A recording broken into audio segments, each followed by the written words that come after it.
Yeah, what's good, y'all? Backity, backity, back. Backity, backity, back. Just gonna jump right into it. Just gonna jump right into it.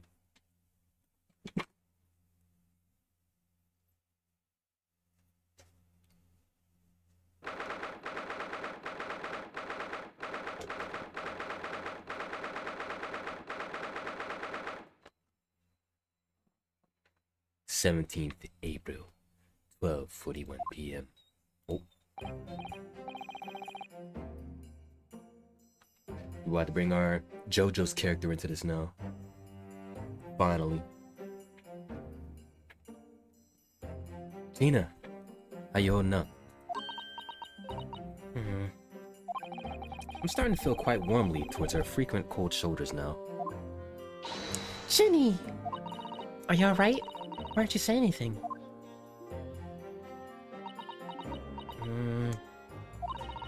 What's the point, eh? Why go to all this trouble and fight so hard? For the likes of me? What? Oh, you saw it? That picture? What picture? Ah, you mean this. Photograph taken by Hurley's red-handed recorder.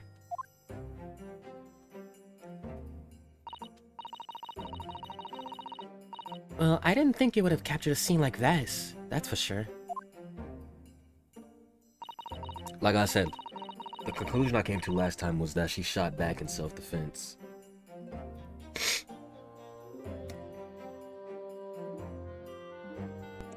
Nah, it's not gonna be towards... She didn't shoot Hurley. I mean, Sholmes. She didn't shoot Sholmes. Well, actually...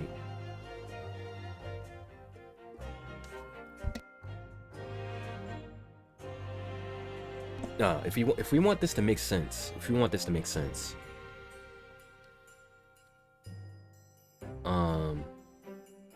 the brothers shot Sholmes. Our Jojo's character shot the pawnbroker, and she shot in self-defense back. That's how I make sense of this.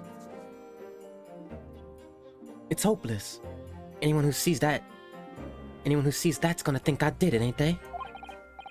Well, I won't pretend it wasn't a bit of a shock when the prosecution first presented it to the court. Surely, you gotta have your doubts about me now. Can't you? You can't still think I'm innocent. Of course I can. Ginny, why don't you talk to us? Tell us what really happened that night. Huh? Bruno's cleverly managed to piece together a lot of new information, but still. We'd really like to hear it from you. Yeah, what you know is very key to what happened. Alright then. It was after we had that dinner together at your place, right, Iris?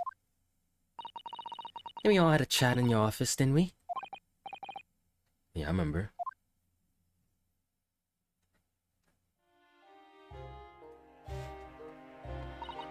After that, I just couldn't get to sleep. So I slipped out and went down the street to the 2-to-1, to Winterbank's place.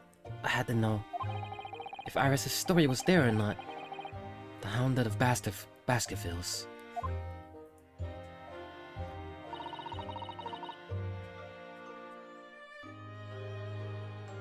I don't know what it's about or nothing. But if you ask me, there's something in it that Sholmes don't like. Something what he don't want people reading. So that's why he lied to Iris about sticking it in the lug with Winterbanks for safekeeping. At least, that's what I thought at the time.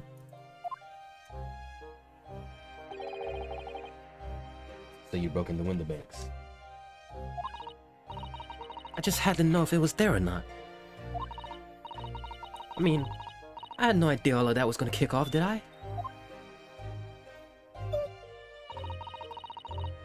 I struck the lock and snuck inside. It was dark as you like in there. So I gave the oil lamp on the counter a bit of wick. And that's when... What do you think you're doing? I nearly died, I did. And next thing I knew...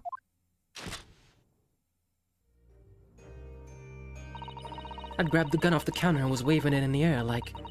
I don't know what.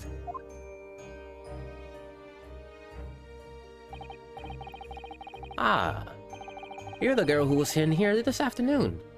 I didn't think pickpockets went in for armed robbery. The manuscript. The manuscript. Have you got it here?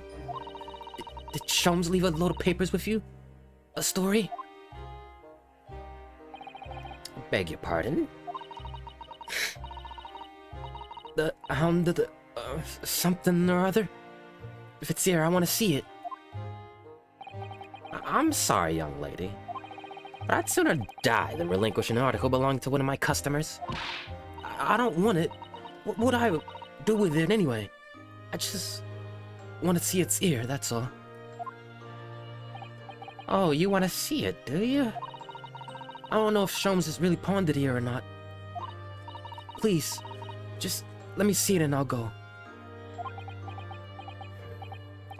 Oh, very well then. But for pity's sake, stop waving my gun around, would you? He was not armed. He was not alarmed by you at all. So then the old cove unlocked the storeroom door, and we both went inside. And it was there, all right. The mental script. Sholmes weren't lying after all. You did all that just to check for me, Jenny? Anyway, then, there was a bit of a kick-up out in the main bit of the shop. The Skulkin brothers arrived on the scene, yes? What was that noise? Someone's breaking in. Dear me, is there some burglars convention here tonight that I don't know about? I think I forgot to shut the door behind me. Sorry. I better go take care of it. Could I possibly have my gun back? Oh, well, I'll come with you. Now, don't be foolish, young girl. You must stay right here. Don't leave this room under any circumstances. And with that, he took the gun out of me hands and walked back out into the shop. I hung back in the storeroom like he said, straining my ears in the dark to hear what was going on. It sounded like they got in a bit of a scrap. I started to think I should help, see? So I was just about to go to the storeroom myself when... Oh, repeated shots. I heard a couple of shots go off. 2, I think. Almost at the same time. At the same time. And then there he was, right at me feet, lying face down on the floor. I was right next to the storeroom door, so I slammed it shut and locked it quick as you like. Because you thought whoever shot Mr. Winterbank might come for you? Yeah. So I went to grab the old cub's gun. I figured I'd put up a fight at least. But when I got a better look at him, I knew.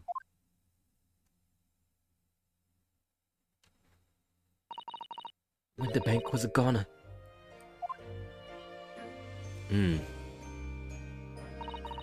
I felt funny in my head all of a sudden.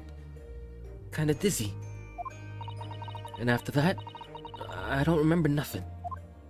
Passed out from the shock of a dead body.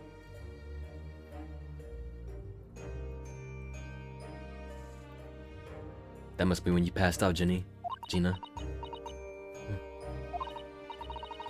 If I hadn't done what I'd done, the old cove might still be alive. Did you tell the police everything you just told us? Of course I did. They didn't believe a word of it, did they? Of course they didn't.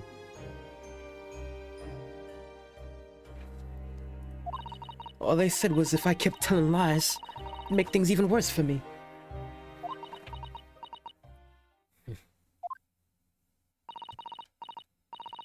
It'll be alright, Jeannie. Don't worry. Just stay strong a little longer. Bruno's about to put the real culprit through the mill. That cove was what? That cove was... That cove was... What? Whoa, whoa, whoa, whoa, whoa, whoa. That cove, what was there in the afternoon? That Edgar Benedict?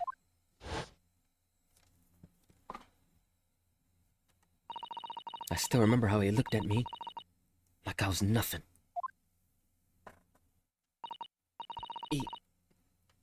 He was there that night. We don't know his real name yet, but I'm convinced that he's involved somehow. Anyway, thank you for telling us what's happened, Gina. I appreciate your honesty. You what? You can leave it all in Runo's capable hands now, Ginny.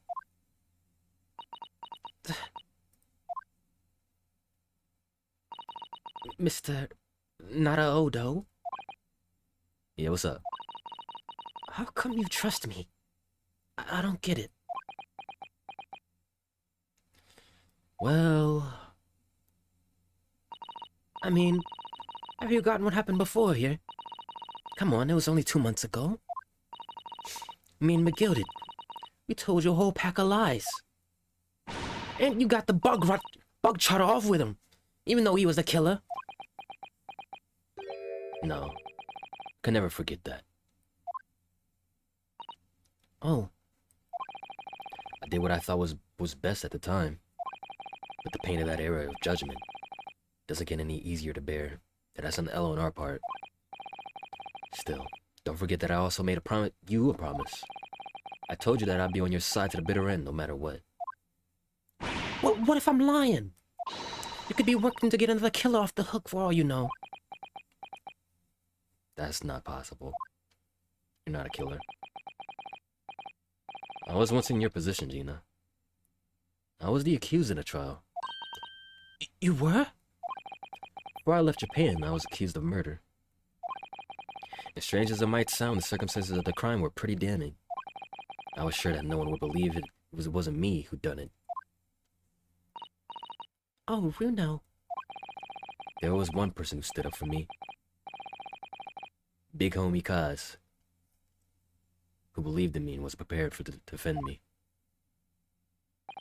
My best friend. The big homie. Ryunosuke. No one believes in you more than I do. Leave this to me. All you need to do is put your faith in me and I'll do the rest. I was so happy, I cried. But even then, somewhere inside me I couldn't help thinking, surely he doesn't really believe in me. Not completely. But I was wrong.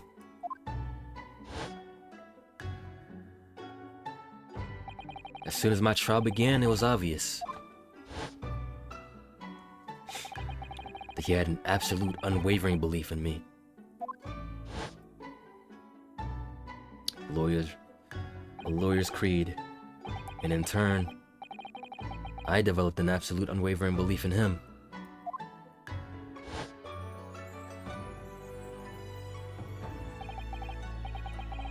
This is the first time we've seen this sprite. Just a her standing still sprite in no position. Since then, I came to realize, if you want someone to believe in you, you have to believe in the other person first. What are you saying? I promise you, Gina, no matter what happens, I'll keep believing in you. So you don't need to worry. I won't let you down.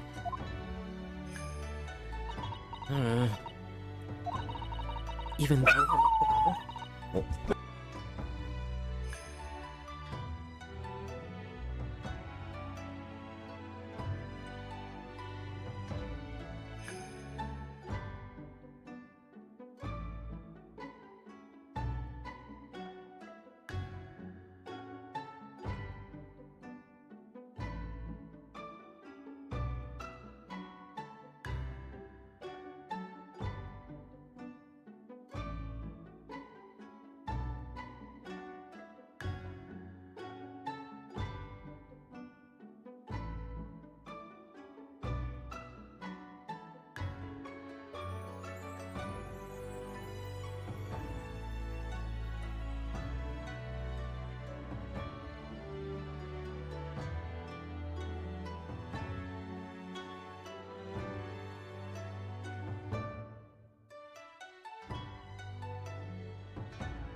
Alright, I'm back, y'all. Sorry about that.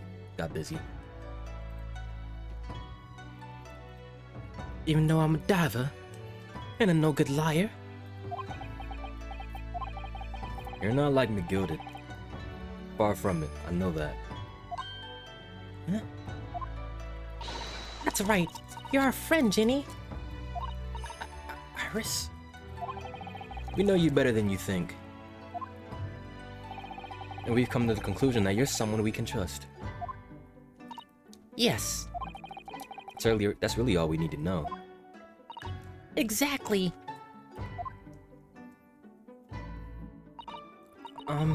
Mr. Nara Odo, I...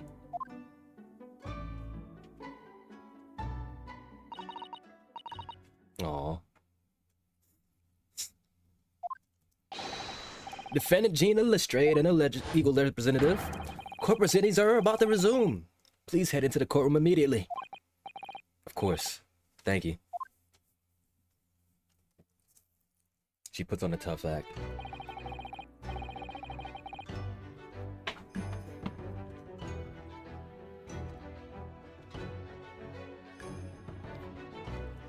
I'd been both a defendant and a defending lawyer in my time.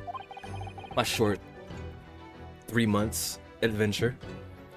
So I knew only too well just how hard it was to put all your faith in another. And I also knew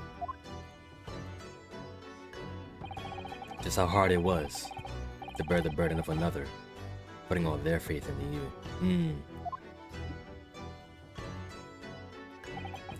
This is it, at last. Final chapter. The final battle. Wish me luck, Sue. And I hope you're watching over me too, partner. Yes, sir, let's get it. Get this guy.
Well, my nose has been bad today, bro. I hereby call this court to order as we resume the trial of Miss Legina Lestrade. Lord Van Zeeks, have you successfully subpoenaed the witness? The subpoena was delivered to the communication station where the man works immediately, my lord. However, the heavy rain has delayed the arrival of his carriage, it would seem. I see. Then let us turn our attention to Inspector Gregson's percease of the case heard by the court in this morning.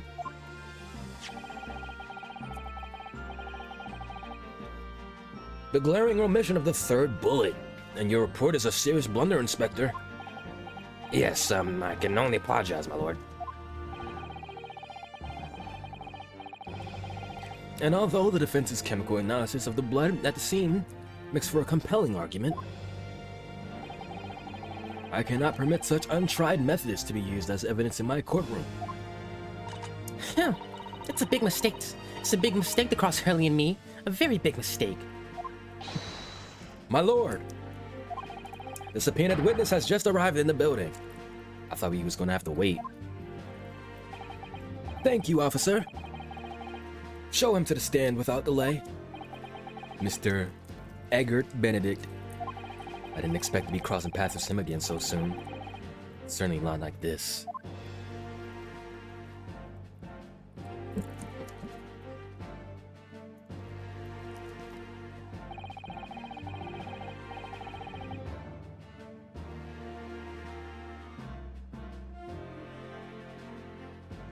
Thank you for complying with the court's subpoena at such short notice, sir. But of course, my lord. As an upstanding member of London society, it is my pleasure to oblige. Now, kindly state your name and occupation for the record. Ashley Graydon, Communications Officer. Is that your real name? Mr. Graydon and I both work at London's Central Communications Station. Now, perhaps somebody would kindly explain what all this is about. You were apprised of the situation by the court officer on your way here, I presume? Yes, I was. Something to do with the murder that took place at a pawnbroker's on Baker Street. And some nonsense about me having been there on the night in question? That is the accusation, indeed. This really is beyond a joke, you know. Very well. Without further delay, the court will hear your testimony now, Mr. Graydon. You will respond to the accusation made against you under oath. Here we go. Gladly, my lord. Gladly. Here we go.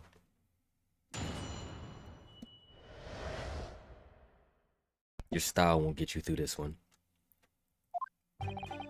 Naturally, I have occasion to make use of pawnbroking services from time to time. But are you seriously suggesting I colluded with these thugs to break into the place on the night of the murder? I have no intention of admitting to such an outrageous accusation, even if certain parties here present claim that my blood was found at the scene. Some scaramouch detective's homebrewed tincture can hardly be taken as serious evidence. Sure, we'll prove it with something else then. We'll prove it with something else. So you deny the accusation completely, do you?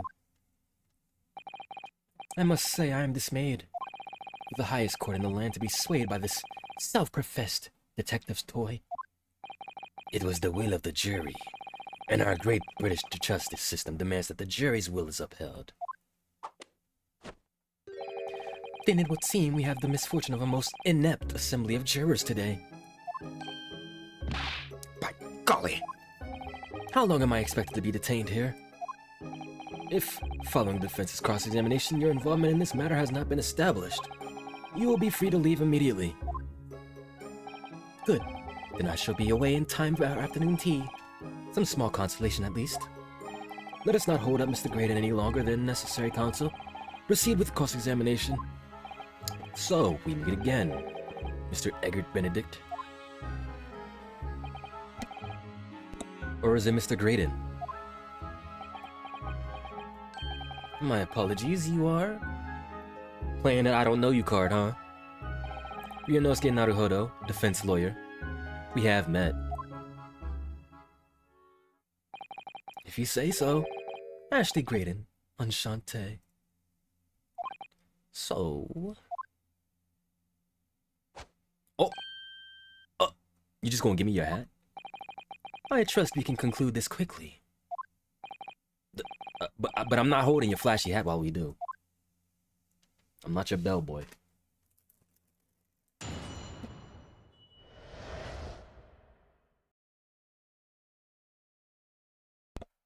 Let's do this. Hold it! Yeah, we even met in the very pawnbrokery where the crime took place, on the afternoon of the day in question. Though, of course, you introduced yourself by a different name at the time. Yeah, you know me. You know who I am. It was Mr. Eggert Benedict, I believe. Tell me, what made you... Objection! The witness is here to testify about events that took place that night. Damn it, he got me. He is under no obligation to answer such unrelated questions. It can't be serious. Thank you, because I certainly do not feel inclined to answer such an inappropriate question. So he's gonna be evasive, is he? In an effort to not give anything away. This could be tricky.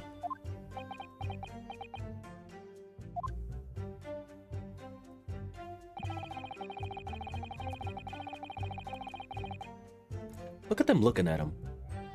Hold it! Have you seen these two men before? This pair? No, I don't associate with criminals. Said by a man who introduced himself as Edgar Benedict. And they look right back at him. Look at these clowns. I'd like to know who I have to thank for this. Who made this outlandish accusation against me? The young lawyer there in the black. It's a farce. Who? Whose idea was it to permit an outsider to work in a British court anyway? Well, needless to say.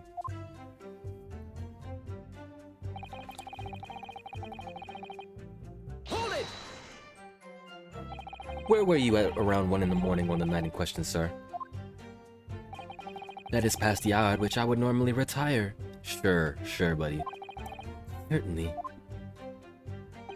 I was not in company of these rapscallions. You're able to prove that? Objection! Listen carefully, my learned Nipponese friend. For you appear to be under a gross misapprehension on this point. What do you mean? The witness maintains he was not at the scene of the crime. He has no obligation to prove his absence. If your accusation is that the witness was present at the scene, I have to present it. The obligation lies with you to prove your assertion. Shit. You will fulfill that obligation before putting any more unreasonable questions to the witness. Ooh. Silent victory wiggle. Thanks. You could slide out of that. Hold it! Blood was found at the scene of the crime. There's no question about that.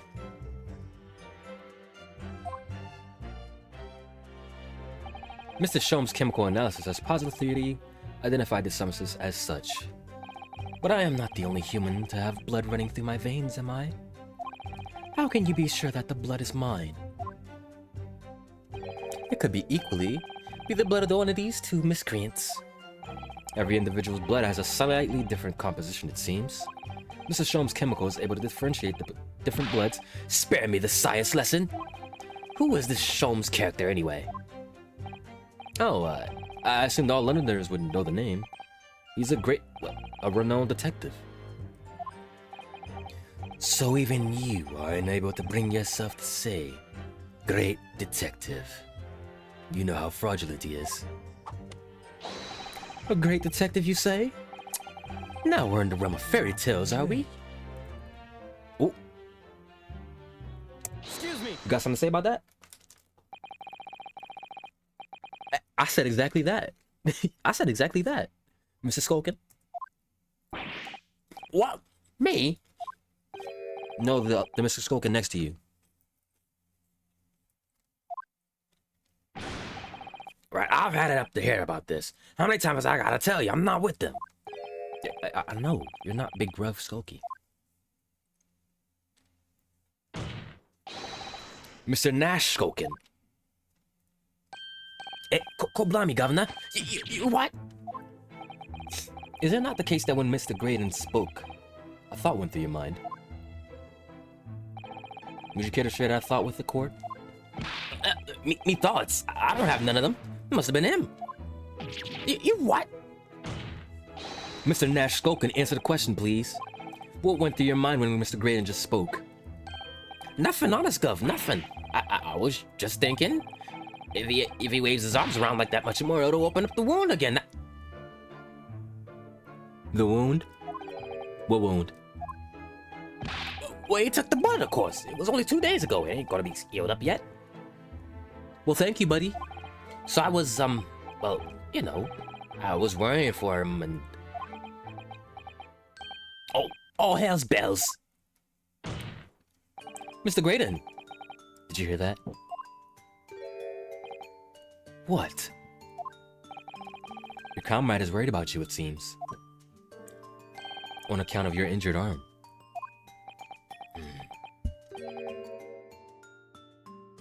My lord? Yes, Mr. Graydon? I have no idea what these two wretches are talking about. Certainly, I shouldn't be expected to answer anything in relation to their mindless insinuations. We know that someone other than the victim was hit by a bullet at the scene of the crime 2 nights ago. And from the height of the bullet hole, that person was likely hit in the upper arm or thereabouts.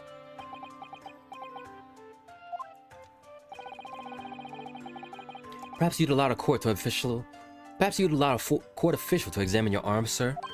The left arm that you're currently clasping with your right hand, as if it's in pain. No, I refuse.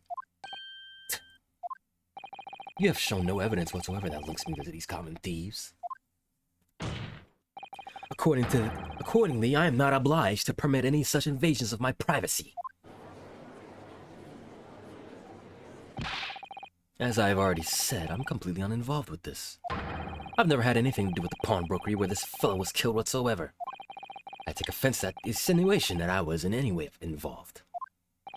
You claim to have had nothing whatsoever to do with Mr. Windibank's pawnbrokery? My lord, the defense would like that last statement be added. You're caught, buddy. Because you were there that morning. Very well, counsel. Continue with your testimony, Mr. Graydon. You let it slip, buddy. You were there that morning.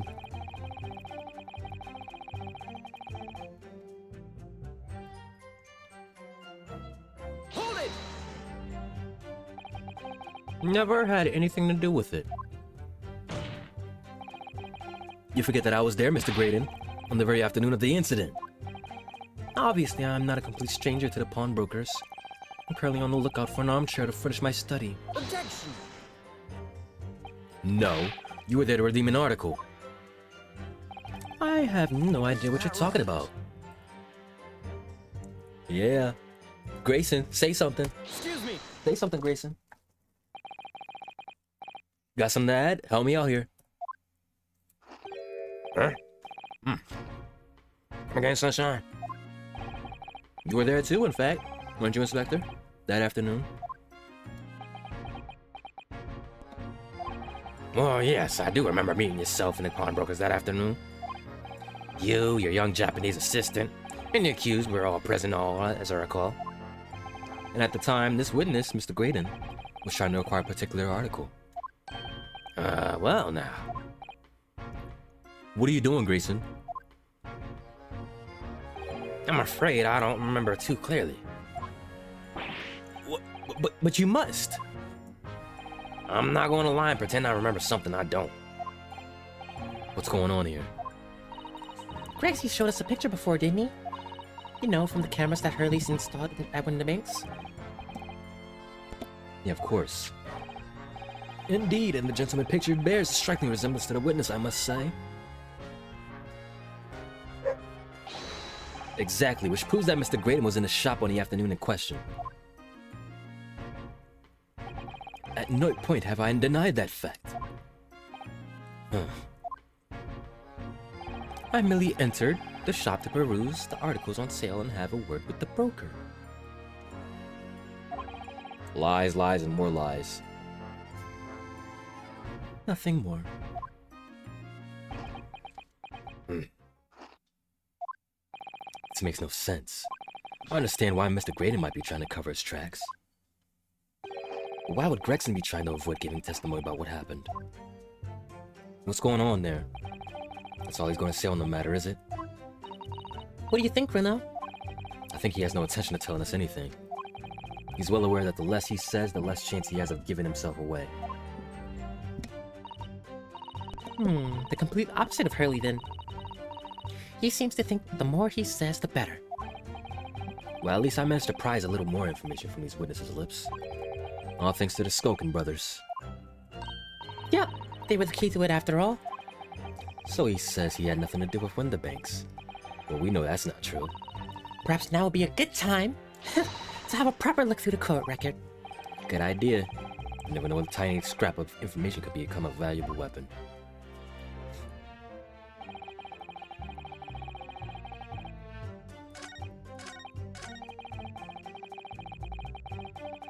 I didn't press this statement. me right at the end. Don't forget, sir, that Mr. Hilaric Sholmes is the most famous detective in the world.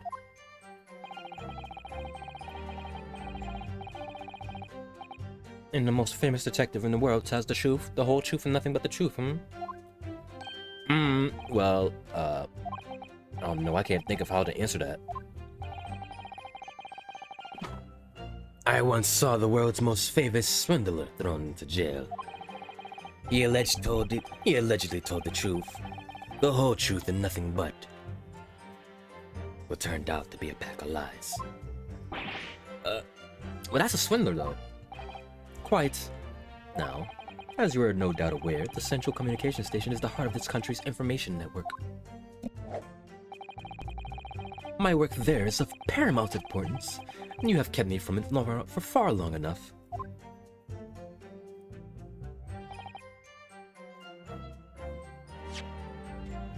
Let's check our shit. Do we have the disc?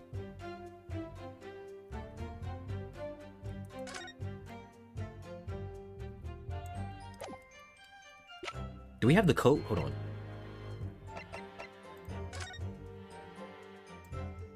We do have the coat.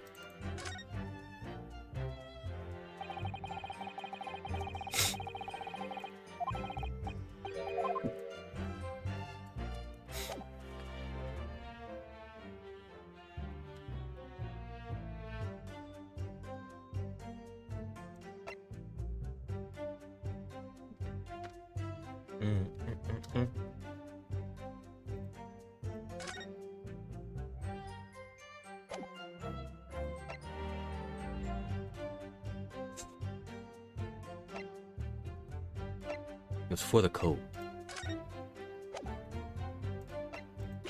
But let me make sure.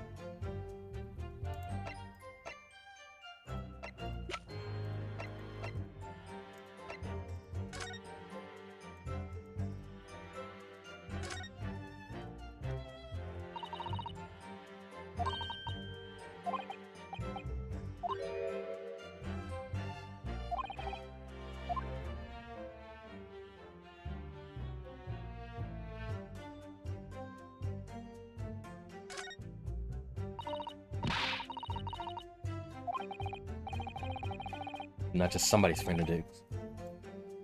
Mr. Benedict's fingertip. The man dressed in all white? Mm-hmm. It happened that afternoon in Winterbanks. Una tried to snatch this disc out of the man's hands, and the sharp little bumps cut his thumb. So the lesson is, if someone tries to grab a music box disc from you, let go quickly. The lesson is, don't snatch things, surely. There's a fly. Oh my gosh.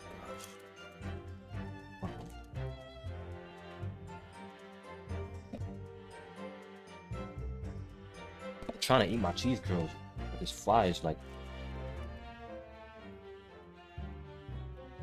Get the fly swatter.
It wasn't one, it was two. Fought both of them. But I took a second to hit them. That would have been annoying. I have no cats in here either. They're outside.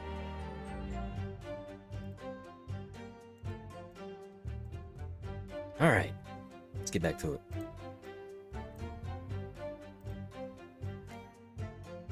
I'm sending a disc. Objection! Yeah, buddy. Have you ever seen this disc before, Mr. Graydon? Why? Is it supposed to mean something? The disc was until the day of his murder in pawn in Mr. Bunderbank's shop. It was redeemed by the defendant, Miss Gina Lestrade, that afternoon. However, somebody mysteriously appeared to try to take it away from her. And that somebody was you, of course, wasn't it, Mr. Graydon? As I have reiterated numerous times now, you are mistaken. That was not me. I've never seen that disc before in my life. I may have escaped your notice. There's a small smear of blood on the disc. Ah, yes. Resulting from an abrasion of the thumb, perhaps. That's right. The surface of the disc is covered in hundreds of tiny metal bumps. In the skirmish to acquire the disc, the thumb of the person who tried to take it suffered minor lacerations. Show me your thumb. So, while the disc bears the remnants of a skirmish in the form of this smear of blood, the thumb of the person in question must bear the remnants also, in the form of a scratch. Good gracious, indeed it must. Mr. Graydon, you refused to allow the court officer to examine your arm before. Are you now going to refuse to allow us to examine your thumb? Because I have no doubt it bears a small scratch consistent with the smear of blood on this disc. Well, well. It would seem I underestimated you. What is the meaning of this? So you admit it now? You admit you have a scratch on your thumb from when you attempted to take this from the defendant? Did you hide in your hand? Order, order. Well, Mr. Graydon? It would appear there has been something of a misunderstanding here. I did not attempt to take the disc as you put it. No, quite the reverse. What are you trying to say? It's really quite simple, you see. The disc was mine from the outset. Is there some crime in taking an item that you own out of pawn? What? It would seem, Mr. Graydon, that in this piece of evidence my learned friend has established a link between yourself and the incident. Accordingly, you will tell the court everything you know about this disc now. So, Lemur Femur, have you played the original trilogy? I have played every single Ace Attorney except for the Great Ace Attorneys. Every single one. And the Leighton ones. I haven't played those either. As you wish. Though I'm quite sure it has nothing whatsoever to do with the pawnbroker's murder.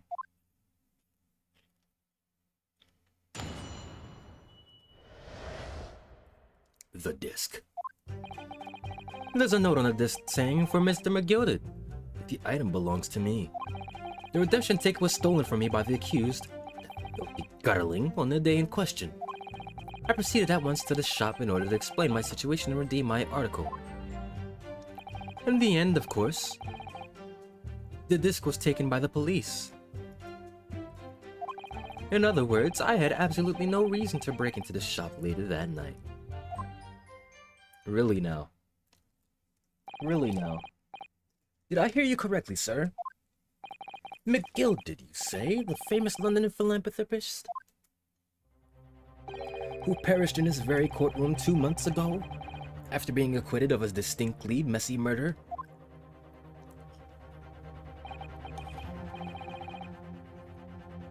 Yes, my lord, the one and the same. Good lord, Mr. Graydon! Are you saying that Mr. McGilden and yourself were acquainted? Yes, that's correct. Should I make a fan game about Godot in prison? I don't know, go for it.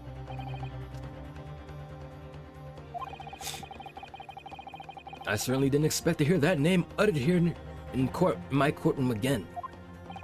According to what Gina told us, this was placed in the pawn on that fateful night 2 months ago. McGill himself gave instructions to deposit it at Windibanks. It's funny that Mr. Graydon here is claiming that this belongs to him then, isn't it? In all likelihood, he's lying. So he appeared that afternoon at Windibanks in order to get his hands on McGilded's disc for some reason. Counsel, you will commence your cross-examination, please. You gotta break this down, the meaning of this disc.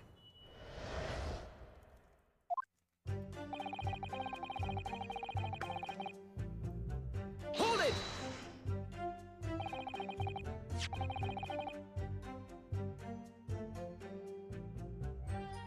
Would you care to explain how this belongs to you?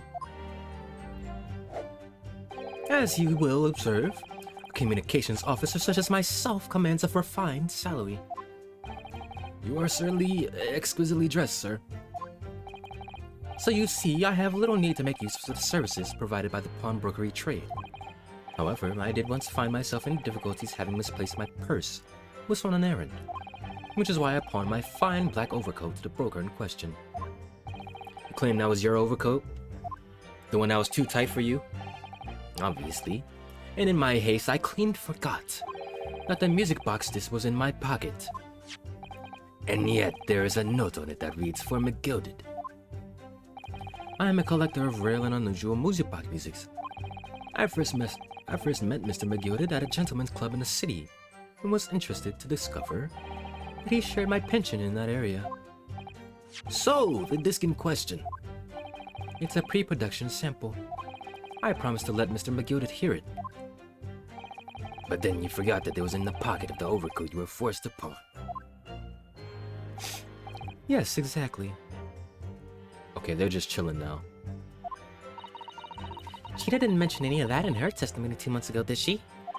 No, because McGilded had threatened her to keep her mouth shut. Which means that if we dig too deeply here, it's going to expose Gina's perjury. Oh dear. This is complicated, isn't it? Let's leave it alone for the time being.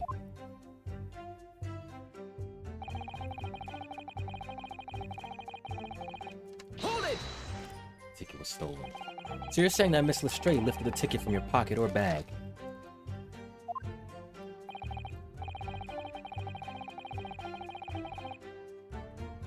That's right. Despite being mindful of danger when walking in insalubrious areas her kind frequent. Objection! Miss Lestrade did no such thing. Well, of course you would take that stance. But the girl is a regular offender. You came to the pawnbrokery that day, prepared with all the information you needed to identify the defendant. You were looking for her. That's what brought you to Windibanks. To get your hands on Mr. McGilded's disc. Objection! We know that. My learned friend is a veritable font of nonsense. Nonsense? I concur with the prosecution. You are nonsense. Counsel, you will refrain from conjecturing in this way. Is that clear? Yes, my lord. Then I will continue with my testimony for what possible use it can be. Gotta let it slide. Hold it! Had you ever been to Windibanks before?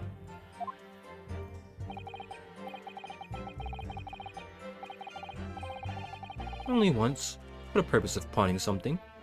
But like many, I enjoy browsing in such establishments.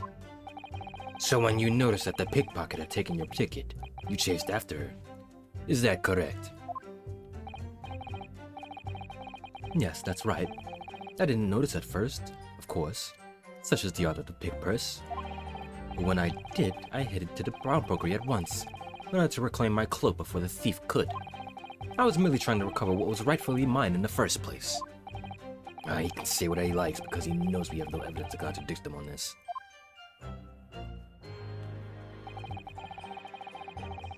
Hold it! It's taken by police. Yeah, it was taken by Inspector Gregson here, wasn't it? That's right. This was the very man. Apparently the police are collecting anything that has connections Is that right? to Mr. McGilded as evidence. You got something you want to say? Excuse me.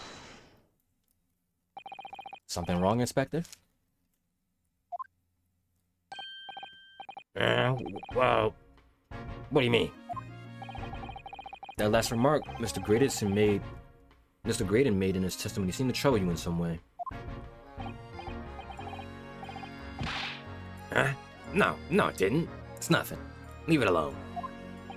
Let me ask you this, Inspector.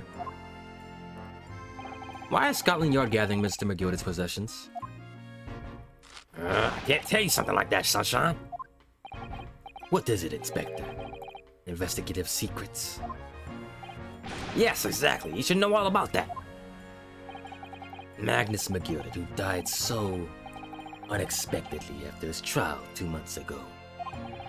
A man renowned throughout the capital for his great contributions to public life. Yet he had a dark side too. Where are you going with this, Van Zieks? I suppose the police are dealing with the aftermaths of his nefarious activities, are they? That's enough. Coppers like me have duties to carry out that we're not at liberty to talk about. That's all you need to know.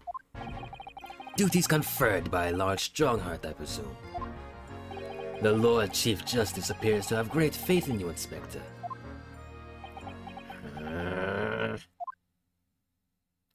The bottom line is, if you want to get more out of me, you're gonna need Lord Strongheart's paw print first. What's all this about? It's like there's something going on between Gregson and Lord Van Zieks here.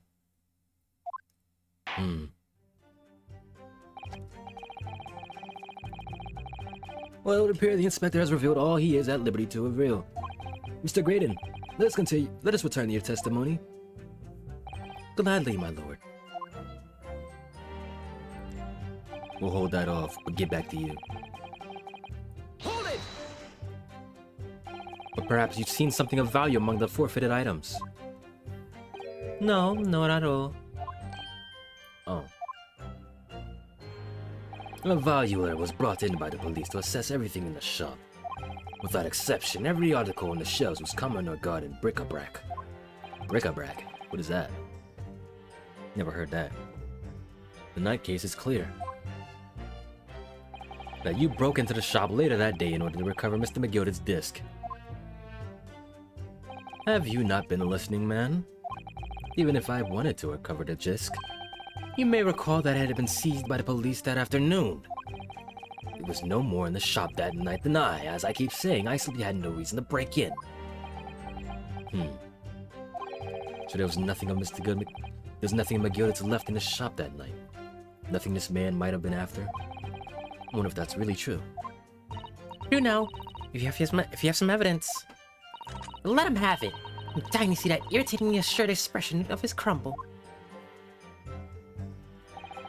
McGilded slipped the disc into the coat pocket and had it deposited at Winterbanks.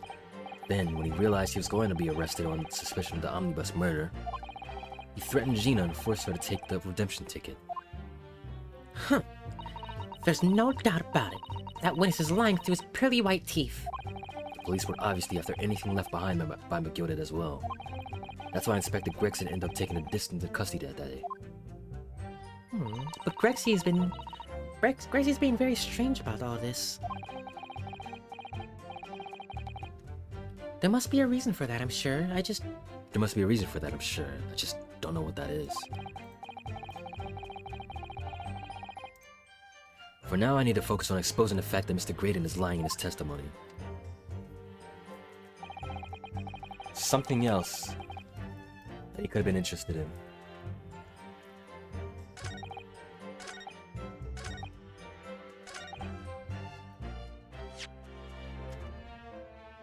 Related to the McGilded.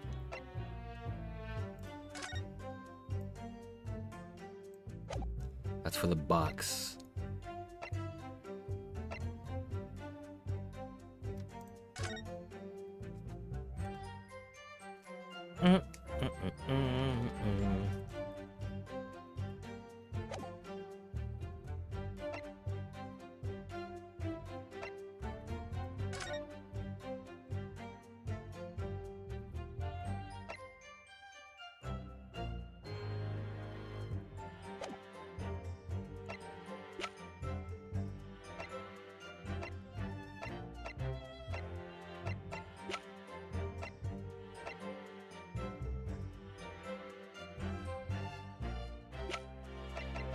Maybe the ticket itself?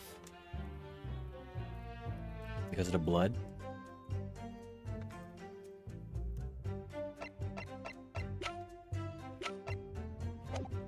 Let me look at this again. Hold it!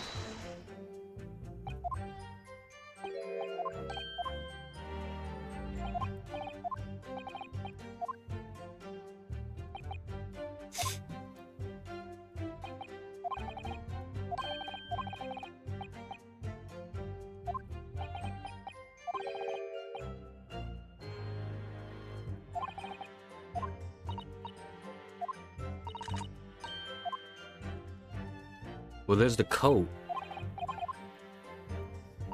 Gina still had the coat.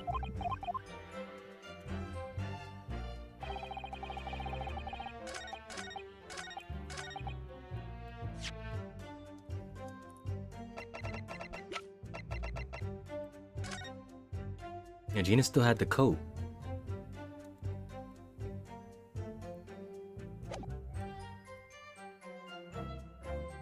Objection! Nope. Okay.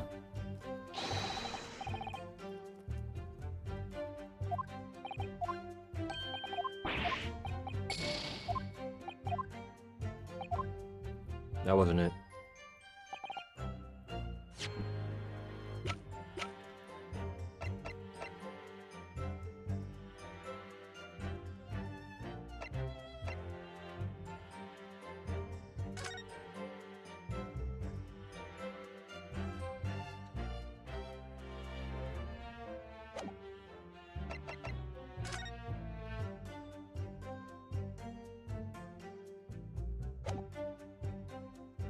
Objection! Nope. And it's not the coat either. Okay. Had to check.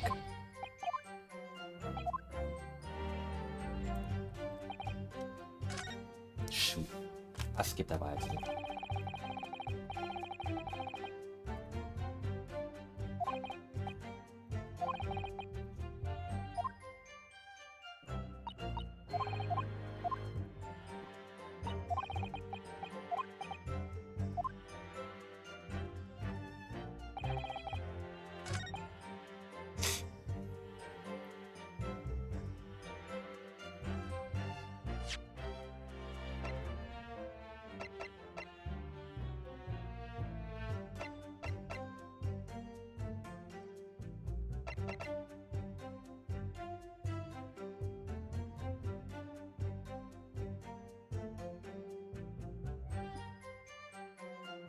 What if this is Mason's ticket? Objection! Nope. Never mind. Never mind.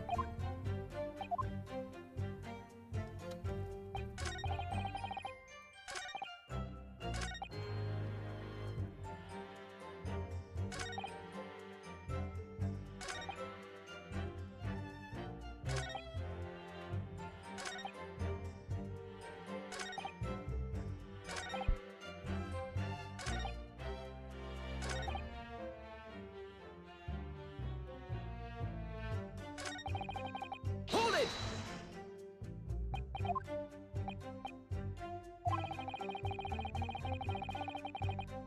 Is that right?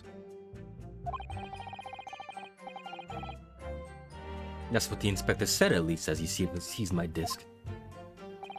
And thanks to the skirmish with the wastrel, I snagged the end of my thumb at the same time. And the disc in question is this disc here? Yes, it is. Scotland Yard have indeed been gathering items believed to have been the property of McGilded, presumably to aid their investigations in some way. Not something I would be aware of. I really didn't know the man well anyway. After all, I'm merely a communications officer with a penchant for music boxes and flamboyant poses.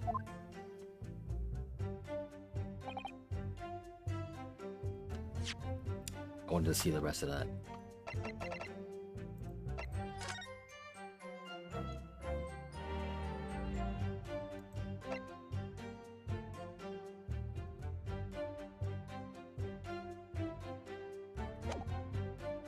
Huh.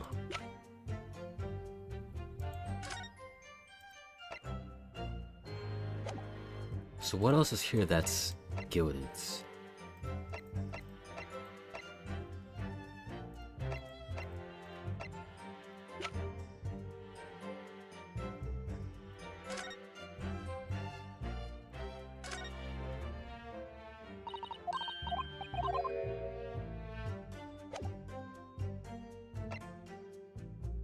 This has nothing to do with it. This has nothing to do with it.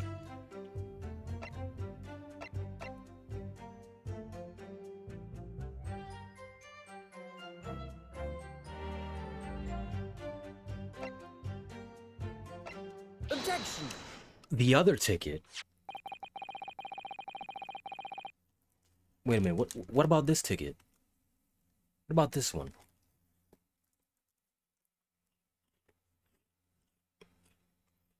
Because this is Sholmes's. This is Sholmes's.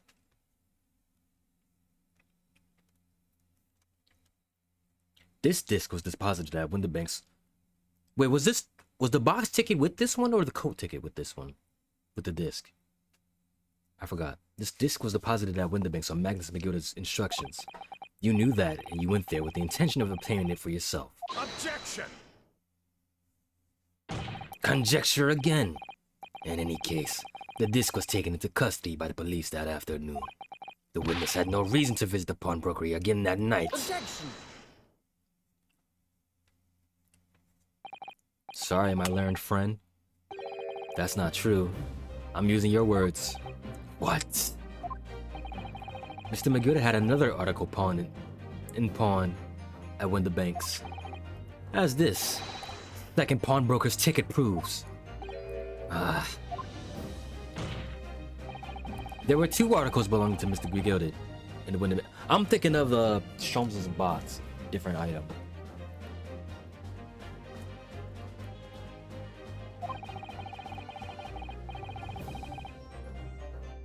And the reason you broke into the shop that night was to recover the second one. Together with your two accomplices, the Skulkin brothers. This is the second ticket, is it? What had the man deposited? The article description reads, one small box. A rather vague description, it seems to me. Are you suggesting I broke into the pawnbrokery with these clowns in order to steal some trinket box? I believe there are adequate grounds to suspect that you did. This is absurd. Why on earth would I do such a thing? Once the article has been forfeited, I could simply walk into the shop and purchase it. There would be absolutely no need for me to resort to theft. That's a good point. Indeed. The witness makes a solid argument. So that means that for some reason, this Graydon fellow needed this small box that very night, does it? Objection! It's time to put this end to this nonsense, my lord. Could you be a little less cryptic, Lord Venziques, please? Speak in layman terms.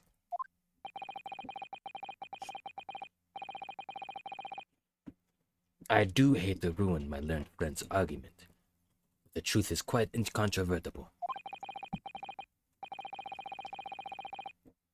On the night in question, no small box was taken from Winterbank's pawnbrokery. And rest assured, the prosecution can prove it. What? Good gracious! Inspector, show the photographic prints of the court, if you please. Yes, sir. What prints? These prints were taken from one of the detective's security cameras. Hurley's red-handed recorder again. Holding on to evidence. As previously explained using this plan of the shop layout. The victim's establishment was furnished with automatic cameras in two locations.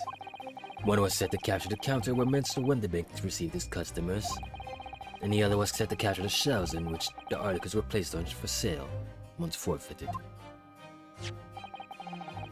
According to the information on this ticket, McGilda's small bags had been forfeited already. 2 days before the incident, at 9 p.m. on 13th April to be precise. Which means they would have been on the shelves of the forfeited items in the shop front.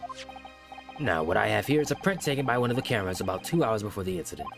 That's at 11 p.m. on 15th April.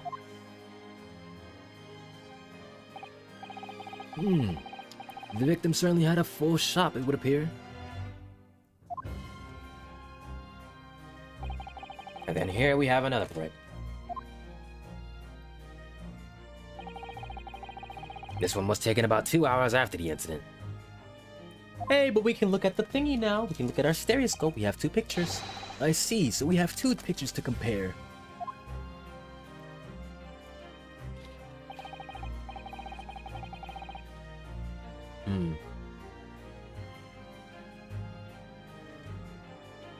Though I must say, that placing them side by side leaves me cold. Trying to play spot the difference here.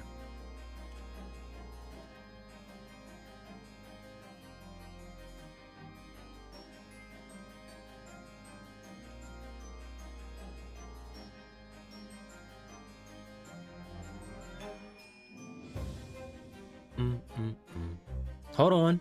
Hold on. Hold on. I see it. I see it. That little black thing on the right was moved. Ooh. Bottom right. Bottom right. Dear me, that's starting to make my head ache. Obviously, at Scotland Yard, we considered theft as one possible motive in this case. We explored the possibility that something had been taken in addition to the victim's life. So your men have already compared these 2 prints thoroughly, Inspector? Yes, sir. You didn't do a good enough job. Because I'm about to expose you right now. We counted every single item in each of these 2 photographic prints.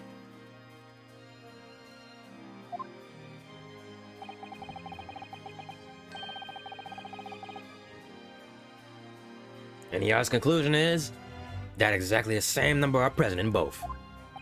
In other words, nothing was taken from the pawnbrokery on the night in question. In my learned friend's assertion, there's nothing more than a hopeful fantasy. I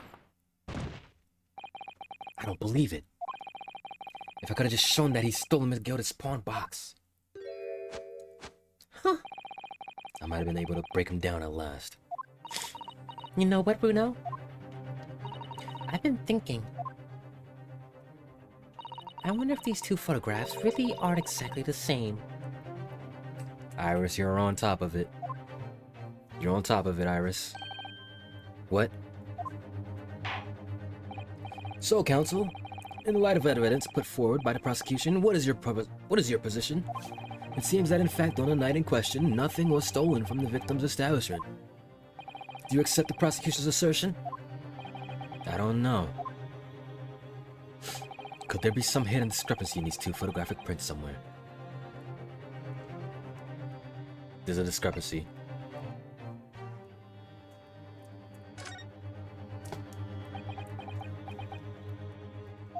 I wasn't sure at first, but there's a clear discrepancy between these 2 prints.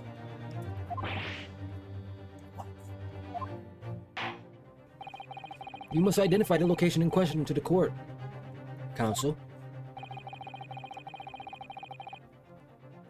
I got you, Your Honor. Right there. Right there. Take that!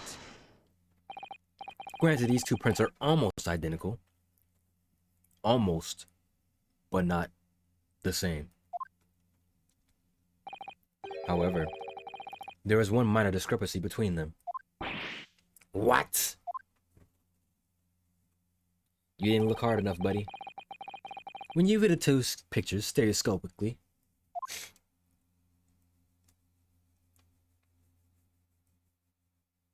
that's a box. A single area stands out as being different. Location of this small box. Let me... Wait.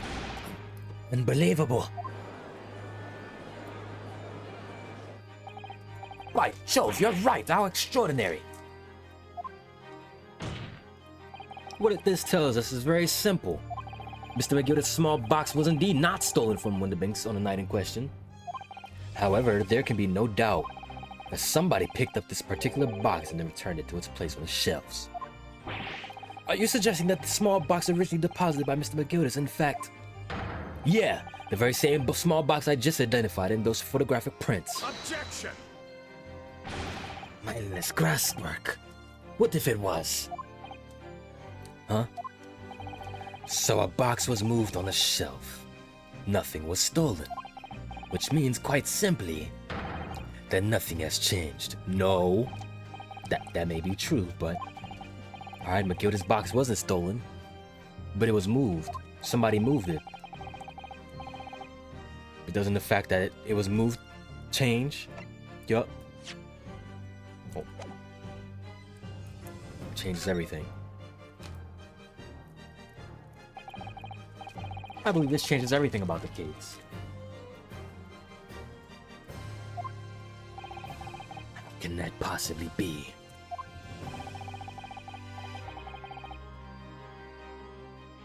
The crucial point is the fact that what was moved was a small box. In other words, we have to consider what might have been inside that box. What are you suggesting? Yeah, buddy. You getting a little spooked now? I'm suggesting that we need to examine that box as soon as possible. A vital piece of evidence is sitting on the shelves at Windibanks as we speak. Objection! That won't be necessary. Some little box belonging to a man who died 2 months ago can't possibly be relevant to this trial. The court does not uphold your objection, Lord Van Zieks.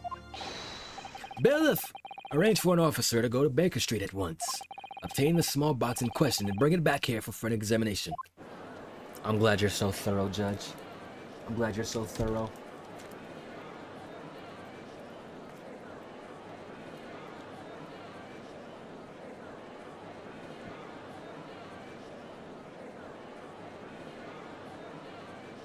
I know you're getting a little worried now.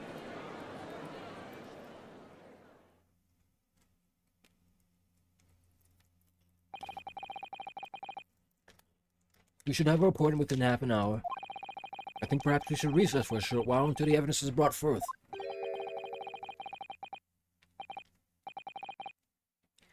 To be hoodwinked by such a farce. Disappointing. I beg your pardon, Lord Van Zieks. This is nothing but a smokescreen, a Nipponese specialty, it would seem. What are you trying to say? You being racist? My learned friend has persisted with the same line of reasoning from the very beginning. That this witness's intent was to steal an article belonging to Mr. McGilded from the pawnbrokery. Yet common sense tells us that none of the articles have value enough to be worth stealing in the first place. It's a different kind of value. Exactly! It would be beyond absurd to break into a place for the purpose of stealing such a commonplace property.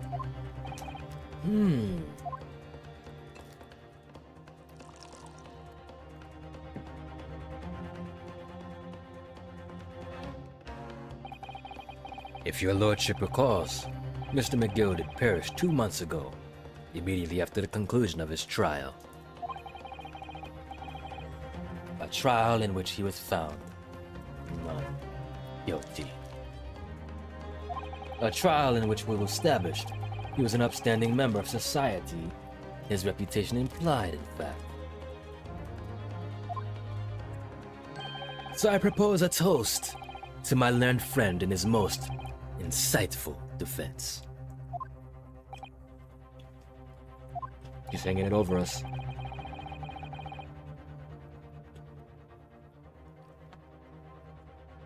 The articles in question, the articles this upstanding member of society pawned were entirely ordinary. A black overcoat that just happened to have a music box placed in one of its pockets, and a small box.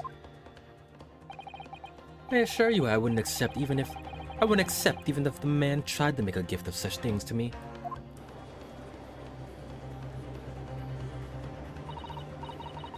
You know, that does make a rather sense. It's not as if it was girdle jewels, was it? No goodness knows, Mr. McGilded was rich enough. We can't deposit cash at a pawnbrokery in quite a certain...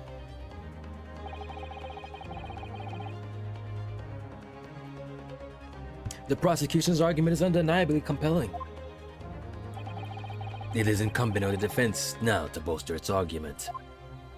To explain what possible significance these commonplace articles pawned by this fine citizen could have. We gotta call him a criminal. He is one. Well, counsel, is your argument in fact demonstrable? Are you able to show proof that the disc or the box are in any tangible way related to this case? Well, breathe. What's the matter, Runo? We know that they're related, don't we? They're both vital pieces of evidence. Yeah, of course. You and I both know that.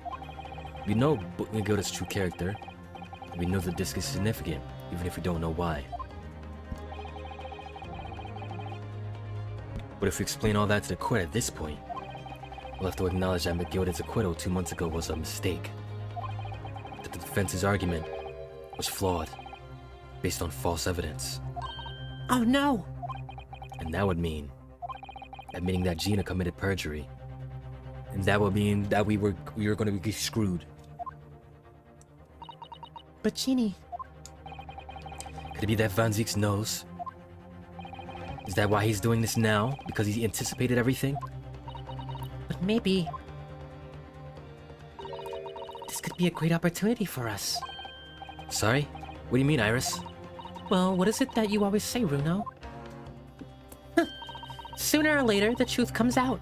Every time. Alright. The exact significance of the things that Magoda deposited with Windabank. It's something that only Gina can explain to the court. But if I put her on the stand to testify about but that, it could critically damage our chances of winning this case. What's the right thing to do here? Let's not hide it. Let's not hide it. Let's not hide it. My lord, the defense would like to make a proposal. Oh, what proposal, counsel? While the court awaits the arrival of Mr. McGilded's small box, I would like to call the defendant, Miss Gina Lestrade, to the witness stand. The defendant? To what end? It's to do with the various articles deposited at Windabanks by Mr. McGildet, my lord. Mr. Lestrade has information related to them. I believe it would be beneficial for the court to hear what she has to say. It will prove the significance of the articles in question, once and for all. Well, well. Things are becoming interesting. I presume you've considered the implications of the testimony you're proposing. In particular, the impact it would have on the accused's standing, and indeed your own. I'm here for it. I have. I ain't pussy. Lord Van Zieks, would you care to explain that last remark? The prosecution accepts the defense's proposal. I move to interrupt the cross-examination of the current witness and hear from the accused herself. Okay, very well, if you have no objection.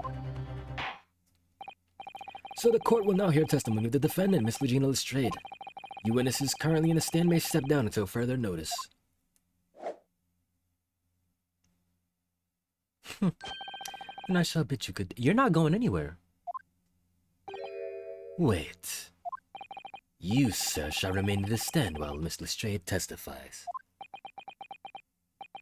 As you wish. You thought you were getting away? Alright then, Gina, it's time. I know this will be hard, but please, put your faith in me here. Good luck, Runo.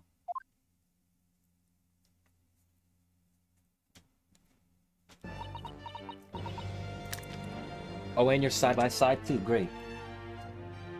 You're side by side too.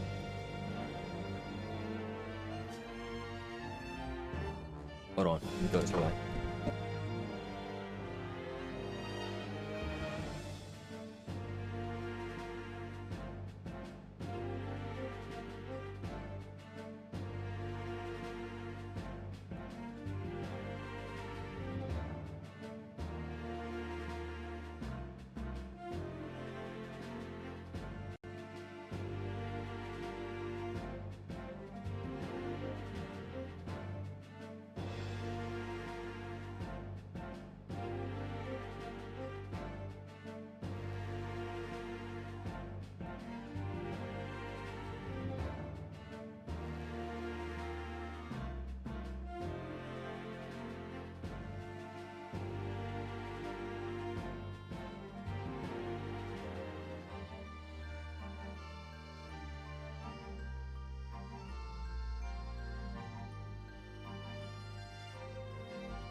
Backity backity back.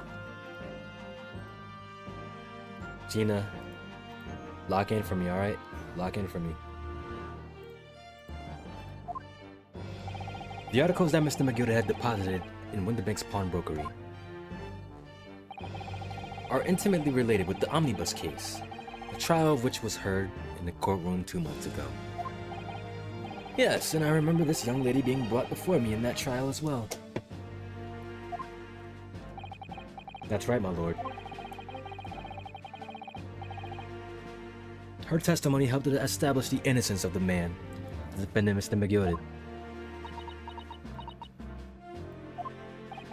The omnibus case was intriguing, to say the least. And now here we are all again. The same players in the trial, facing each other once more. A twist of fate, perhaps. My Nipponese friend. Breathe in, breathe out. Allow me to recap the events of 2 months ago. An old brickmaker was stabbed to death in an omnibus running along London's Windsor streets. Apart from the victim, there was only one other person in the carriage, Mr. McGilded. Naturally, he was the prime suspect for the murder. But as the trial progressed, another possibility emerged, that the murder in fact took place above the defendant's head on the roof deck, with the body then being dropped through the skylight in the carriage below. It was Miss Lestrade whose testimony brought that possibility to light. At the time of the incident, Miss Lestrade was concealed under a seat in the carriage, hoping to pick the pockets of unsuspecting passengers. Then immediately after the trial, having been acquitted of the murder, Mr. McGill had died in this very courtroom in the most extraordinary of circumstances. A mystery that remains unsolved even now, 2 months on, as indeed does the omnibus murder itself. Be that as it may, I recall neither this nor the small box being mentioned in the course of those proceedings. Mr. Strayed?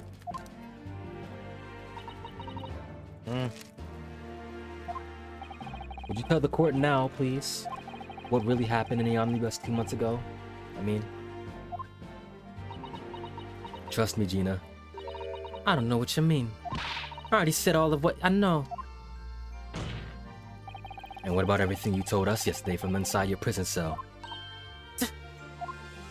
Please, Mr. Strayed. This is extremely important. But... Remember, little girl, if it transpires that you willfully withheld information on the trial 2 months ago, the Home Office will seek to prosecute you for perjury. And naturally, you will lose all credibility as a witness. Although, let's face facts. You have little credibility to lose. So what's the difference then? What's the difference? You already treat her like this. What's the difference? Ginny, don't listen to him. Please, you have to trust Bruno now. Iris, we're on your side.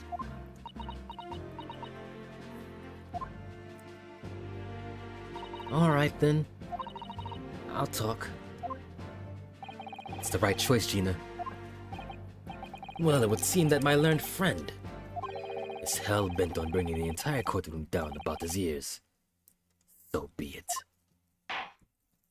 I must confess that I'm struggling to understand what on earth is happening here. We were supposed to get out there a while ago.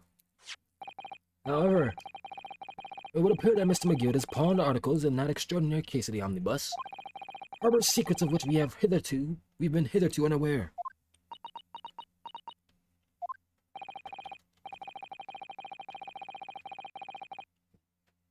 So, Miss Lestrade, you will now give your testimony before the court about the events of 2 months ago. You will reveal the truth, a commodity sorely lacking in your original statements. This is it then. Everything's going to come out. Like Van Ziek said, this could bring the whole courtroom down about my ears, but as a lawyer, I'm prepared to take that risk. We're ballsy. We gotta do anything for our client. The real truth. Truth is, that brickmaker cove was in the cabin of the omnibus the whole time. When the Irishman dragged me out from under the seat, I saw that disc on the floor. All of a sudden, I heard a scream from over me head, and a pair on the roof deck went off to call the slops. The slops? That's when McGilded slipped the driver some tin to do a run to the pawn shop round and about. He threatened me not to snitch, not to say nothing to no one about what I had seen or heard. Good grief, this is outrageous! What you just told the court bears almost no resemblance to what your testimony 2 months ago.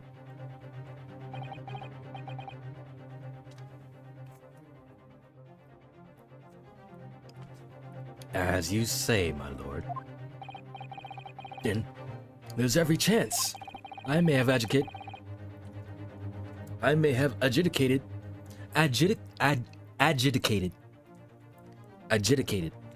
Hey Siri. How do you say adjudicated? Which language? English.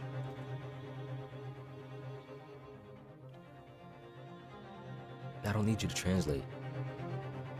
Adjudicated. She didn't help me. I'm Googling. I'm just gonna Google. She did not help me. She opened up Translate.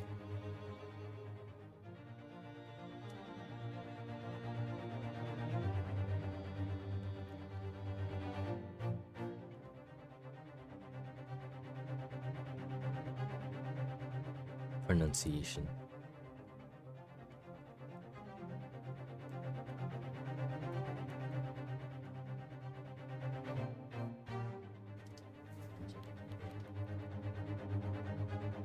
Adjudicated. Adjudicated. Okay. I was close.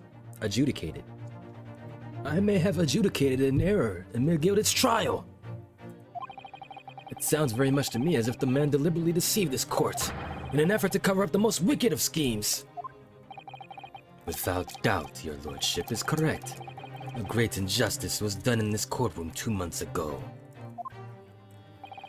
The actions of the accused in that trial of this witness and of my learned friend are entirely inexcusable.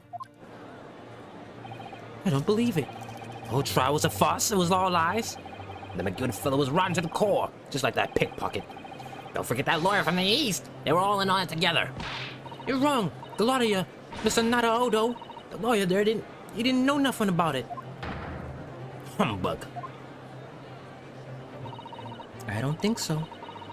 Are we really expected to believe that? He really stitched everyone up, didn't he? What an operation to get them head off scot-free. Unforgivable, stop. The lies have to stop. Stop.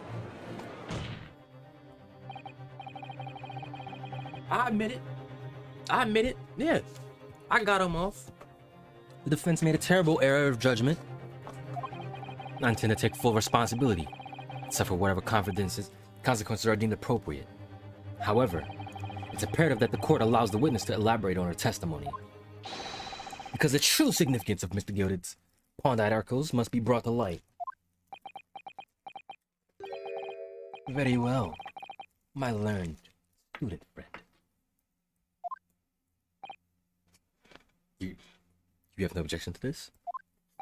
Given the depths of a calamity you have just plunged yourself into, this may well be worth hearing. Words fail me. This situation is utterly deplorable. Mr. Naruhodo.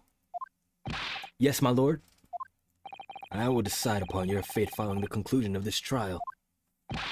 Of course, my lord. Blimey, Mr. Naruhodo. Now, counsel, proceed with the cross-examination.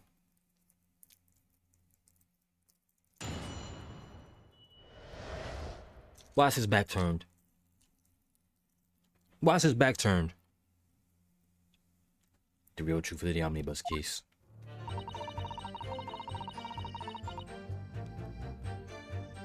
Hold it!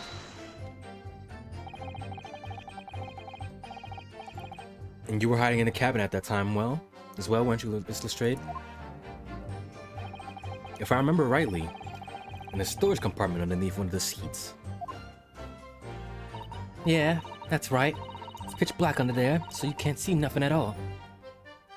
What are y'all doing? What are you two doing? Huh? What are you two doing? Are y'all working together? Now, in your testimony 2 months ago, I feel certain that you claimed Mr. McGilded was the sole passenger, did you not? False testimony, my lord. That's what he told me I had to say. But it's important that you tell us the truth now. Were Mr. McGilded and the victim acquaintances? I don't know. But I did hear him talking a lot. What were they talking about? Well, I couldn't hear it too well. But if I had to say...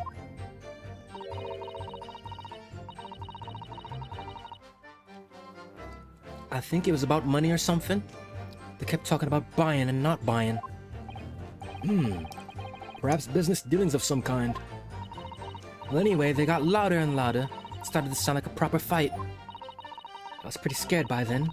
I hardly dared to breathe, and then, all of a sudden, I heard a noise like someone keeling over on the floor. It was blooming loud and all. And I believe you let out an involuntary scream. Yeah, that's what gave me away. And the Irishman dragged me from under the seat. Hold it! Was it this you saw, this disc? Yeah, I reckon it probably was. It was right next to the cove lying on the floor.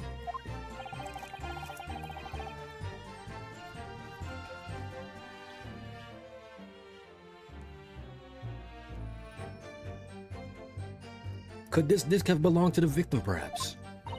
I don't know, but McGilded picked it up pretty smartish. What are y'all whispering about? And then he sat the cove with the knife and his belly up on a seat. What did he say to you at that time? He told me not to say a word about what I'd seen or heard and to tell no one. About the disc and all. I was dead scared. The way he was looking at me, I thought if I didn't go along with it, I'd get stuck with that knife too. Then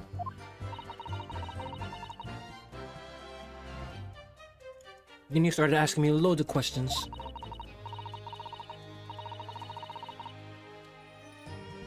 Like what my name was and where I lived and that. He asked me about being a diver too. But after a while, what had happened in the carriage was noticed. Yeah, that's right. First there was a kind of rapping noise.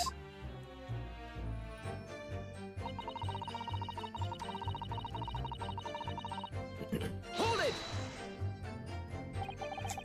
There were two gentlemen occupying the seats on the roof deck, I believe. That's right. Them two. I remember that.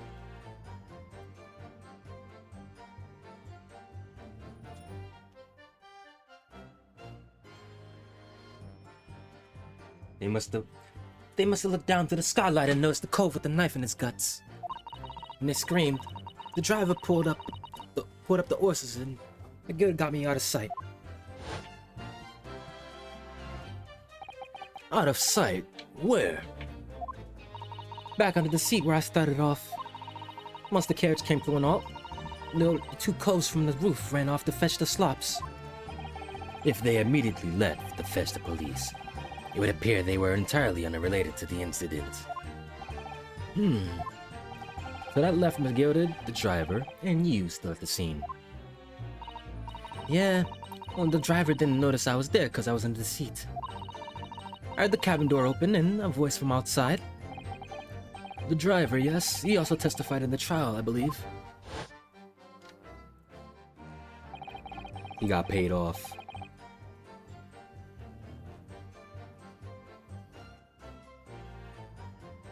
A fellow who went by the name of Beppo, if memory serves.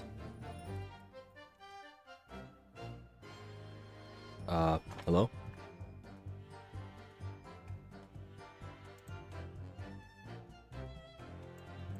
Game? Hello?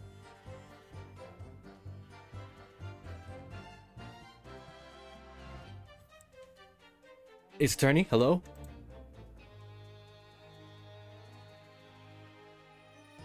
You better not have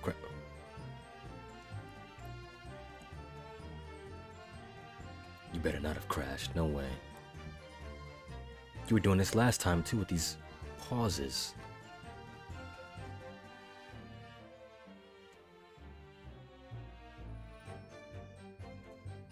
There's no way.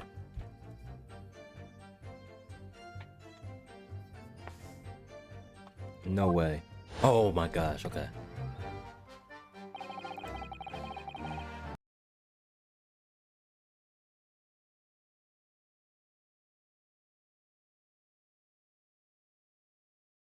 Are we still good?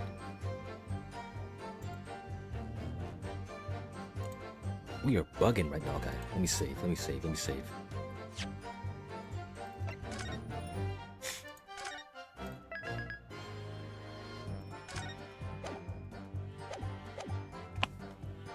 What did McGilda and the driver say to each other? I don't know what happened and stuff like that, mainly. That's when McGilda took the driver to some tin to do a run to the pawn shop roundabout. Hold it! That pawn shop obviously being Winterbanks on Baker Street. Just a moment, counsel. Do you mean to tell me that the driver gave false testimony in that trial as well? Perhaps the excursion to the pawnbrokery slipped his mind when he was in the stand. Indeed, Lord Van Zieks. McGilda took off his coat and gave it to the driver. He folded it up all careful-like before handing it over.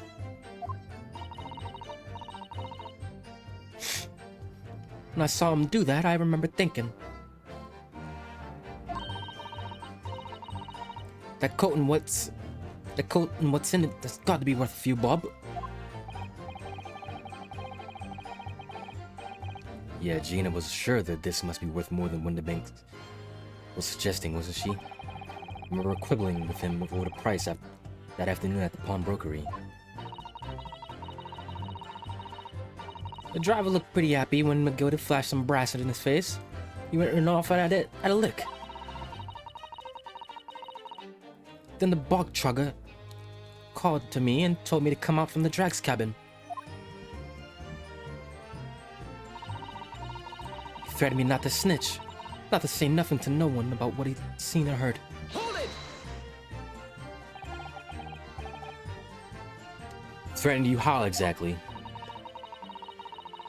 Told me I'd only be able to stop if I did exactly what he said. Which included giving false testimony in court 2 months ago. Yeah, that's it. And there was one other thing he said. Which was? He told me I'd have to hang on to the ticket from the pawn shop and make sure not to lose it. The ticket? Well, I never! Said if he didn't show up, if he didn't show up to get the ticket off me before 2 months passed, I had to go to the pawn shop to pay them money to keep it in luck, to stop it being forfeit. He left me with some brass to pay for it. But really? Why on earth would Mr. McGill have done such a thing? Depositing his overcoat with a pawnbroker before the arrival of the police. It makes no sense at all. There would seem to be only one logical explanation, my lord. What McGill had the driver deposit at Winterbanks was something he didn't want the police to see. Something very important that he needed to hide at all costs. Anyway, after that, he let me go, so I legged it before the coppers showed up. Well done, Gina. It'd have been easy to tell the truth like that. Jeannie's really putting her faith in you, Runo. Yeah. To thank her, she'll have to face a charge of perjury once this trial's over. So I need to use the time we have now to get as much information out of her as possible. It's time to really go for it. Press her on every statement. I suppose I should. Oh, and another thing. What's that? Take a look at these two. Isn't that strange that they've been whispering to each other the entire time? Yeah, that is strange.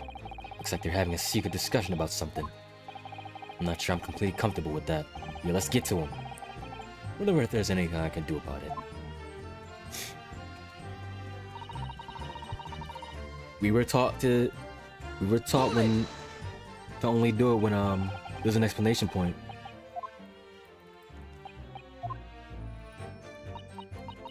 The fuck are y'all up to? Excuse me. Is there something you'd like to share with the court, Inspector Gregson and Mr. Graydon?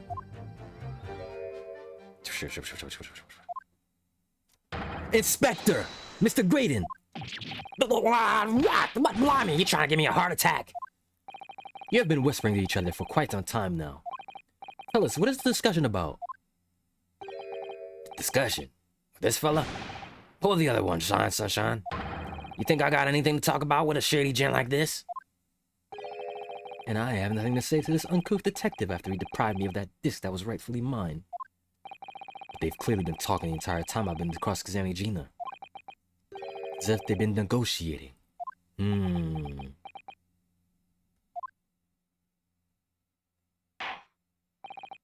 Thank you, Mr. Strayed. Thank you, counsel. I've heard enough. I believe we now have a reasonable understanding of what actually transpired on the omnibus. It would appear on a night 2 months ago, a negotiation was taking place on the omnibus. A negotiation concerning this disc. However, matters did not run smoothly.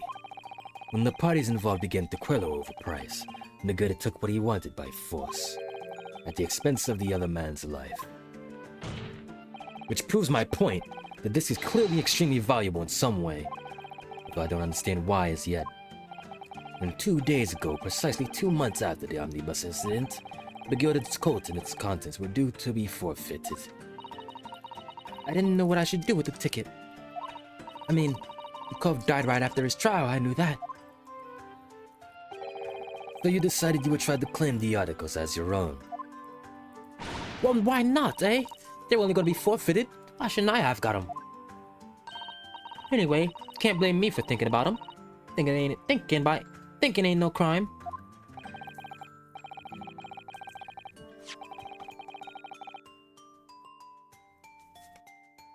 Mr. Strayed. It would appear Mr. McGilda was prepared to kill in order to take possession of this disc. Do you know why that would be? Eh? I ain't got a clue. But I reckon it must be worth a fair bit of brass. It's probably gonna sell it. And you can't blame me for thinking that. Thinking ain't no crime. My lord. The evidence your lordship has requested has been located and is ready for the court's inspection, sir. The box.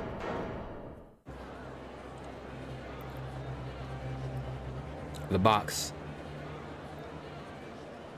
Let's get to it. The mysterious little box, deposited by McGilda 2 months ago. There's no doubt in my mind that it's a key piece of evidence in this far-reaching puzzle.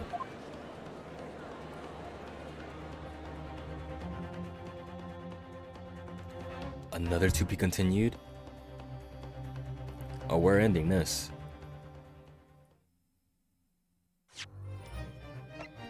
Ba-da-da-da, la la la. It's raining again. Thundering.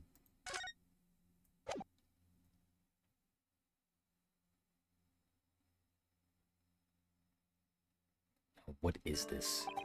So this is the article in question, is it? The small box deposited with the pawnbroker by Mr. McGilda 2 months ago. And on the night of Mr. Windibank's murder, the only item on the shelves that was touched by whoever broke into the shop. Quick, let's open it and see what's inside. Ah, it's a music box. Good gracious, this is no ordinary box, it seems. Wow. Although in truth, I had an inkling that might be the case. It would appear that the box houses a miniature music box movement. What's wrong, buddy? Then, is it too much to expect? I think it would be reasonable to assume that it is a device for the playback of this disc, my lord.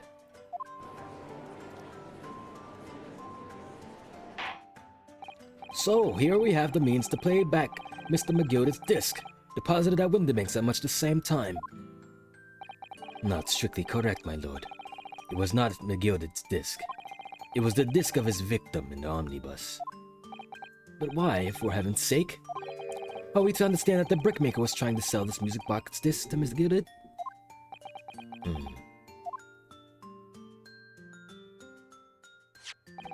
I believe the answer will become clear if we listen to the music on the disc, my lord.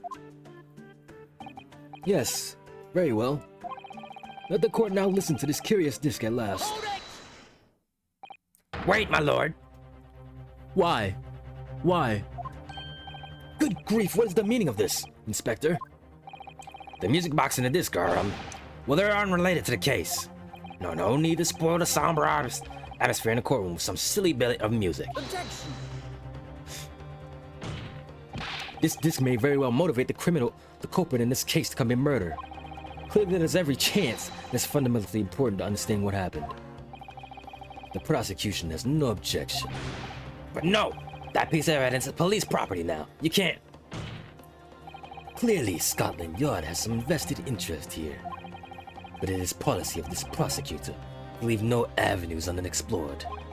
And you, Inspector, have no jurisdiction here to prevent that from happening. You tried it. You tried it. Whatever you're doing, you tried it. No further delays, please. Play the disc.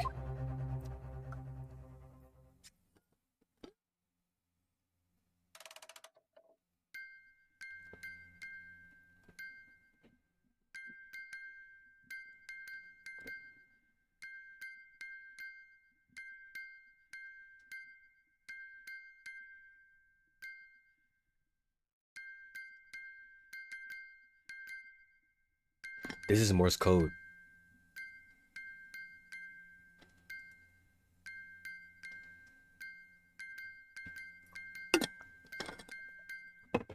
This is Morse code. What on earth? That's certainly not what I would call music. No. It's just the same note playing over and over again in an irregular sequence.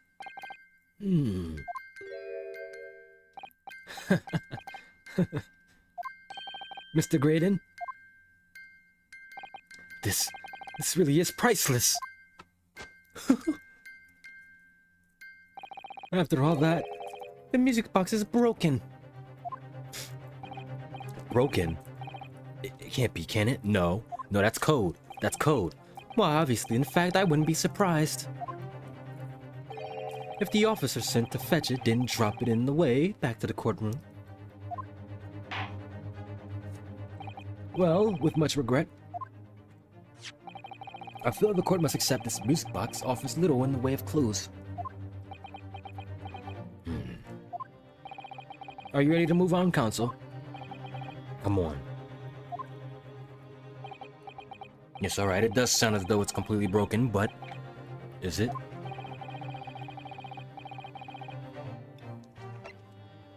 It's of course a clue. I believe that it could be relevant, my lord. Good lord, but how can it be?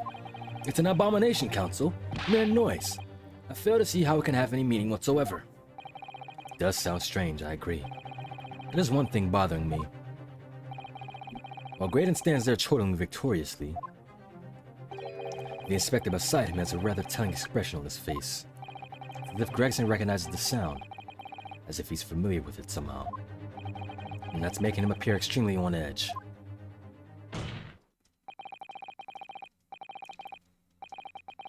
If that's the stance of the defense, my Nipponese friend, answer me this. Oh!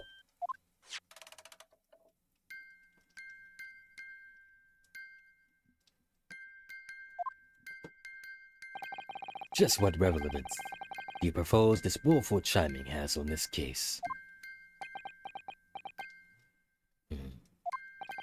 This defense believes that the sound emanating from this music box is...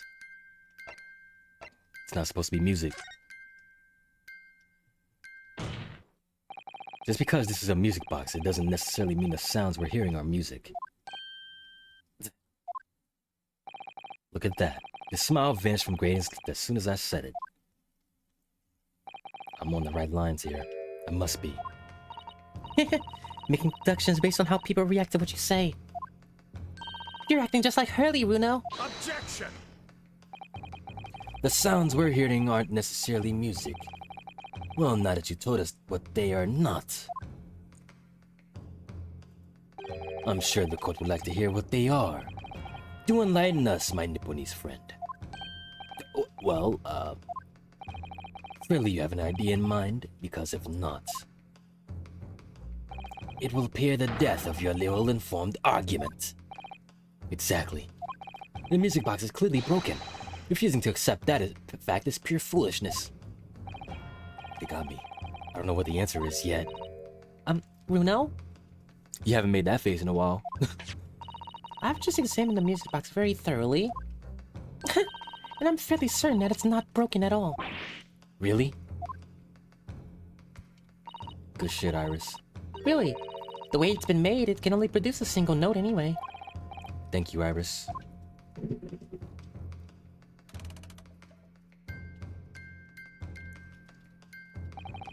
Alright. Well, if the music box isn't broken, it must mean that the sound it's producing has some significance that isn't musical. Morse code. Ah. Could it be? Is that what these sounds are? Something just struck me, Runo. It just struck me too. I feel like recently, in the past few hours even, I've heard another sound very much like the one that this music box makes. Yeah, it's a familiar sound. Actually, Iris, I was just thinking the exact same thing. I'm going to have to press the defense for an answer. You've waited long enough.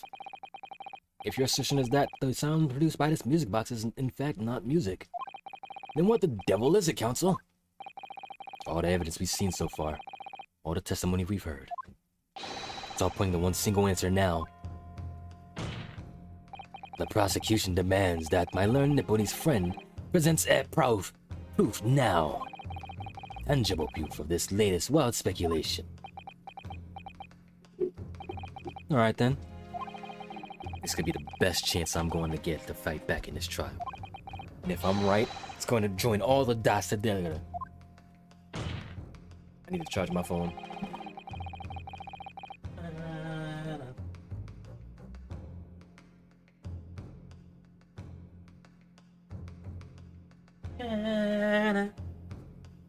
Let me get some more water too.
We need physical evidence, but juror number 5 can help us out here.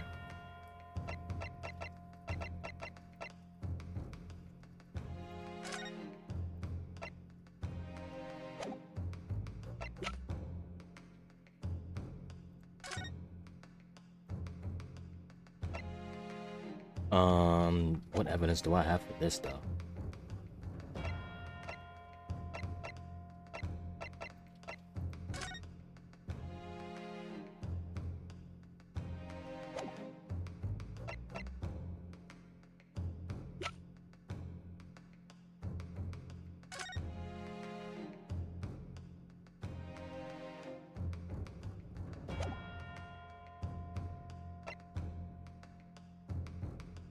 It's not none of these.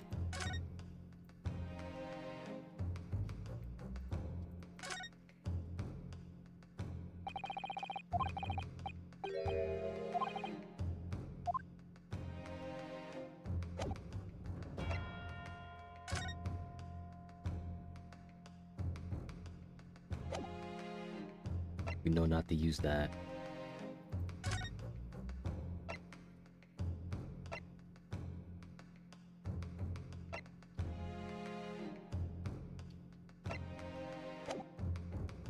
No, not to use that.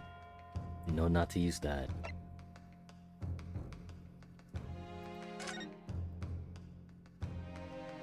It's not the story.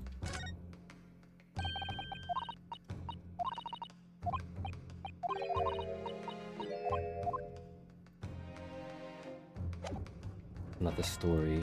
Go to its notes.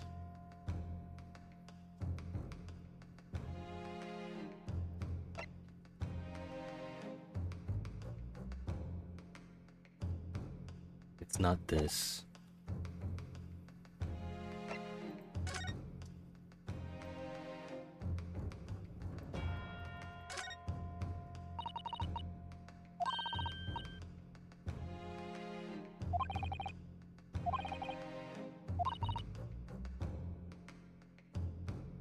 Here it is, right here, the paper.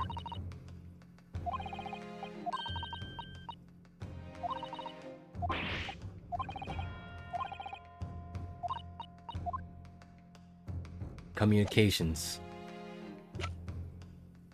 Because it's not none of these at all. It's not none of these. And we haven't used this paper yet, so send it. Take that! Send it.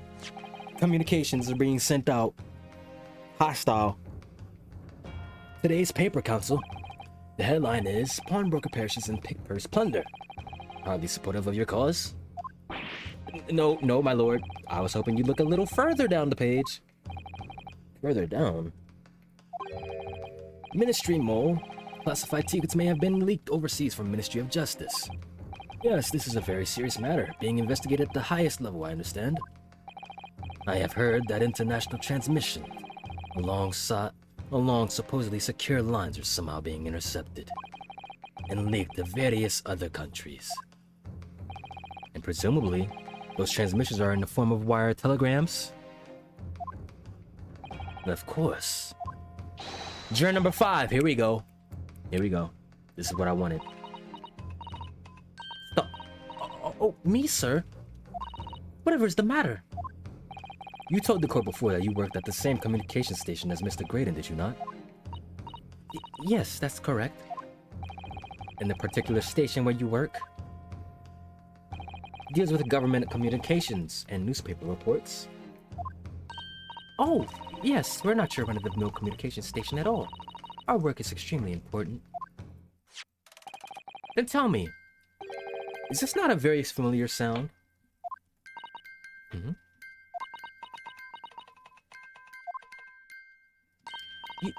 You don't mean to say, is it? That's right, madam. It bears more than a passing resemblance to the sound made by your telegram machine as you tap it. I believe it's called Morse code. But I don't believe it! Gotcha. Now correct me if I'm wrong. But when it comes to leaking telegrams from government departments, there could be no one way more perfectly placed than a highly skilled communications officer. Are you suggesting that the music box disc contains stolen government secrets in Morse code? Yes, sir. And now you're linked, buddy. Now you're linked to this. Order, order. Please, everyone, order. But this means... This is high treason, Council, deserving of capital punishment. Too much new vocabulary. What is this treason, and what is this capital punishment? The sort of words I'd half expect you to know. For our sovereign governments of confidential information, hostile nations would surely pay almost any price. Yes, and on that night 2 months ago, that was the very negotiation that was taking place inside the omnibus.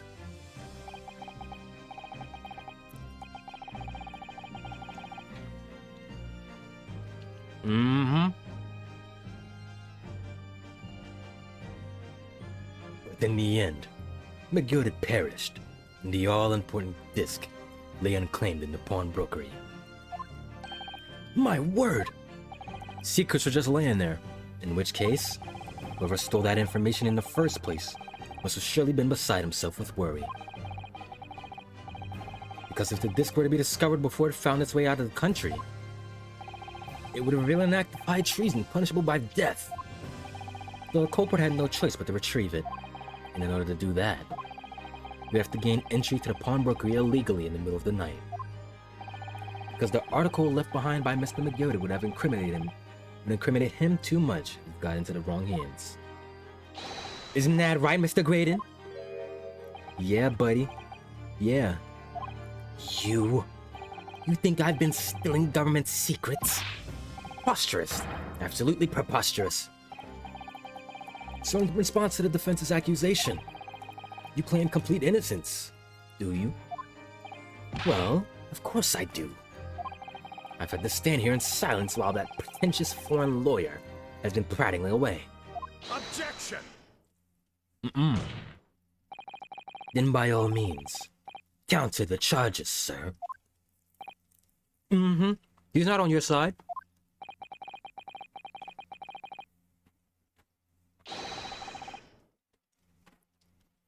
The prosecution demands the witness testifies in response to the accusations brought by the defense. Delighted, I'm sure. You're caught, buddy. The witness is reminded that the crime under scrutiny in this trial is the murder of the pawnbroker, Mr. Winterbank. That being a most flagitious offense, for which the law of this land sanctions a capital punishment. Alright, I just moved my phone away. I'm out these. Flagitious.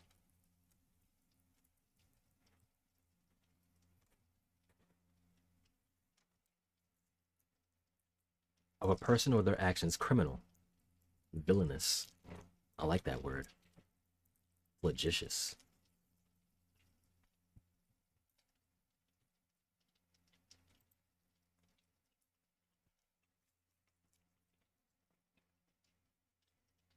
But the heinous acts of high treason is no less serious a crime. I urge you to bear that in mind as you testify, Mr. Graydon. So then, let us proceed. You may... Oh. Gregson? Oh. Oh, now you're coming up to defend him, huh? You coming up to defend him? You gotta let us have a rabbit in the pork here, Governor. You got things to say. I beg your pardon? Who do you think you are? Name's Nash Skulkin. Occupation is professional baddie. Name's Ringo Skulkin. But we ain't baddies enough to sell our motherland. That's right. Or what they call the Three Skulkin Brothers.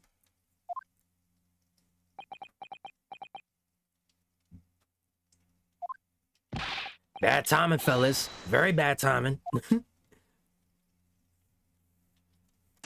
Now hold on. Gregson, are you actually a part of this? Are you actually a part of this, Gregson? Why were you whispering with him? An American communications officer couldn't possibly steal confidential government information. Besides, the sounds produced by that music box aren't even Morse code. There's some low-class breaker negotiating with the Gilded anyway, was it not? I have no relations to the man. Look, all we done is break into the gap the other night like we were told, like what he told us to do. Like what he told us to do.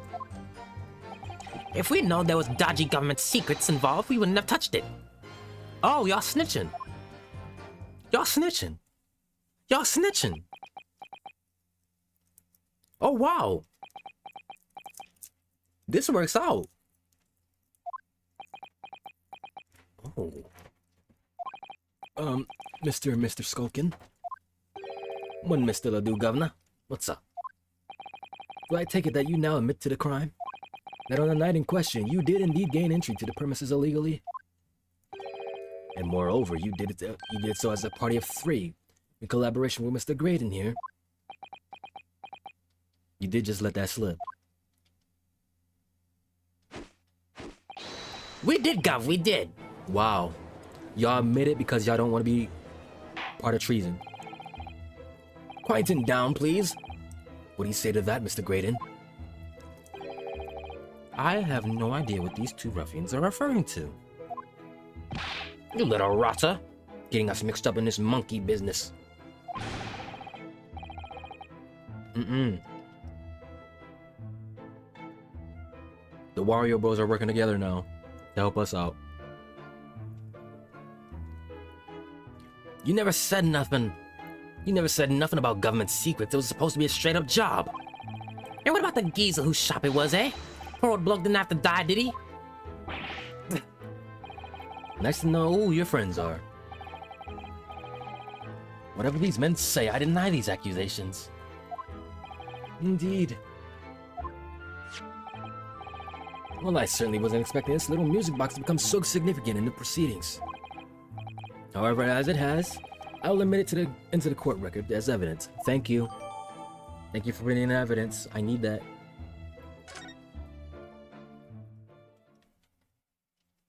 Yeah, what's up now? What's up now? What's up now?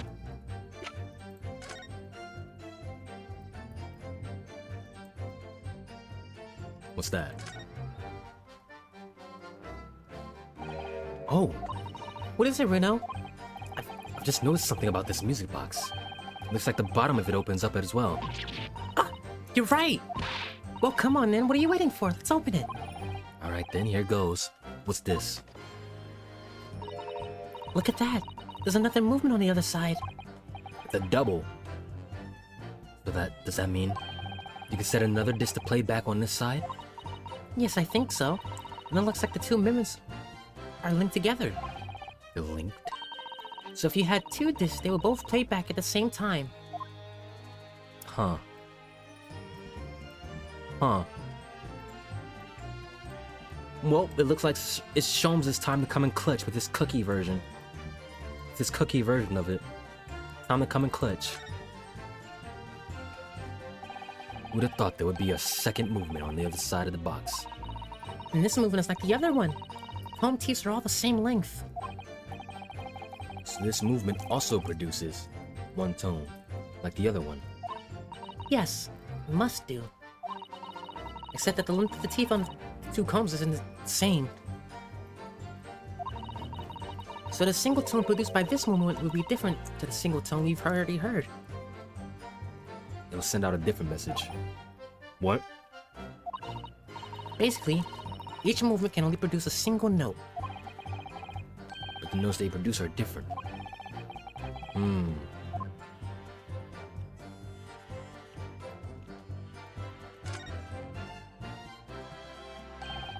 See how the former gilded fits this sits in the music box the man deposited at Window Banks? Couldn't be a more perfect fit. But there's no question then. The disc was designed to be played in this music box. But despite that, the sounds it produces are neither musical, nor do they appear to have any meaning. This doesn't make any sense. I wonder. Perhaps there's more to this music box than meets the eye. Maybe we haven't discovered all its secrets yet. We just did. It's a dual-sided telegram system.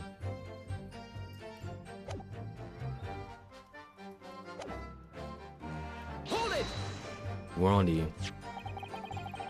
So is this newspaper headline accurate? government communications are being intercepted? How could I possibly know? What do you mean by that? Any important government communications are handled by high-level officers, by specialists. General members of the staff and station where I work would never be entrusted with sensitive information. Oh no, stop. Must say something, stop. Let me guess. Chair number 5?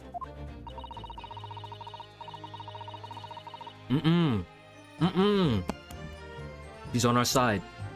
You regular communication station officers are as lowly as you're being led to believe.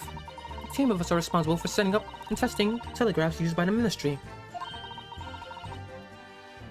And Mr. Graydon is the team leader. That's fascinating. You're getting ratted out, buddy. Graydon is highly skilled operator, stop. Currently in presence of idols, stop. So you had access to the equipment used for these confidential communications, Mr. Graydon? Well, what of it? The transmissions are always made behind closed doors, so they can't be heard. In any case, all messages are sent and ciphered. No employees can possibly understand them.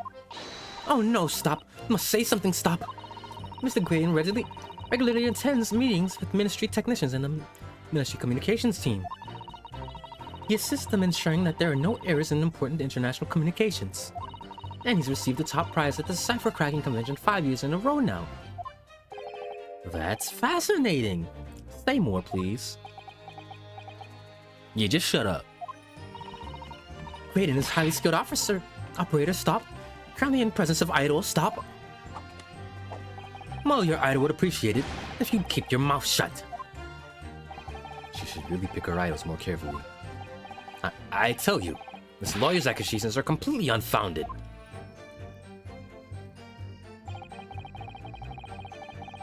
Hold it! They're not. Anyone with a brain, that would be blatantly apparent on listening to that music box for even a few seconds. Of course. Surely it can't be that my learned friend is unfamiliar with Morse code. Ouch. He looks genuinely shocked at my ignorance. I would be more than happy to demonstrate the basics for you, sir. Oh, that's him? Here in the court? Morse code is a continuous series of 2 distinct tones. We need the second one. We need the second disc.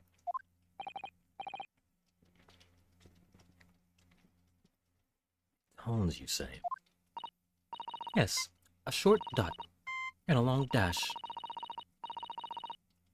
By combining those in different ways, you construct letters. I see. For example, this is A. And this is B. But when you listen to the sound produced by this music box, you only hear one tone, don't you? But it sounds so similar. The rhythm of it is the same in everything. But there's no discernible meaning to this apparently random sequence of sounds. So your assertion is fundamentally flawed. This is not Morse code. Ah, no! Really, you shouldn't be so surprised. What did I tell you?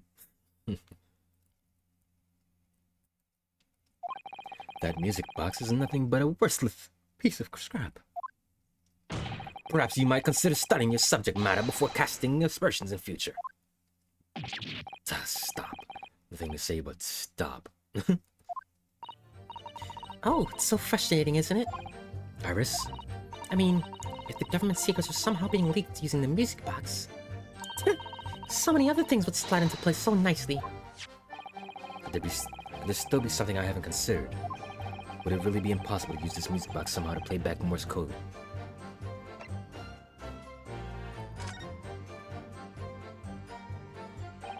There's still every possibility that this music box was instrumental in leaking the government secrets. That's the belief of the defense, at least. Objection! We need the second disc. Does it please you in some way, my Nipponese friend, to repeat the same line of argument ad infinitum? It's already been established that to be Morse code, 2 tones are required. Dots and dashes. Yeah, I'm well aware of that. Then what? Well, it would appear the defense has a hypothesis to put forward. You had better present your idea at once, counsel. How do you propose that this music box, which appears to possess only a single tone, could have been used to decipher secret messages into Morse code? Show him. Show him.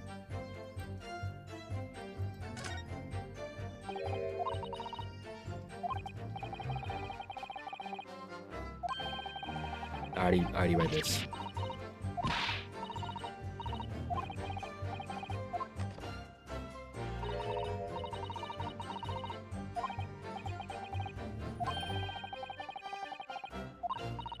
Mm-hmm.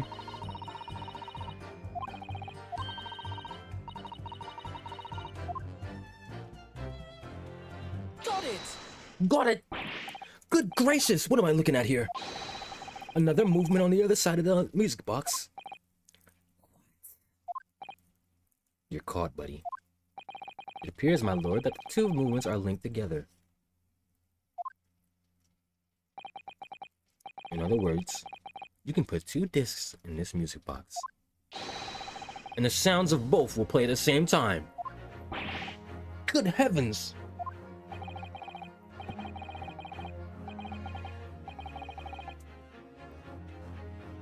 As the court has heard, Morse code comprises of two tones, a short dot and a long dash. With a second disc in place, this music box can be used to generate Morse code and convey a message.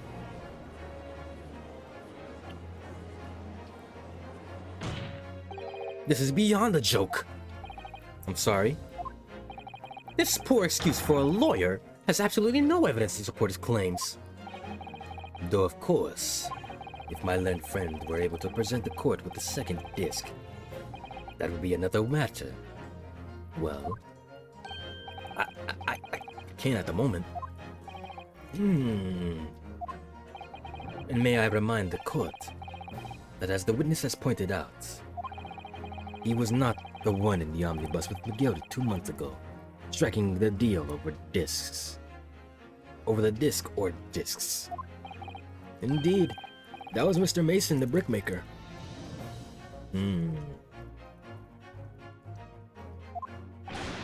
Exactly! I had nothing whatsoever to do with it.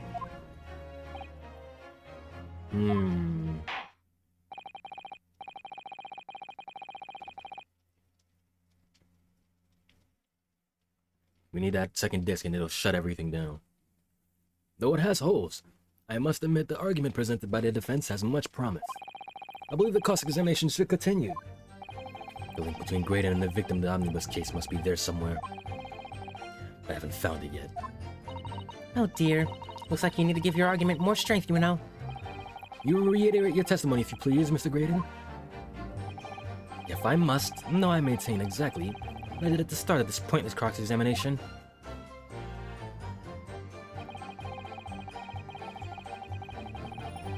Hold it!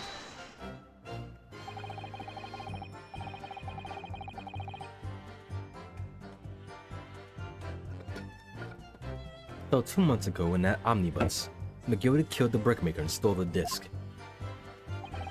Mr. Mason was a single man with almost nothing to his name. It seems he lived in an artisan quarter some years ago, but people there remember little about him. Doesn't make much sense though, does it? How would a humble brickmaker come acquire secret government information? How indeed. With a smirk face. There must have been somebody else involved behind the scenes in all this. Somebody who acquired the disc and gave it to Mr. Mason in order to take it to the meeting with McGildy and negotiate a deal. Dear me. You may have it in for me, sir, but I assure you, I have far more class than that. An old brickmaker from an artisan quarter and this well-to-do communications officer. If only I could find some evidence to link the two of them together. I'm about to wipe that smug look off your face. If you have nothing more to add on to that note, let us return to the witness's testimony.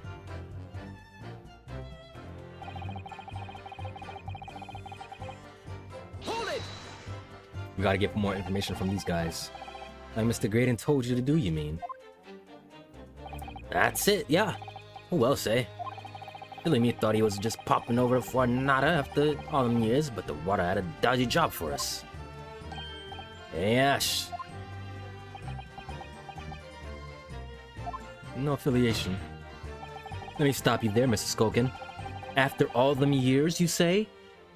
Do you mean to tell me that Mr. Graydon is an acquaintance of yours? We're the sociable kind of baddies, you know? Or let's say Graydon's an old China. Excuse me. Yeah? Something wrong, Mr. Skulkin? Other one, the other Mr. Skulkin. What? Who, me? When your brother was testifying just now, he said something that seemed to cause you to react. Oh, I was just remembering the old days, that's all. We used to have a right old laugh together way back when. Together? With Mr. Graydon, you mean? Oh, y'all was buddies. Yeah, with Ash, I mean, you look at him now and his fancy whistle and flute and you wouldn't Adam and Eve it. But when he was younger, he was from the poor part of town, just like us. Is that so? But he was always a leery one. He had the brains, he had the savvy. Always coming up with smart ideas like what would never have gone through our heads. God blimey, ain't that the truth? Remember Milverton Skulkin Milk Run? That was a corker, eh? Save it until after the trial. Your reminiscing has no place in this courtroom. And neither does your fruit.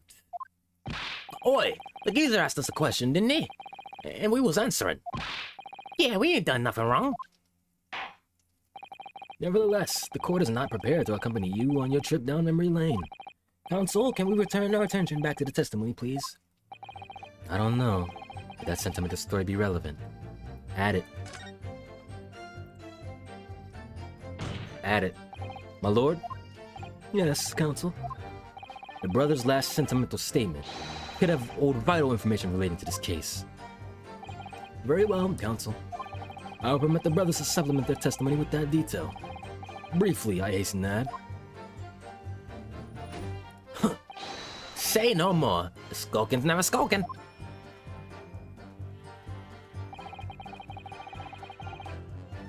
Novaton.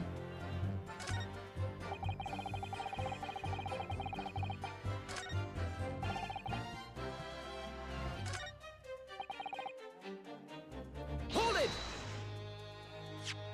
So did you know nothing about this music box? We didn't know nothing. We still don't know nothing. And we ain't planning on knowing nothing about it either. 2 nights ago, you did indeed break into Windermake's pawnbrokery, didn't you? In your original testimony, you said that the door of the shop was ajar and that it was like some kind of a sign begging you to go in. But the truth is, you were planning to break into Winderbank's all along, weren't you? We were, Gov, we were. You're right there. So that's what he told us to do. It was his plan. And why was it Mr. Graydon's plan to break into the Winderbanks that night? Did you not ask the reason? Well, he said the place was full of stuff worth nicking. That's what he told us beforehand, anyway. Turned out it was a load of cobblers, didn't it? I wasn't best pleased, I can tell ya. In any case, if they know the real reason, it doesn't sound like they were going to give it away.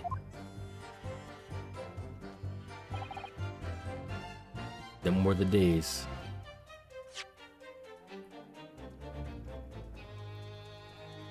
Can I not switch to profiles?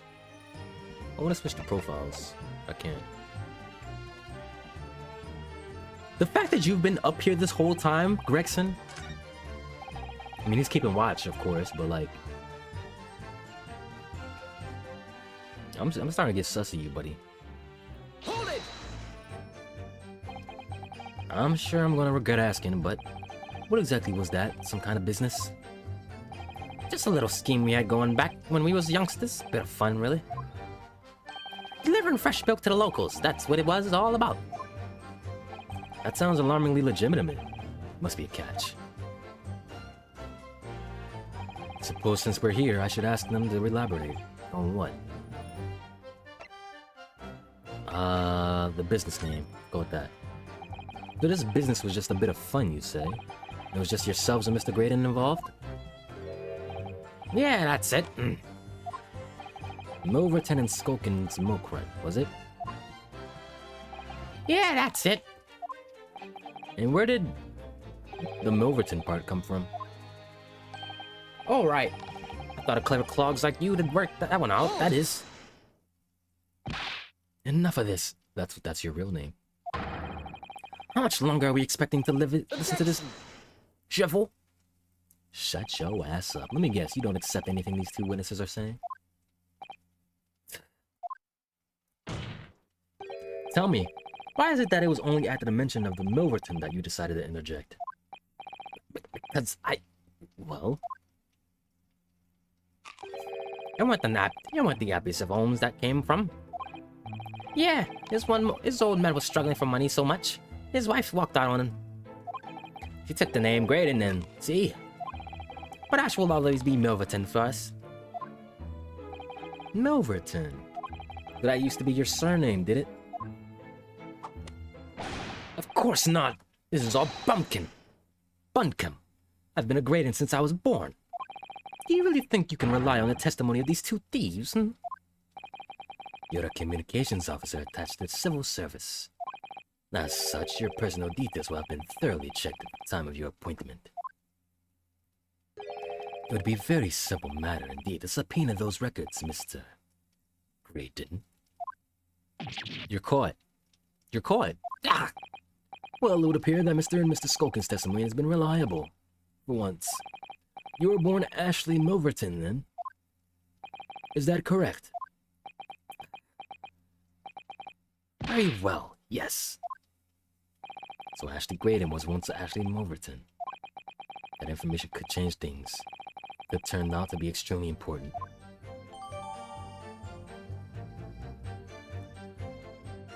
Ashley Graydon's personal profile.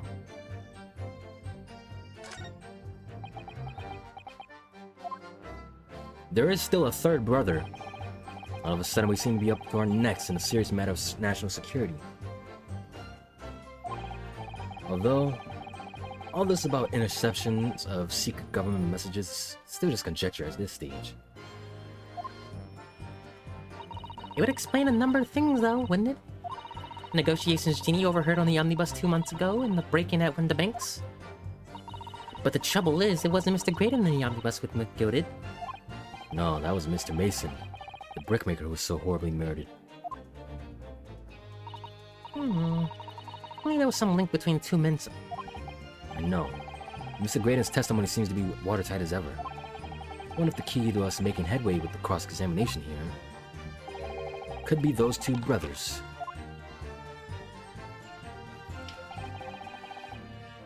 Is his last name... Hold on.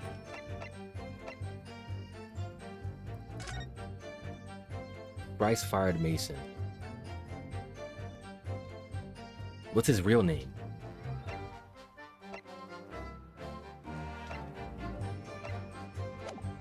What's his real name?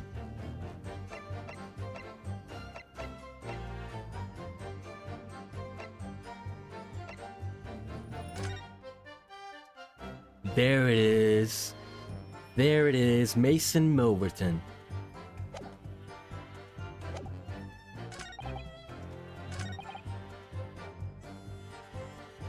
It was your papa that died. Your papa that died, huh? Objection! You're caught. You're caught. Mr. Ashley Milverton. Tell me, why did you try to hide your former name from the court? Because I haven't gone by that name for years. It means nothing to me. Oh, I don't think that's the real explanation at all. The truth is, you had a reason to hide that name. Explain yourself, please, Consul. I have here the notes from the omnibus case, my lord. And as we all know, the victim, the man who we understand, have been negotiating with McGilded. Yes, Mr. Mason, the brickmaker. That's right. Only Mason wasn't his surname at all. It was his given name. His full name was Mason Milverton. Milverton? Do you mean to say the saint's alive? Mr. Ashley Milverton? Is it not the case that the brickmaker, Mr. Mason Milverton, was your father? Was your papa? Your papa died? I don't... As I believe I mentioned earlier, your family history will have been thoroughly checked when you join the civil services. And it really would take no time at all for the court to subpoena those records. No point lying. Truth is, you have been illegally acquiring highly confidential information and selling it on the Gilded in collaboration with your father. Oh! Ooh, y'all was partners. Father-son duo. The new facts and evidence unveiled by the cross-examination of this witness all come together to reveal the truth. The truth, you say? That you collaborated with your father, Mr. Mason Milverton, in illegal dealings with Magnus McGilded. By dint of this music box, you mean, counsel? Yes. Stealing information being sent in secret government communications and selling it on to Gilded. Mr. Graydon concocted this elaborate scheme of using 2 music boxes to encode the information, as presumably a safety measure against the information falling into the wrong hands. And a very effective one. I shouldn't have given the scheme any credence whatsoever. But the deal with McGilded went sour, and the brickmaker met his end. Yeah, but before he was arrested, McGilded managed to temporarily dispose of the stolen disc at the pawnbroker. Then, having learned of the situation, you appeared at Winderming's 2 days ago, in an attempt to recover the 2 articles McGilded had placed in pawn here. But that attempt failed. One of the discs was seized by the police, and the other, you never found. So that same night, you enlisted the help of the Skulkin brothers and broke into the pawnbrokery. This time, determined to recover the second disc. Are you suggesting that the second disc was inside the music box? We never knew nothing about that. On the night that Mr. Winderbank was killed, that music box was moved. He took the disc out. The intruder to the pawnbroker touched one item, and one item alone, the music box. As rather ingeniously demonstrated using the 2 prints from the security camera indeed. So, the question that naturally begs answering is this. Why was only one article? Why was that only that one article disturbed? The answer is obvious, because it contained the second disc, which the intruder was desperate to retrieve. Since, if it were to fall into the hands of the police, it would be proof of high treason. We're on your ass, buddy. Well, Mr. Graydon, you deny that all of this is actually began on that fateful night 2 months ago?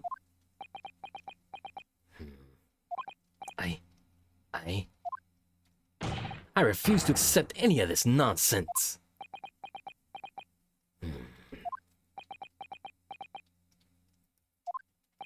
Sir,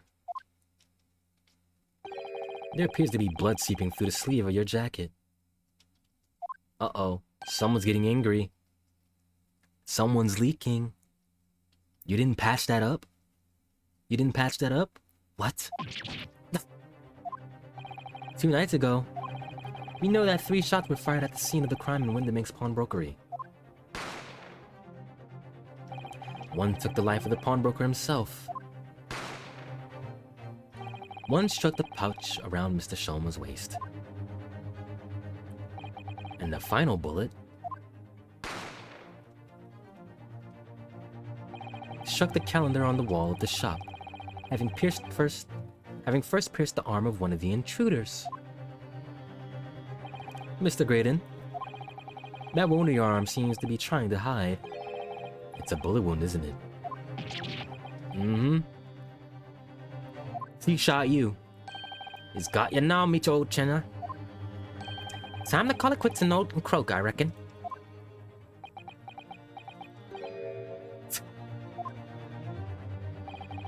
Don't acknowledge my presence Don't acknowledge my presence there under any circumstances whatsoever. Those were my terms, remember? And I paid you handsomely to comply. Clearly I was a fool to think I could trust some common backslum thief.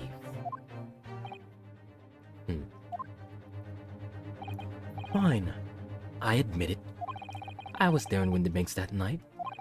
I paid this pair 10 guineas to accompany me. And as you've noticed, I sustained an injury in the course of my adventures. My bizarre adventures. But that is all. I admit to nothing more. Stealing government secrets, negotiating with Mr. McGilded. As God is my witness, I'm sure I recall nothing of the sort. It's not gonna go down without a fight. Not until I can show hard evidence, I suppose. Nevertheless, defense has now established a crucial fact. Which is... Well, we know that one bullet was fired from each of the 2 firearms we have in evidence. The bullet from the Skulkin brothers' gun hit the pouch around Mr. Shum's waist. And the bullet from Mr. Winderbank's gun clearly must have been the one that caught Mr. Graydon on the arm. Indeed it must. We can rule out the possibility that the man shot himself. And that leads us to only one conclusion. Mr. Winderbank was spotted by a third gun, which can only have been fired by the third intruder. Goodness! That's right, Mr. Graydon. The only person who could have possibly have shot Mr. Winderbank that night is you. Hold it!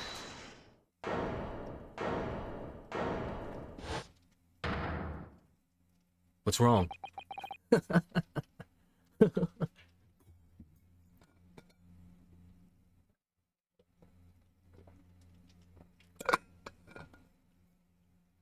What's wrong, buddy? You little upstart. You made a grave mistake when you summoned me here. What's that supposed to mean? Yes. The gun is the cane. The cane is a gun. The cane is a gun. The cane is a gun. As you rightly say, I was there at the pawnbroker's. I did my best to hide the fact naturally. I had no intention of ruining the distinguished career I built for myself at the communication station. But did the thought never cross your mind? Did you never consider the possibility? What do you mean? What thought? What possibility? The possibility that if I were there at the scene, I may have witnessed the crucial moment. You see, this makes me a key witness in this case, and I have my hands firmly around the neck of your client. What? Are you suggesting? I saw it all. I saw the very moment that pickpocket girl pointed that gun at the poor defenseless pawnbroker and shot him. You what? Nah, he's turning it around. Shifting it. He's shifting it. He's shifting it. Order, order, order.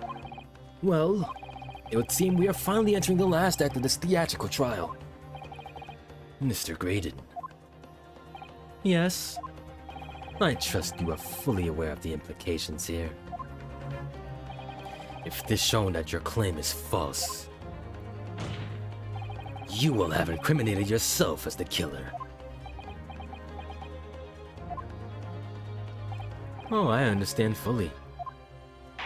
Let's do it then. Let's do it. Let's do it then. Then I must ask you to give your formal testimony once more.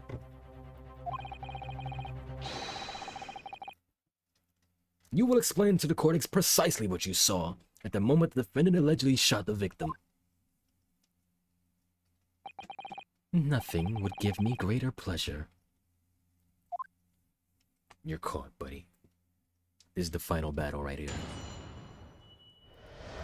Trying to sneak out of this, you're caught. You're done for now. While these ruffians were jostling with the broker, I was still near the entrance to the shop. The entrance, huh? When Winterbank threw Nash over the counter, I felt a sharp pain in my arm. I pursued the man, but he shut himself in his storeroom. I could see him through the peephole in the door, though. The accused in a black coat shot the man in the back as he was trying to flee to safety. I saw the blood spatter all over the wretched girl. There is no blood spatter. Then she tossed the gun out of the peephole, so I picked it up and made my escape. That's quite the story you're telling. Good gracious, this is quite extraordinary testimony.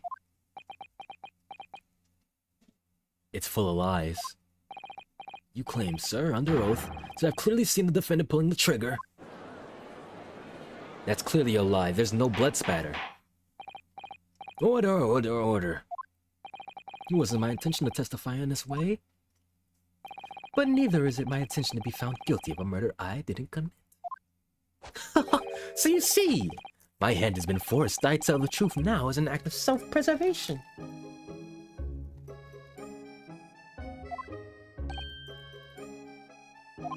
The truth? Until now, the prosecution was completely unaware of these details. Yes, well, sorry about that. What do you mean, sorry about that? Having shot me in the arm, the pawnbroker was then shot in the back by the accused.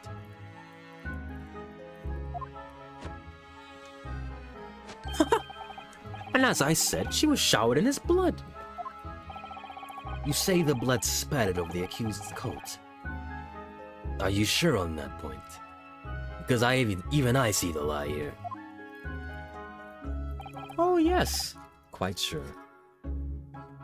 I'm pretty sure everybody sees it. All over the black overcoat that pickpocket girl was wearing at the time. Really?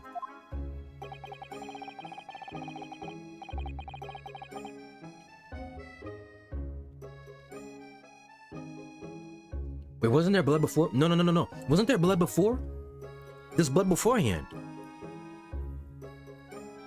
If her coat could somehow be shown to harbor vestiges of blood, that would be conclusive evidence here.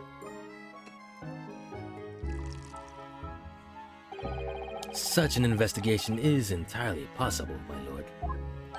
What? Only very recently, a German scientist has developed a technique to identify human blood. So here's the true science, not some amateurish detective's dubious foray into the world of chemistry. There's nothing dubious about Hilliard's work. His ideas are all sound. Ideas are of no use here. In science as in law, theories must be proven before they stand. In Germany, the technique has already been employed in the courtroom as the basis of evidence. Scotland Yard has a small quantity of the chemical reagent used, with your lordship's permission. Wait, so why were you complaining? Why were you complaining so much if y'all had this? You could shatter all vestiges of doubt within minutes. This doesn't look good, Bruno. Why not? Well, we know, don't we? That there is blood all over the front of Jenny's coat. I did remember that. If they tested with their chemicals... Oh, help, you're right. I was forgetting what happened yesterday.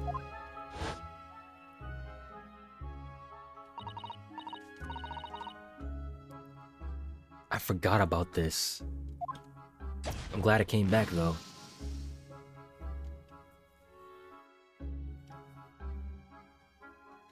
It's purple, though. That's not Mr. Windermink's blood. That stains from 2 months ago. That's Mr. Mason's blood from when he was stabbed by McGilded, who was wearing the coat at the time. That's not going to matter, though. My lord, the defense objects to the test proposed by the prosecution. Oh, no, overruled. Lord Van Zeeks, make it so at once. With pleasure, my lord. And while we await the results, the defense may proceed with the cross-examination. Fuck. Once they find that blood out, they're not going to know whose blood it is, but they're going to know it's blood. And that's all that's going to matter for them. Shinobi. Counsel! Yes, my lord. Your cross-examination? Of course, my lord. If this cross-examination doesn't go well, if I don't manage to uncover some decisive evidence or a really compelling clue now, I have a very bad feeling about the outcome of this trial. Yeah, this is going to be raps if he does this.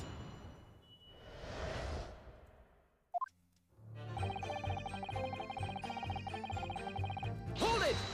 This is all lies, though. Mr. Winterbeck emerged from the storeroom, I believe. Ringo and Nash were scouring the counter when he suddenly appeared and flew at them. He already had the revolver in his hand. Fortunately, I wasn't too close. I've never been so scared in all my life.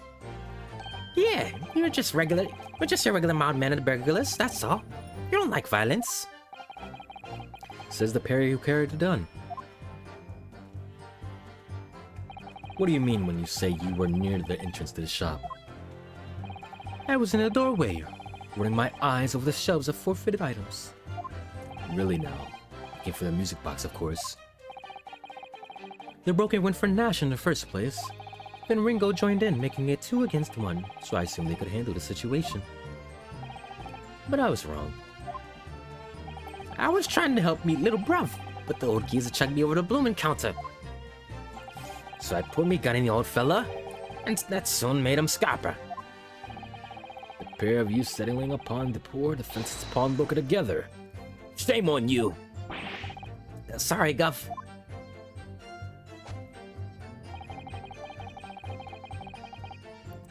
Sharp pain in your arm. What does this mean? You mean that's the moment you were shot? Yes. Huh. Okay, so she didn't shoot at all. It wasn't her. It was Winterbank shooting in self-defense.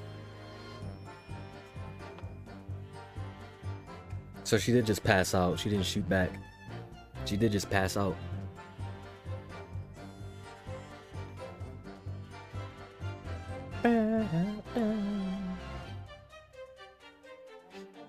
Yes, though I didn't immediately realize what had happened, of course. Things crashed to the floor from the counter as the 3 men were brawling. It was at exactly that moment that it happened, so I didn't hear the gunshot. And the bullet went on to strike the calendar in the wall behind you.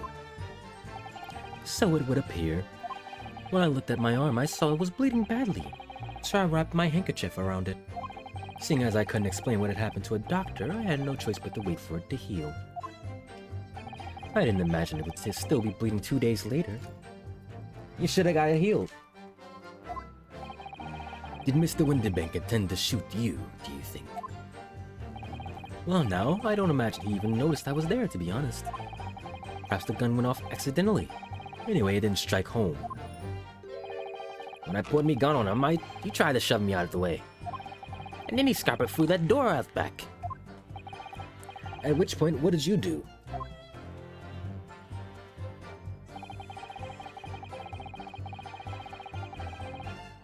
Hold it! You could see him through the peephole. You mean you chased after him? I don't recall the reason why, but I ran after him to the back of the shop. And what about this peephole in the door you mentioned? Well, unsurprisingly, the storeroom's door is a solid job. Made of stout wood. Yup. I knew this the whole time. But there's a small opening in about head height. That lets you see what's in there from the outside. I should know that, shouldn't I? I looked through it myself that night. You can shoot somebody through there. And what about your burgling brothers? Did you see what went on through this peephole as well? Not likely, Gov. Didn't see nothing of the sort, Gov. I doubt these 2 buffoons were even aware of the people's existence. So the Skoken brothers were there, but they didn't see the killing of Mr. Winterbank take place. Inside the storeroom, I could see the broker and that young girl standing there. The defendant? Yes. Though neither of them noticed that I was looking. The girl raised her gun and pointed it straight at the man. What gun did she have, buddy? And then what did you see?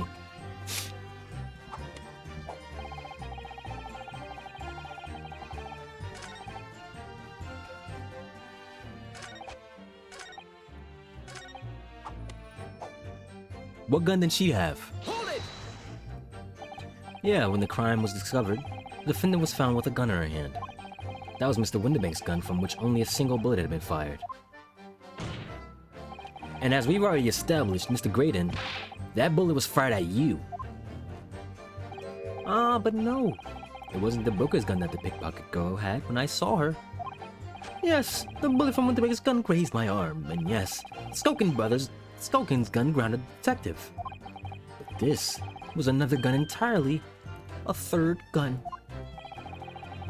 The broker's gun was not the murder weapon, so clearly there had to be a third firearm involved.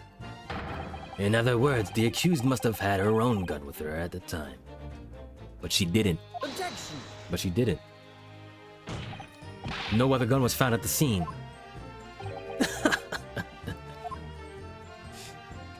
Calm yourself, Consul. Sorry. You must consider the events in order. At first I saw the broker and the girl glaring at each other, but then all of a sudden, the broker turned to run. And it was at that moment, that the little gutter rat shot him in the back. Where would he be running to? A chilling image, I must say.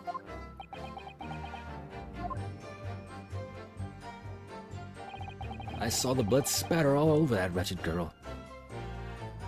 I can't even do this now. I can't even do this now.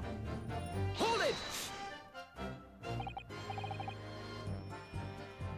All over her, but it's dried blood. Hold on, it's dried blood. It's dried blood. Yes, through the peephole I saw it clearly. Of course, the stains are invisible now, with the coat being such a dark color. But I assure you, that garment is silly with the victim's blood. It's not the victim's. It is silly with blood, that's for sure. But it's not Mr. Windibank's blood, is it? No, that's right. It's Mr. Mason Milverton's blood from when McGill stabbed him 2 months ago. So annoying. If they only accept Curly's chemical analysis, you could prove that. But they won't. So unfortunately, we can't use it as evidence to support our case. Bother.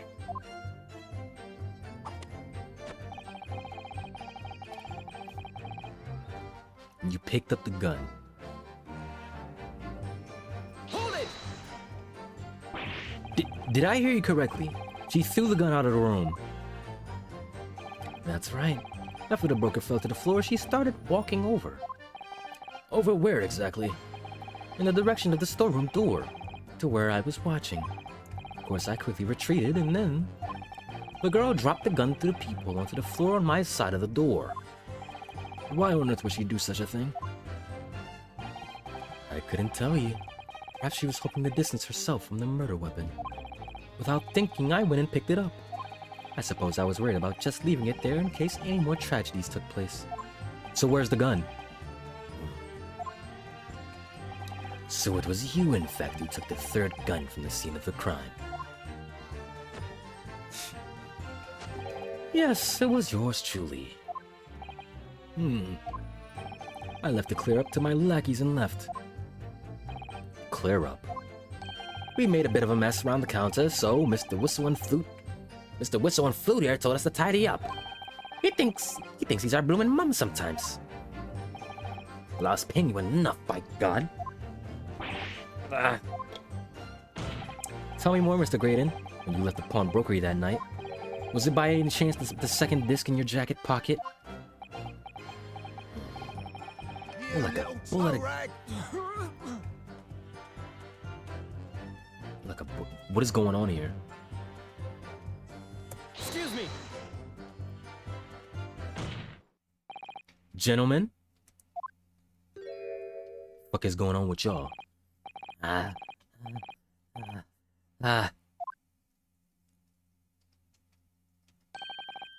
Something wrong, Sunshine? Clearly, whatever y'all are doing, why are you choking him out? That's my line. You do realize you were just violently shaking Mr. Skulkin. Blimey, he's a bit of a hooligan, ain't he? What was going on just now? You saw him, he grabbed me whistle. Why the blazes, he said, didn't you mention the third gun when we got you down to the station? And why didn't you? Cause we didn't know nothing about it. With that flaming peephole on the door. Sorry about that. I could be prone to losing my rag sometimes, but not hurt, are you? God blimey, see the way he's looking at me? Telling you this, he's giving me willies. That was strange. The inspector doesn't normally get quite as worked up as that. You wouldn't normally grab someone. No, that wasn't like Gregsy at all. He's normally all sweetness and light, no matter what I say to him. Yeah, well, that's to you. You might be a special case, Iris. Well, anyway, that was definitely out of character.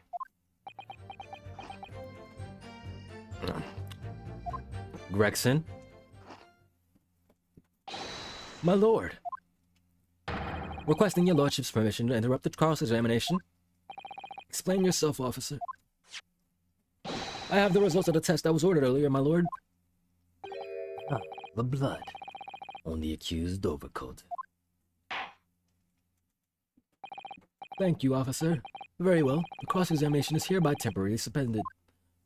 I presume you have no objection, counsel? No, my lord.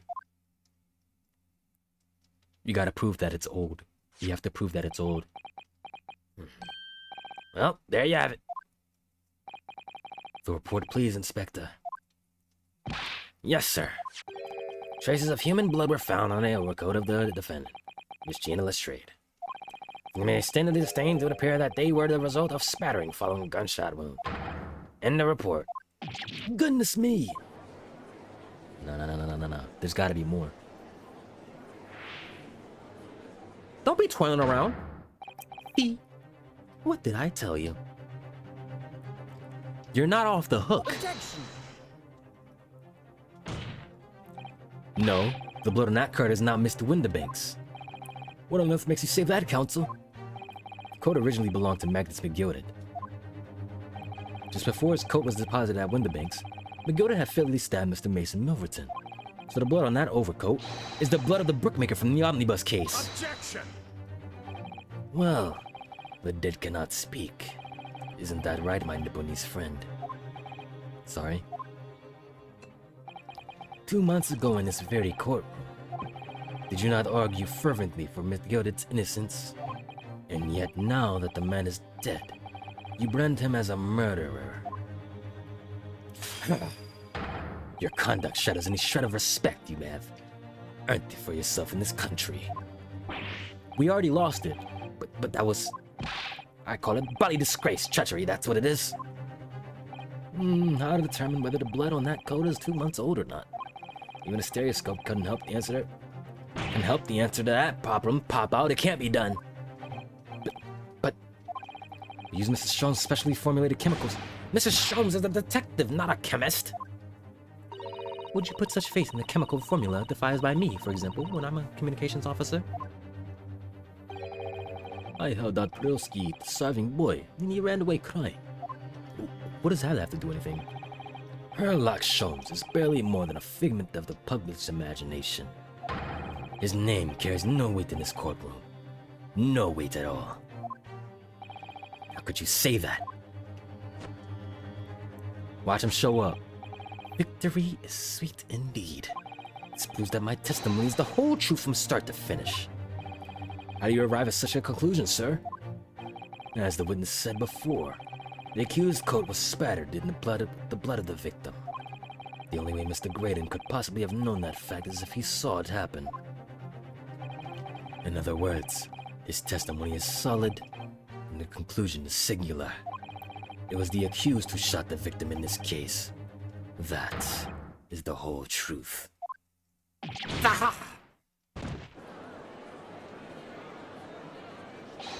You gotta break through this. My lord! Been a long battle this one, but this old warhorse has something to say now, if you please. Mr. Foreman, as of this moment, sir, the squadron has reached its final decision.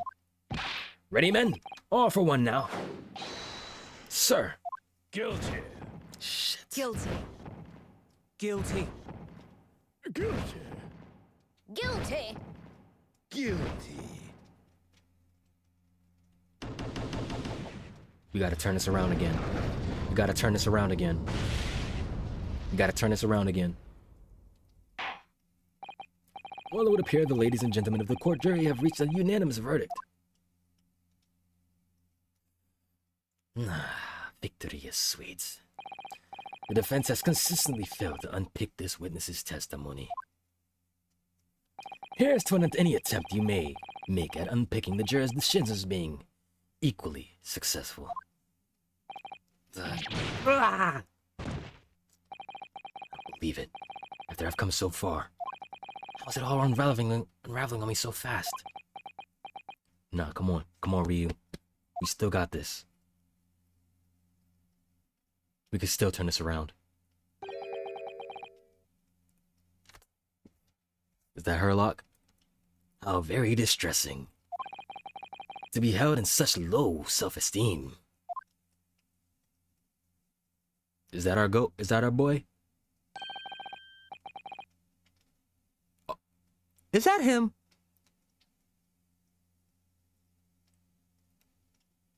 Wouldn't you agree, Mr. Naruhodo? Officer, you delivered the report now. That will be all, thank you. It occurs to me with some regularity, Mr. Naruhodo, that scientific truths are determined not by science, but by none other than the human mind. I know that voice. He snuck in here. Am I going mad?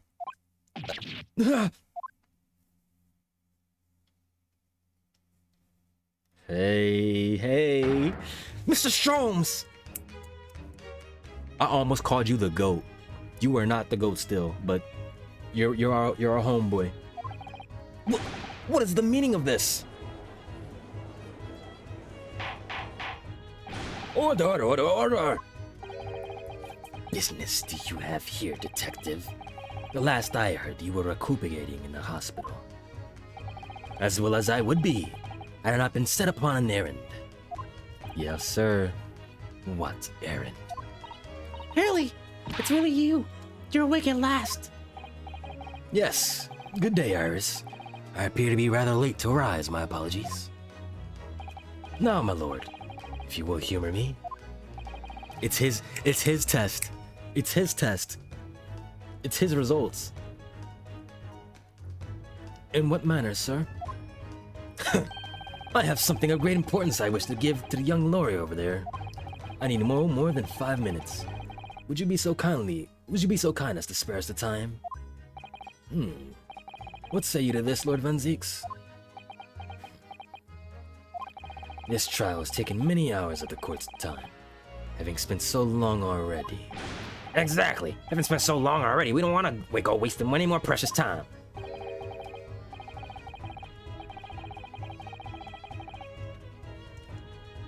You tried to shut it down, did you, Grayson? As I was saying, having spent so long already, it would seem careless to deny the defense a mere 5 minutes. Ah! Yeah, fuck off. Fuck off, buddy. You're in on this. Fuck off. Very well then, counsel. You have 5 minutes.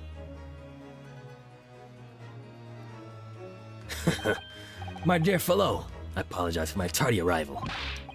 Mr. Sholmes, are you alright now? Alright, I'm all wrong. Sorry, you didn't get the joke? I've only just managed to summon the strength to stand, man. I asked the judge for 5 minutes. Oh, but I fear even that may prove too much for me. Pray forgive, I should pass out. Let's make this discussion as short as possible. Hurley, this place is full of idiots. None of them can see how wonderful your chemical blood analysis was. Ah, well, that concoction of mine was really just a bit of sport to assist me in my investigations.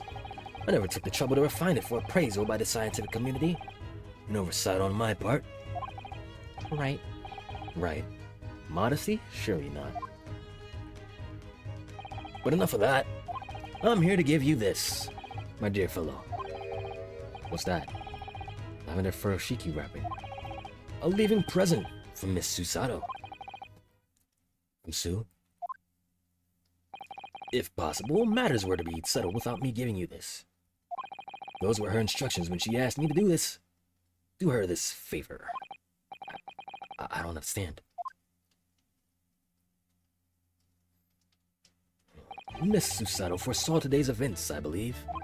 She knew that the culprit would attempt to escape justice by means both devious and underhanded.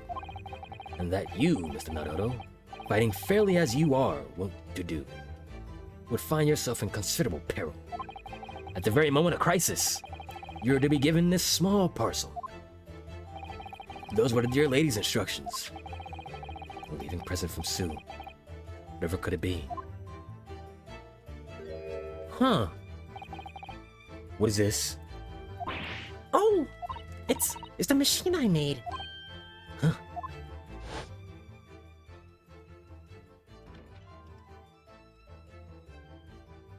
What is this machine again?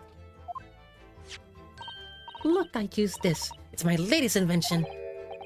What is that? I call it the cat flap-o-matic. It can make a cat flap for a little furry friend like Waggy in seconds. Okay, why are we using this here? What's Susie up to? Miss Susato muttered the following words before she left. I'm a failure.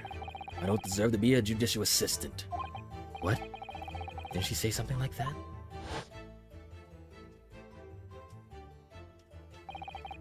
You really are the best judicial assistant in the world.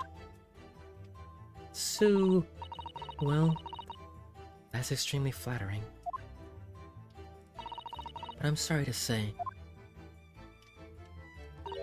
that I've been a complete failure. Whatever does she mean by that, Mr. Sholmes? That night, when you left Winterbanks in pursuit of the thieves, Miss Susato made use of this contraption for a certain purpose. That is your answer, dear fellow. Not all the cryptic, then. Sue used this cat flap-o-matic that night. But why?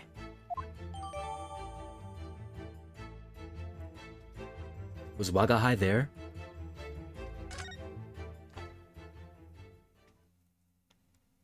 Your time has come.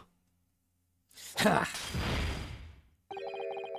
Your 5 minutes is over. We're out of time already?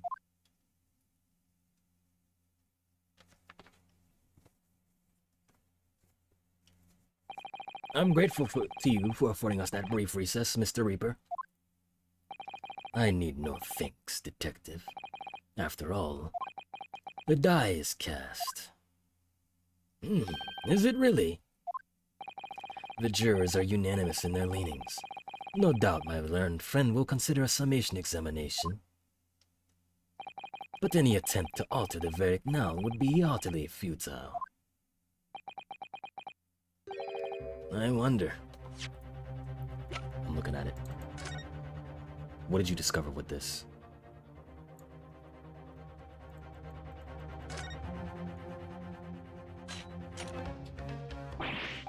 Ooh, those vicious teeth look like they could rip do almost anything. They're good, aren't they? They're made of a special alloy I developed for this job. The cutters rotate 10 times per second, so it can get through any kind of door in no time. What are the two parts at the top there? Ah, those are for attaching hinges to the section of doors that gets cut out. Right, of course. Nothing can match this machine's power. It can make mincemeat of even the toughest doors. Why are we mentioning doors? It sounds so charming and friendly when you say what it's for, but feels like the reality of the cat flap-o-matic is that the grim weapon of door destruction. Wagahai is so adorable, there's nothing I wouldn't do for him. Even developing deadly weapons.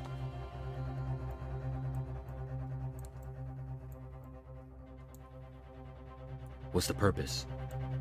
What's the purpose?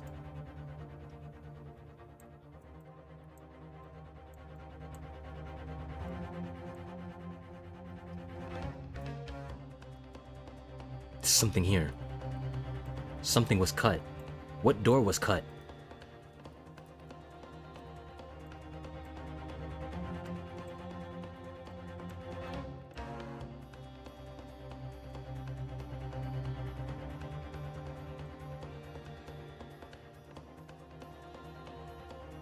Is there something on the blades? Nothing. Huh.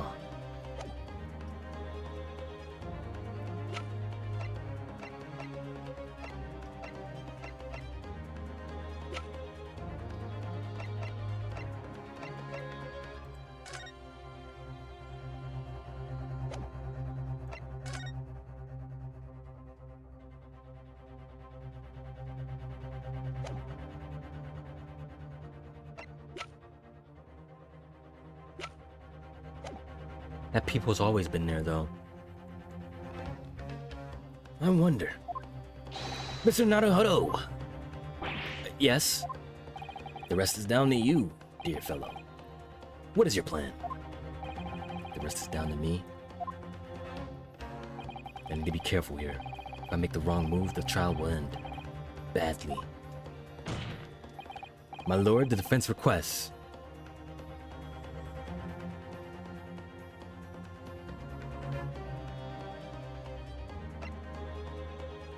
Shit.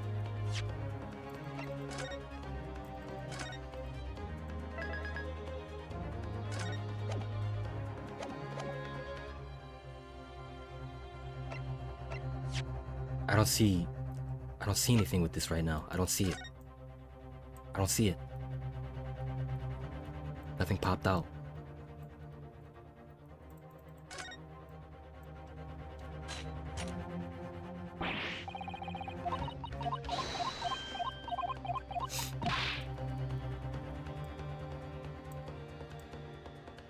So this was put somewhere. Sue did something and put it somewhere. In the shop. But I don't know yet. Now it's time to this. My only chance to appeal to the jurors and try to change their minds. What do you think you're doing, Mr. Naruhodo? Sorry? What of Miss Susato's gracious gesture? Would you let this final piece of evidence she left to you go to waste? Final piece of... This is not a time for inaction. This is the time to hear from a witness. It's not possible for me to bring a new witness to the stand at this point. I don't think that's what Hurley means, Runo. Huh? Have you forgotten where we are in the trial? Aha. If the defense has nothing more to add, I think we should proceed to the adjudication. Hold it! Okay. We're calling somebody up. If a friend's requests, further cross-examination. Objection! The jurors have spoken. Protocol dictates that you may have not cross-examination. You may not cross-examine a new witness now. Objection! It's not someone new. The defense is not asking for the cross-examination of a new witness. Rather, to continue with one of an existing witness. What? It would appear that a rather important detail has escaped your attention, Mr. Reaper.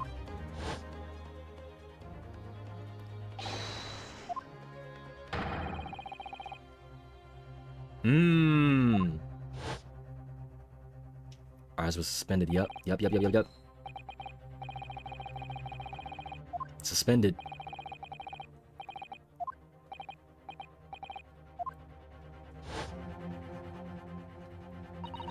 So nobody can say anything then. If Runo asked to resume his cross-examination of Mr. Graydon... The court is obliged to allow it. This is absurd. You cut me off. I would remind those present that this is my courtroom. I concur that the defense is entirely within its rights to request the continuation of the cross-examination. However, I will not permit an unremitting protraction of these proceedings. Therefore, I have decided to afford the defense one final opportunity in concluding the cross-examination. Shit, this is it. Counsel, you must choose but one statement from the witness's testimony, and but one piece of evidence to present in support of your argument against it. A single chance to present evidence. If, following that, the situation remains unchanged, I shall move to adjudication. Is that clear, counsels? You will not press the witness any further. My lord. This is it, do or die time. Yes, my lord. Single statement and a single piece of evidence. Most generous. Well then, Mr. Naruto. It's high time I find a defendant. I leave this in your capable hands.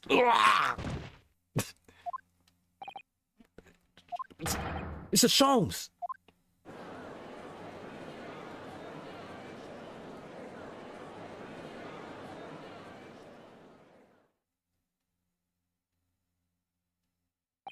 To stand so insouciantly before the court in a state of such high favor.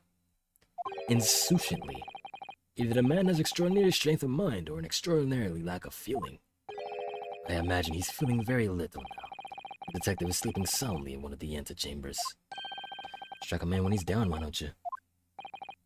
Well then, counsel, are you fully prepared? I don't know what statement it is. Yes. One statement. One piece of evidence. I won't let Mr. Sholm down, or Iris. And I won't waste this final chance that Sue has given me. This is going to decide the entire outcome of the trial.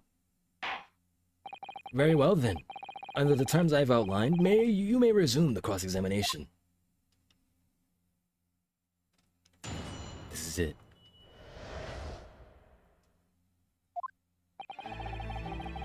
Ooh, new song.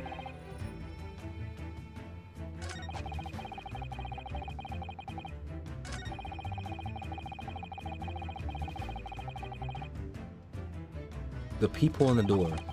Accusing the black coat shot him as he was trying to flee into safety. I saw the blood spatter all over that wretched girl. Then she tossed the gun out of the peephole, so I picked it up and made my escape.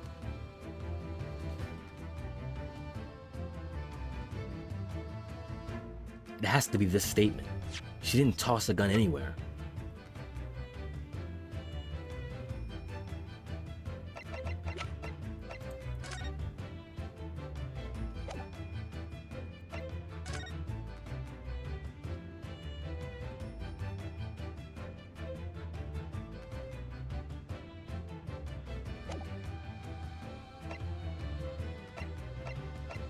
Huh.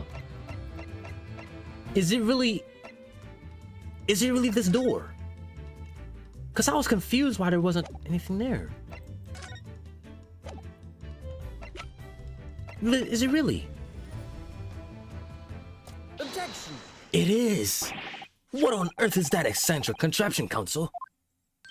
Ooh, it's my cat flap-o-matic, my lord. It makes a way for a cat to get in and out of a room. You can cut through any door you can think of. And make a little door in the middle of it. That's right, my lord. The device for creating so-called cat flaps.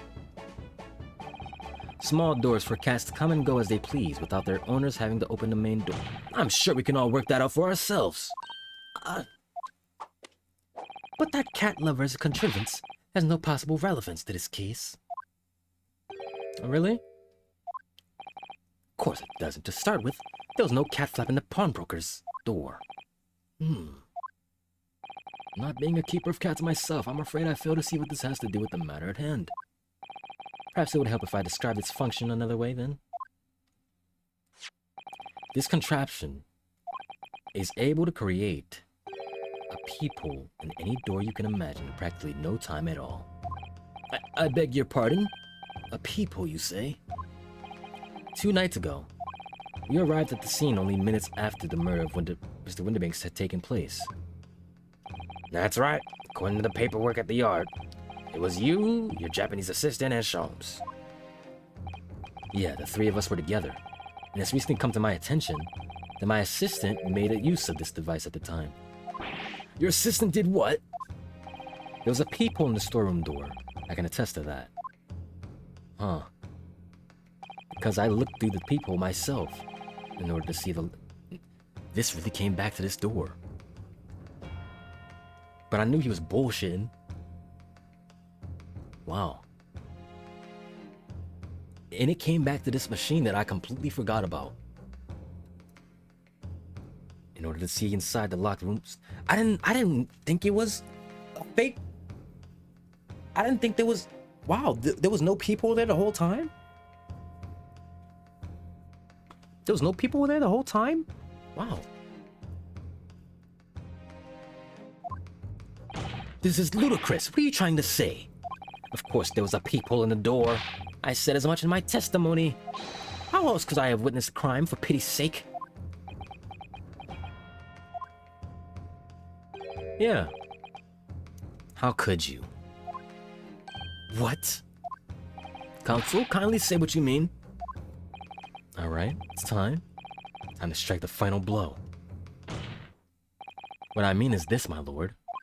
My assistant made the people in the storeroom door And until such time as she did, the door had no hole in it to look through. What? No!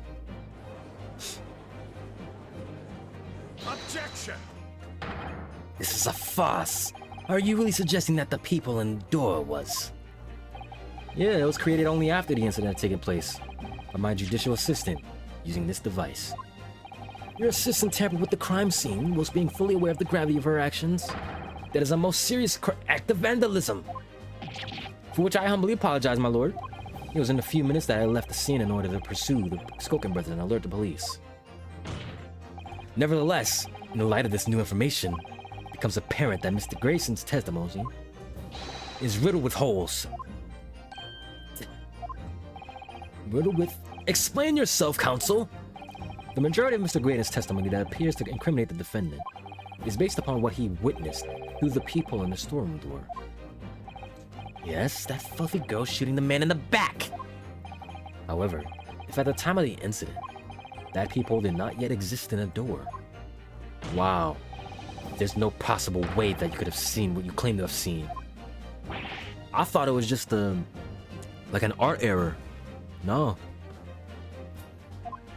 In short, your entire testimony is a pack of lies.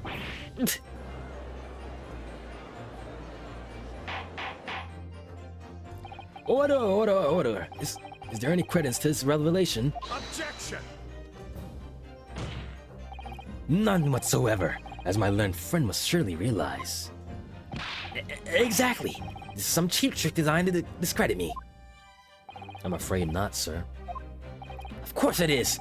Do you seriously expect people to believe that plaything can cut through a solid door? Oh yes, I designed it to be very powerful. Can cut through even the toughest of doors. That's absurd. I don't believe it for a second. I mean, we have a wooden door right behind us. Haha, I had a feeling you'd say that. What? Wacky! Cooey! Time for dinner. She already made one.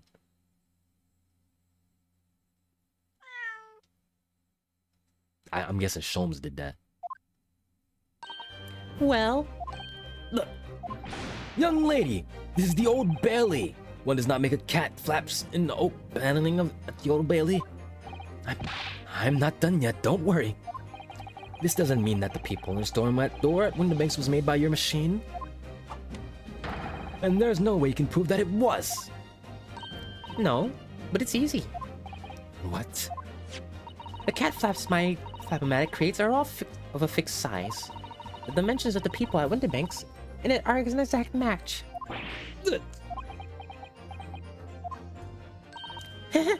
Old Silky's lost for words. Excellent work, Iris. Thank you. And now it's my learned student's friend turn to be lost for words, I feel. Huh? I believe your judicial assistant has already left the country for your Eastern Island home. Well, yes, that's true. Then you may have some difficulty in establishing all of the facts.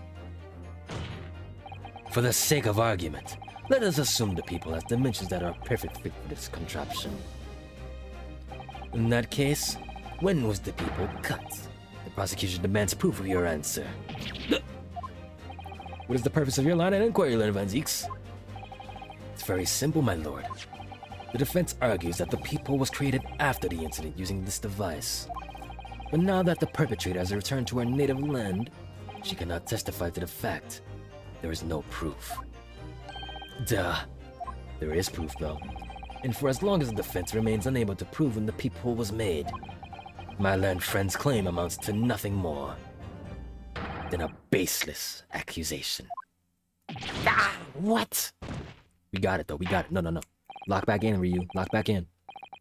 Indeed, that is so, Lord Van Zeeks. Well, counsel, Don't give up now, Bruno. This is the time to create your own opening and force your way through. I don't know if I can do this, but I do know one thing.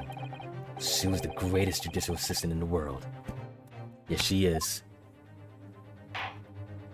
Very well. The counsel for the defense will present evidence to support the claim that it was made. Proof that the people on the door of Winterbank's storeroom was created after the incident and not before. I got you. I got you, Your Honor. Hold on. Right there. Right there.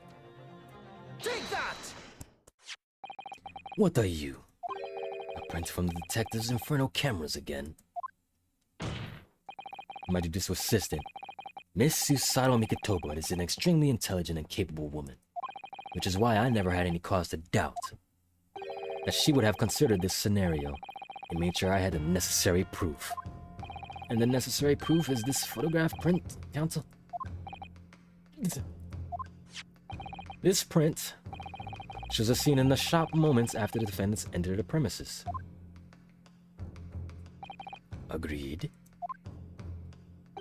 And it also shows the accused mercilessly wielded a gun in the direction of the defenseless broker. But more to the point, it pictures the storeroom door in the background. Let me see that print again. I don't believe it! This really is quite remarkable. The door to the storeroom is completely devoid of a people of any description. Ugh. Mr. Graydon, hey buddy, I think it's over now. You couldn't possibly have witnessed the crime as you claim to have done, because at the time it had happened, there was no people in the door. Ah. In other words, your testimony is a catalog of lies.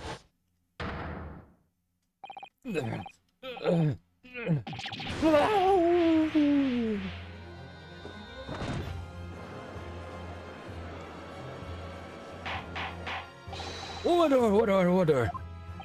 I am satisfied that the defense has substantiated its claim beyond all reasonable doubt. This witness's testimony was entirely fallacious. It's almost over. That's not the only thing we now know beyond reasonable doubts. My learned friend's assistant's guilt can no longer be denied. The woman tampered with the crime scene. Shit. We are getting piled on. Tampering, perjury, giving a false verdict.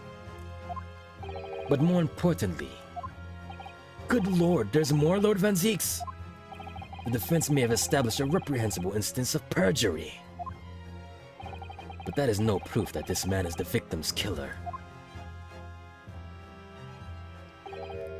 Yes, that's right. What? I was there at the scene. It's true. And I was shot in the arm. It's true, but that's not all. But that's all. You're losing it.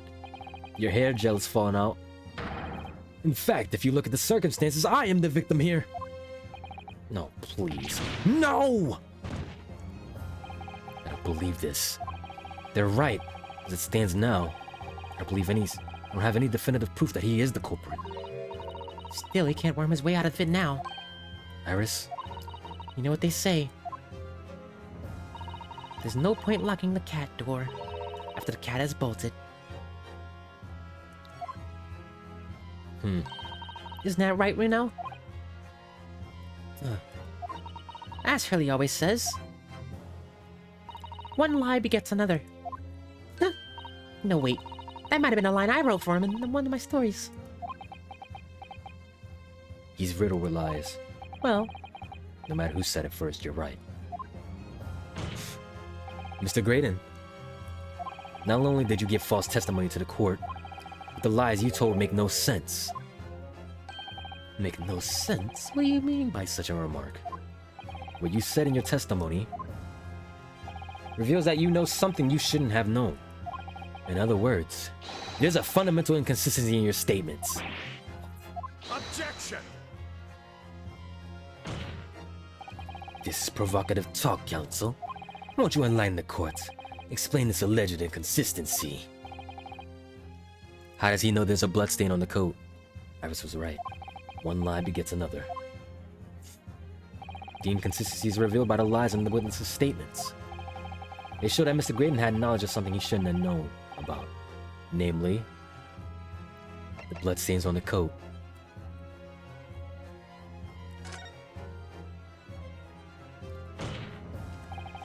The bloodstains that were present on Miss Lestrange's coat. That's right, the victim's blood spattered all over her when she shot him.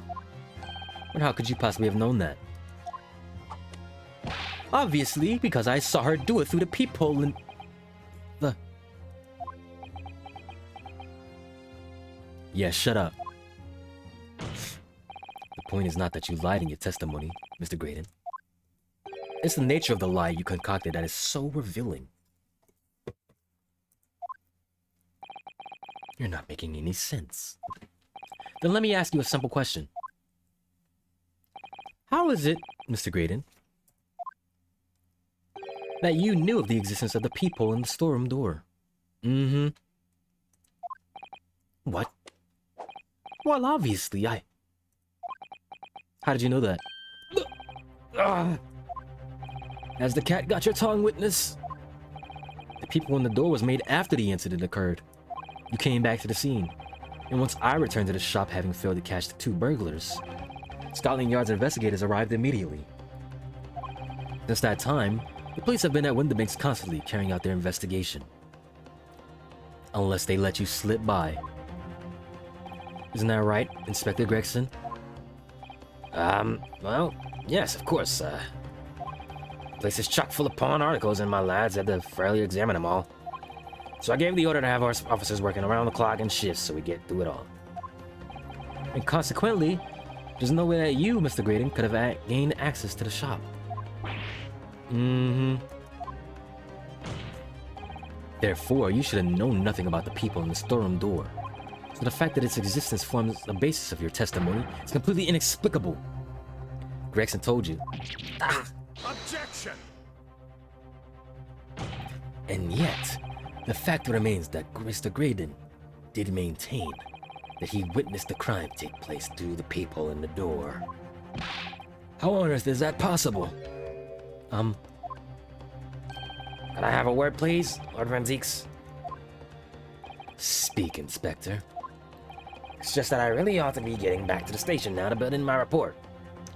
Really? You want to go? You want to go away now? There's really nothing more I can add to this testimony if it's all the same to you. Permission denied. Oh. It's not all the same to me, Inspector. Not at all. You will remain exactly where you are until this trial concludes. You're the 3rd brother. Of course, sir. Mr. Graydon. You shouldn't have known about the existence of that peephole. Which can only mean one thing. That you must have been informed about it by somebody else. Objection! Stop there, my learned friend. You realize I trust that the words you just uttered have extremely serious implications.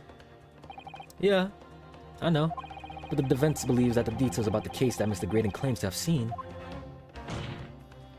must have been revealed to him by a certain person before his testimony. And in fact, concerning a particular clue we have, there's really only one person that could be. Who is the person in question, counsel? Who gave this witness details of the crime scene to facilitate this false testimony? Buddy boy, what are you doing?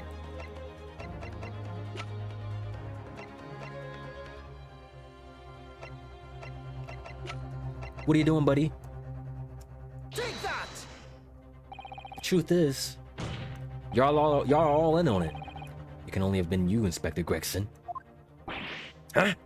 Me? Objection!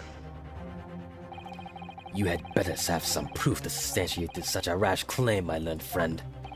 Consider the fact that we have only been aware of Mr. Ashley Graydon's identity for the last few hours. We learned of it only during the course of the trial today.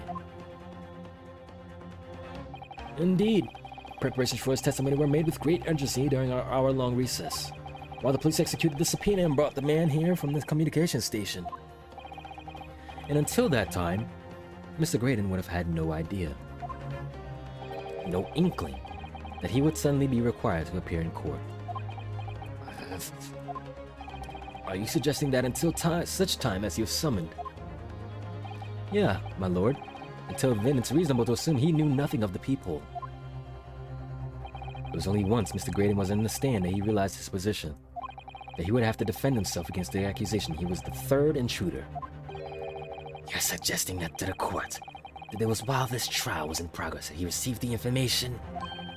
So they could commit perjury in order to save his skin? Exactly. And the only person with knowledge of the investigation that he had any contact with is you, Inspector Gregson.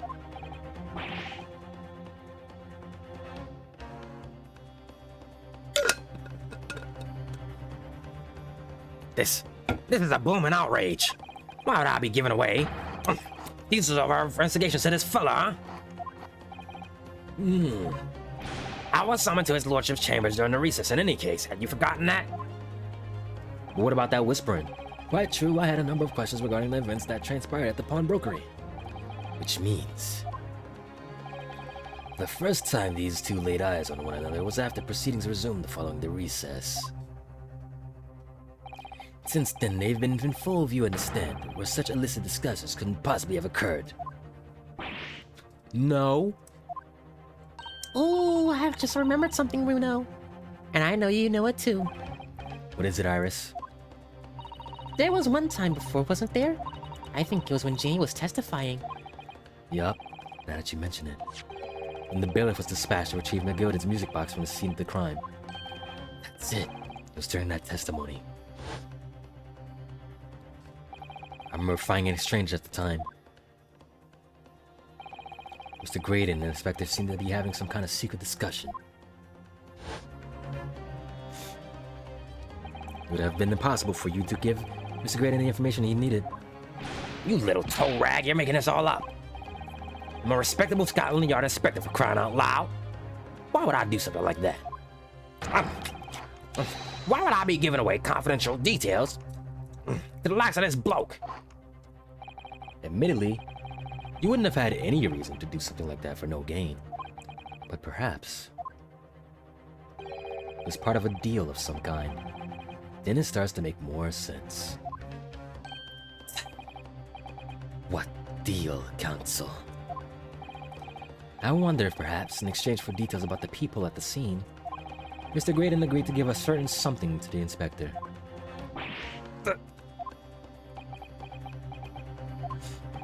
I'm sure I need not remind the inspector that, if found to be true, striking a deal of any kind with a witness would be considered a gross case of malfeasance. There's so many crimes being had in this case. Well, I... Objection! It's becoming clear that jumping in with accusations is this Nipponese student's specialty. I don't do that. But with the stakes so high, the prosecution is not prepared to listen to baseless charges. It is incumbent on the defense now to present evidence in support of this diabolical claim. Evidence? Just what are you proposing that the inspector demanded of the witness in return? The court must see proof of this alleged deal. That disc. If Inspector Gregson really did strike a deal with Mr. Graydon, then logically, there's only one thing he could have asked for. That must be it. Bruno, do you think it could be? Yep. It's the missing link that would join all the dots together in this puzzle. I must press you for an answer now, Counsel. Whatever this explains the nature of the alleged deal that Inspector Gregson made with the witness.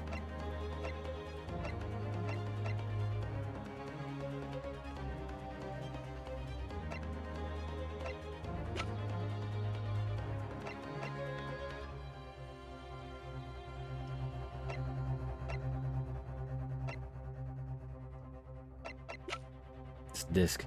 Take that! Yup. It all comes back down to this disc.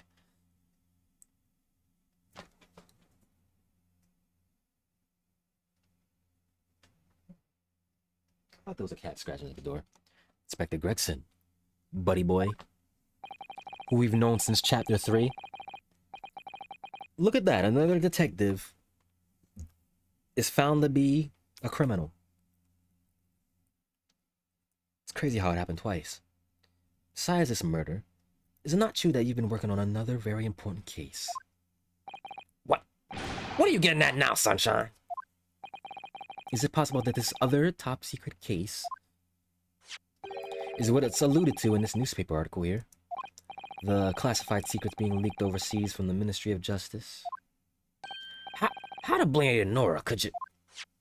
We discovered during the course of this trial the music box deposited at Windibanks by Magnus McGillicuddy. A special music box designed to play 2 discs at once.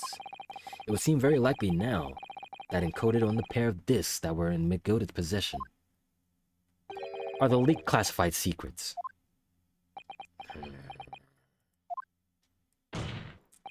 So I put it in you.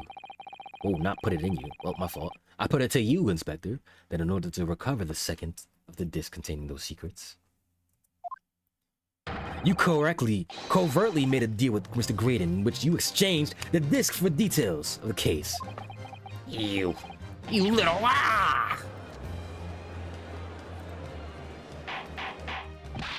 Oh boy, the whole gang's all together. The whole gang. The whole gang is here. Gang of criminals. Whole gang of criminals. You were the third brother. On the day of the incident, when we met you at Windibanks, you said this. I'll be taking whatever it is on Mr. Gilded's down in the yard, thank you very much. So hand it over. No, don't. Don't give it to him. It's mine, that is mine. Sorry, miss. But anything belonging to Gilded has to be taken in as evidence now. Scotland Yard already knew at that time, isn't that right? That Magnus McGillicuddy was involved in the stealing of government secrets. Our orders were cover the medium used to convey the secrets leaked from the ministry. And do it on the QT, strictly hush-hush. And that explains why, when I presented this disc as evidence to the courts, you objected so heavily, I presume. Because you knew that it contained highly confidential information. Well, I mean, not likely. I wasn't sure of that myself. I realized there was a possibility, that's all. Inspector, surely you're not saying that in order to acquire a second of these music box discs, you did indeed reveal confidential... I can't speak. You did indeed reveal confidential details of the crime scene to the witness. To aid and abet this man in giving false testimony? There's no other way that Mr. Grayson could have known of the existence of the peephole. It's the only explanation. A deal was struck between these 2 men. No! Gah! You're caught. All of y'all are caught. All of you are caught. Objection! Hey, Charlie. What's up? Thank you for raiding. What's up, everybody? You are all here for a key moment in Ace Attorney history right now. So, my name is Mo. It's just Mo. Demon Slayer. You know? And we're here in the final trial. It's lit right now. I'm glad y'all joined in. What's up, Seven?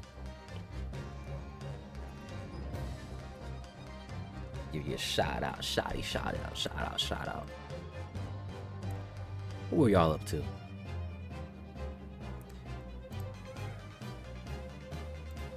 What were y'all playing?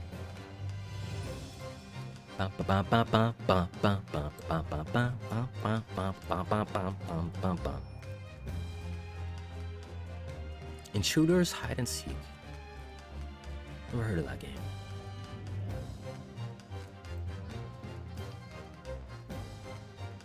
Well, if you got a raid and run, let me know. Hope you enjoy the rest of your nights. You gotta go. But if you're sticking around, lock in. Because like I said, we're in the climax of this trial. Get your popcorn, get your snacks, get your water. And be seated.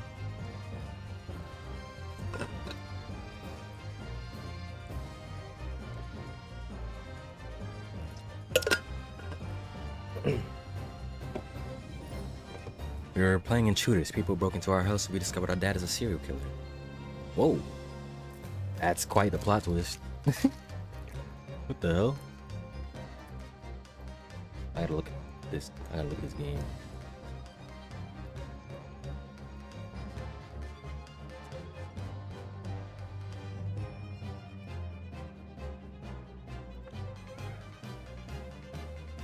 Intruders hide and seek.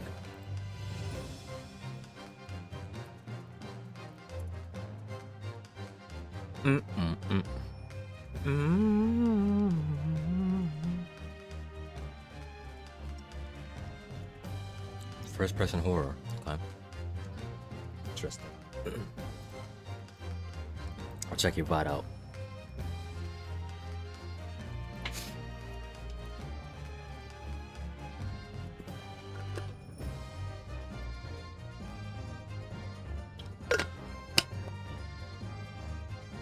Is everybody seated now?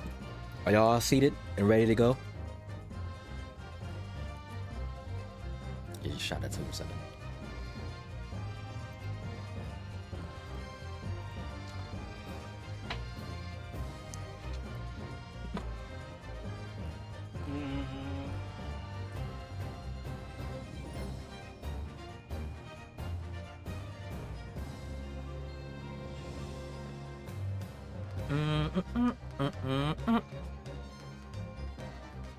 Ready?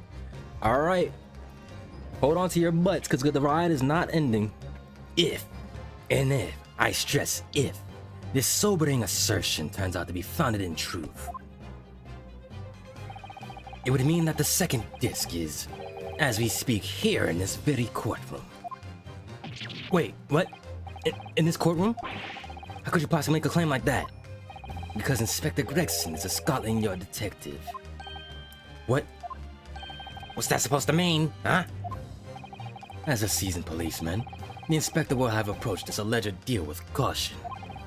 Certainly, you would not have accepted a gentleman's agreement in this matter. No, he would have insisted on having the article agreed upon in the palm of his hand. Good gracious, then you mean to say Inspector Gregson already has the item in question in his possession? He has the second disc actually on his person? Yes! Ooh. The defense demand the inspector is searched at once. Definitely. They could only have struck a deal with each other when Ginny was testifying before. And Gregsy hasn't moved from the witness stand once. My lords, please, order examination of his personal effects immediately. Well, Inspector?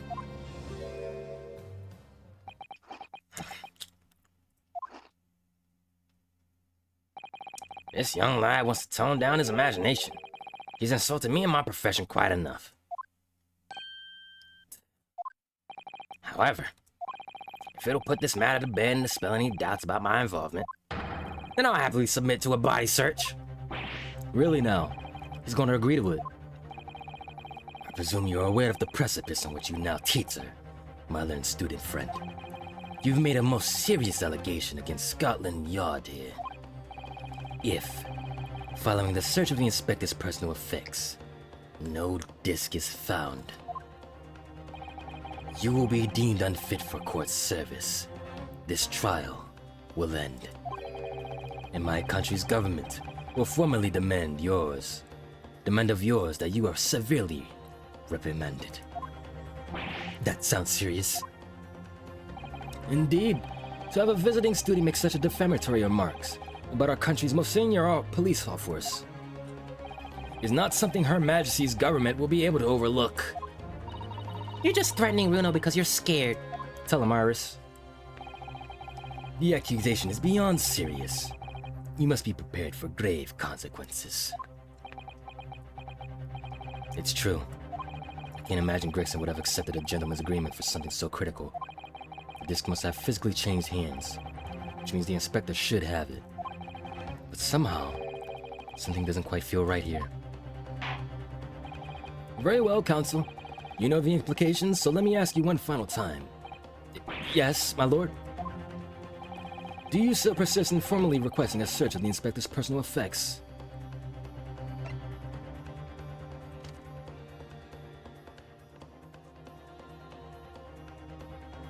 He's too confident. He's too confident, so it has to be on someone else. Yes, the defense fully demands the search to be conducted. Well, don't say you weren't warned. But your typical Nipponese stubbornness may well land you in hot water this time. Perhaps the lesson will do you some good. Fair enough. Now I've got nothing to hide. Very well then. Bailiff, conduct a search of the inspector's personal effects, please. Nope, shut up. Oh, sorry. That was weak. The defense demands a search, but not of Inspector Gregson. Now what's all this? I'm the one you're accusing, aren't I? I thought you wanted to search me. No, Inspector, not you. Somebody else. What's the meaning of all this, eh? Lost of that last night, have you, Sunshine? The court shouldn't have the court shouldn't have to put up with this nonsense.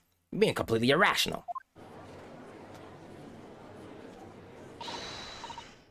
Be quiet, all of you. Who said that? Oh, Iris, be quiet, all of you. Bruno's doing what you all told him to do, and having all the courage of his convictions. So you should respect that and listen to what he has to say in good faith. Because that's the British way. Ooh. How's a child telling you this?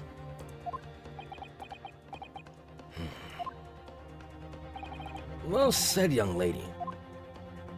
Indeed, this court is in all of the defense counsel's conviction, and eagerly awaits his next words.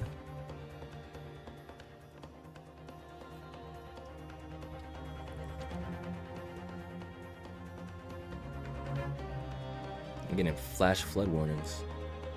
Holy, hold on. Is that bad?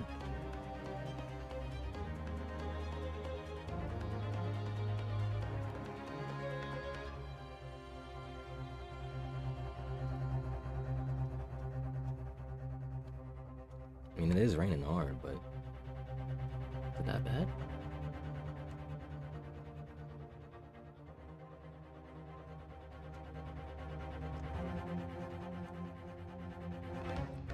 Alright.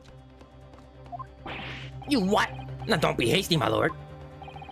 If I'm not mistaken about the things I've seen in court today, I'm fairly sure that I know who has that disc at the moment. There's only one person it can be.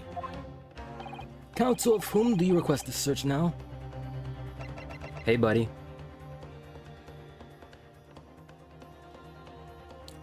Or it could be Nash. Because he did grab... Ooh, wait. He grabbed him. Take that! Of my lord, Mr. Nash Skulkin. Well, I never. Huh? Blimey. Me? Him? Very well then. Bailiff, restrain the witness and conduct a thorough search of his personal effects. Hold it! Please, my lord. What's wrong with you? Why are you so antsy now? Inspector, Scotland Yard, has to object to this search. Objection! Shut up. Unfortunately for you, Inspector, your objections carry no weight here. In this courtroom, only the prosecution and defense have the authority to object. But Lord Van Zieks, I have no idea what forces are in play that might influence your actions. But personally, I have no intention of obstructing the course of this trial. bailiff, carry out the search. Now, hold on a mo. I don't know nothing. Nothing about no disc. Cut it out! You snuck it in his pocket or something. Ah! Here, my lord, in the witness's pocket. I found this. Haha. Good lord, that's... Another music box disc. I don't know nothing about nothing. Nothing. What's up with that, Gregson? What's up with that, huh? What's up with that? That is a second music box disc left behind by Magnus McGilded. Is it not, Inspector Gregson?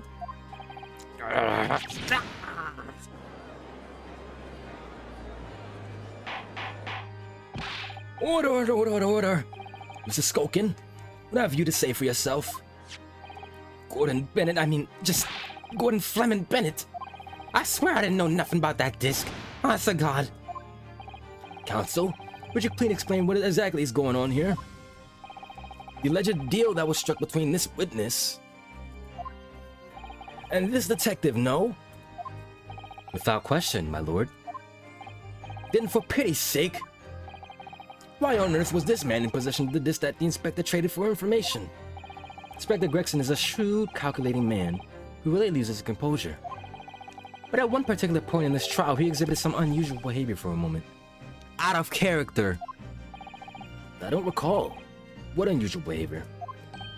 I know this trial has been going on very long, Your Honor, but like, let me remind you. It was, during my cross-examination of Mr. Graydon. Tell me, Mr. Graydon, when you left the pawnbrokery that night, was it by any chance with the second disc in your jacket pocket? It's nothing of the sort. Yeah, look at that. Look at that. Or Mr. Graydon answered my questions. The inspector appeared to have grabbed Nash Skulkin by his coat and was shaking him violently. Yeah, he did it all. Thought me noggin was gonna fall clean out if I did. I was wishing I'd been born as me brother, I was. And what exactly happened to make the detective attack you like that? I ain't got a clue. You just suddenly turned and grabbed me whistle like that and started shaking me. Why the blazes didn't you mention the third gun when we got you down to the station? That's what he said. You heard it right down my ear hole, he did. Yeah, it's still throbbing now. The way the detective behaved then was extremely out of character. But looking back now, it must have been then that he did that. That was the opportunity Inspector Gregson created for himself in order to hide the disc. Well, bless my wig, he hit it! Ew. But I'm afraid I fail to comprehend the motive here. If the detective had acquired the disc that he was after, why on earth would he then proceed to hide it in another man's pocket? This is a court of law.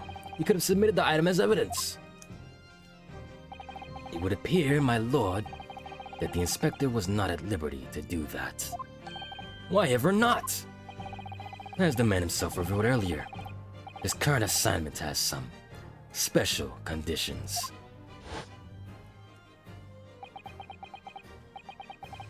My orders were, recover the medium used to convey the secrets leaked from the ministry, and do it on a QT, strictly hush-hush. Hush-hush. A top secret assignment, is it?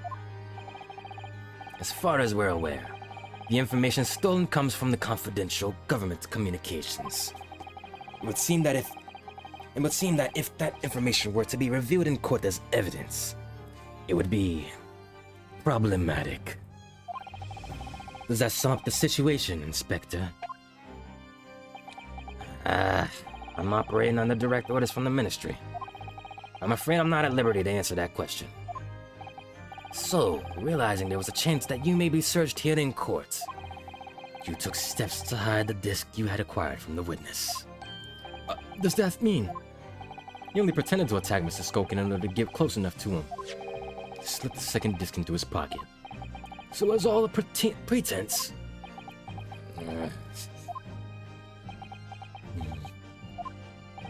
Well now, Inspector Gregson, and you, Mr. Graydon, are you prepared to admit to the accusation made against you of this alleged deal?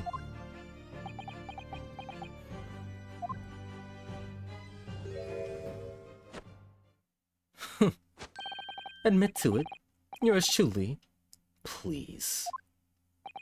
Mr. Graydon, clearly our Eastern visitor has an uncommonly active imagination.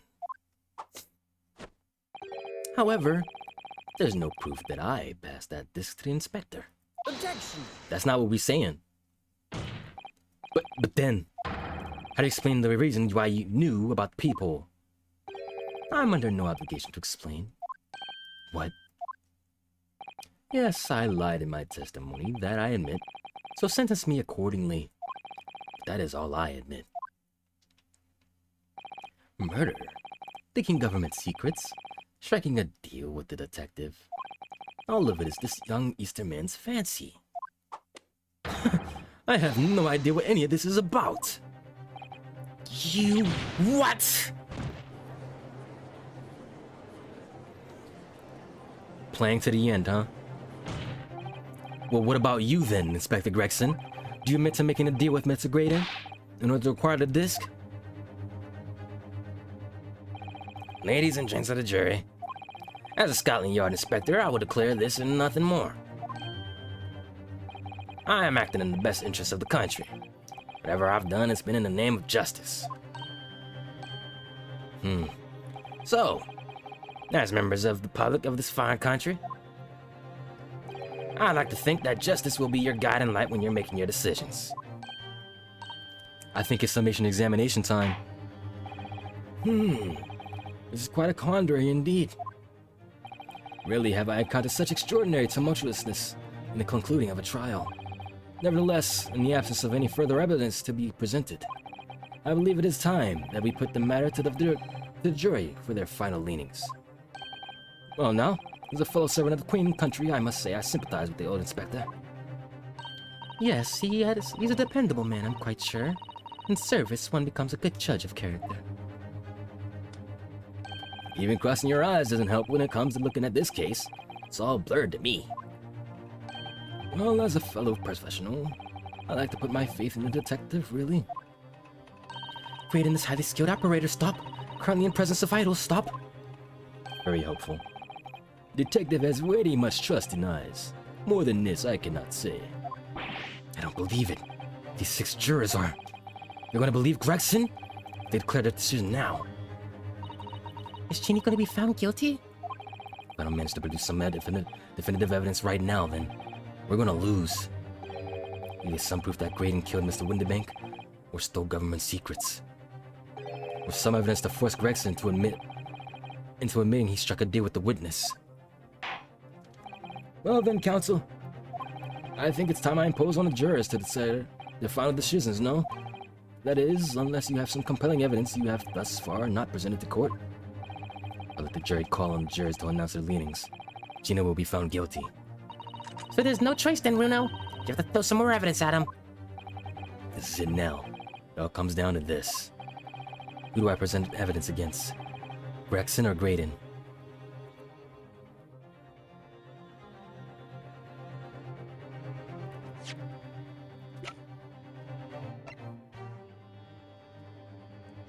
We have the second disc now. Can we present the second disc?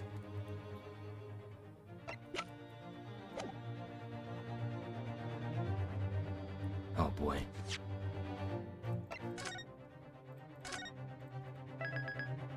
We're going with Graydon.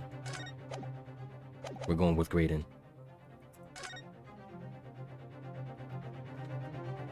Mr. Graydon, there is one final piece of evidence I would like you to see. You misguided fool. Whatever you intend to show me now, you'll be wasting your time. I have nothing left to lose. I assure you, I will admit to nothing. This is my last chance. It's like I'm going to have to force his hand here. One final piece of evidence to get him to admit he clearly struck on the stand.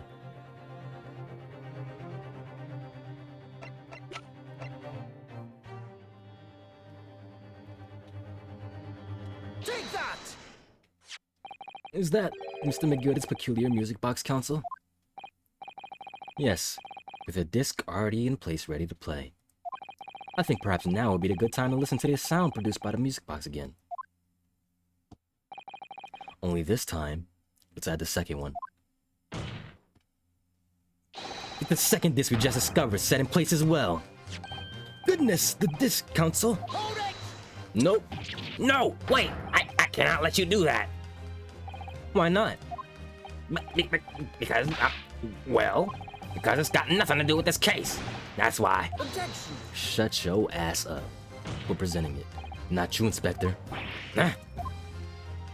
Defense has already proposed that the sounds heard by the court earlier from this music box were part of a Morse code message. We know that Morse code comprises of 2 distinct tones. The defense believes the second disc contains the second tone needed to complete the message. And now we have a chance to confirm that theory. For crying out loud, Sunshine, we're talking about state secrets here. If you go letting the whole courtroom hear confidential information like that, it's It's treason. Then do you admit the charge? Then in order to protect those state secrets, you engage in unlawful dealings with the witness? You're mad. If you let that secret information out in the public domain, you'll be making an enemy of the entire British government, you idiot. Objection! Let's not forget, Inspector, that you, a Scotland Yard officer, leaked confidential case details to a witness. And you continue to lie to the court, and all because, by fair means or foul, you're determined to do your duty. Well, by fair means or foul, I'm prepared to do mine. Ooh! Oh, no shit for you. Don't you dare. I will stop at nothing to protect my client. I don't care who I make an enemy of.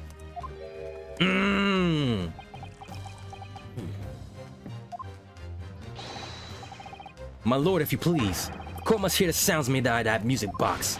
Come on, Van Zieks, for Pete's sake, stop him. Objection! Inspector, you should know my methods by now. I'm a prosecutor. I'm no Scotland Yard puppet. In this courtroom, my duty is to the law. So let me propose a toast, uncovering the truth. By fair means or foul. Let's go. Let's go. No! Let's go. Very well. Defense's stance here and that of the prosecution have been made clear, I feel. Therefore, in accordance with the defense's request, the court will now listen, as this music box is set in operation once more. Let's go. This time, with the second disc in place, and both discs playing simultaneously. You're cooked. You're both cooked. You're all cooked.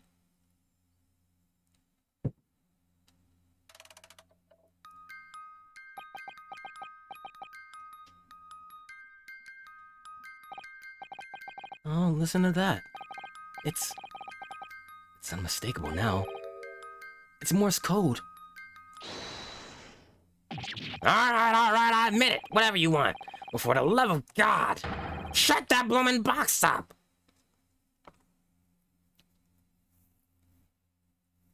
You're done. You're done. You're done. Let me ask you again then, Inspector Gregson. Did you, or did you not, strike a deal with the witness next to you in the stand, Mr. Ashley Graydon? Specifically, did you furnish the witness with confidential case details in exchange for this music box disc? Did you reveal the existence of the people in the pawnbroker's storeroom, Inspector?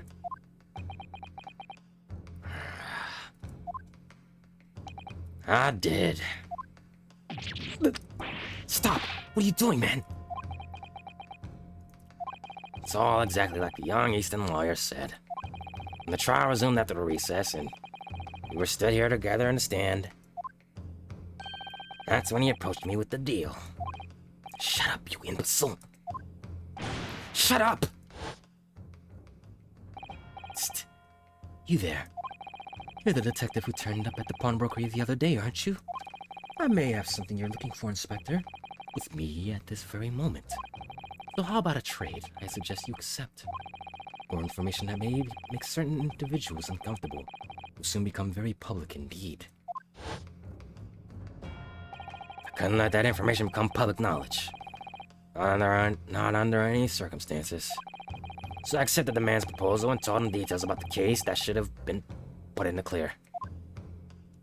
The people in the storeroom door and the bloodstains on the overcoat. By giving false testimony, this witness intended to have the defendant wrongly accused of murder.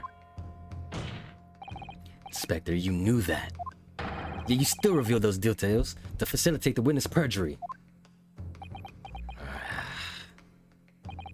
I did. Then it turned out the people had only been made that night, after the incident took place.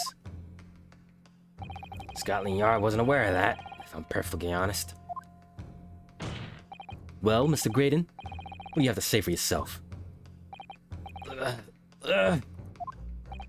There's nothing and no one left for you to hide behind.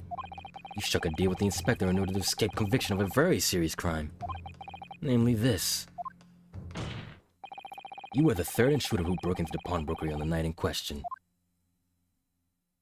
And you perpetrated the murder of the proprietor, Mr. Pop Winterbank. You're done. You're officially done now. You. Traitor! Oh.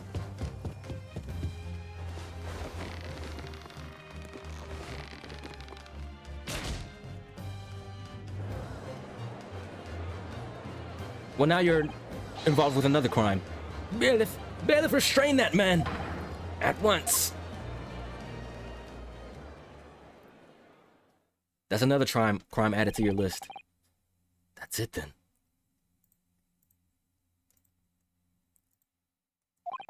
It's all over. But at night, but nah. You know what? I have a feeling that Von Zeeks is about to do something again. I have a feeling that Von Zeeks is about to pull something out of his fucking ass. He's about to pull something out of his fucking ass right here. It's not over.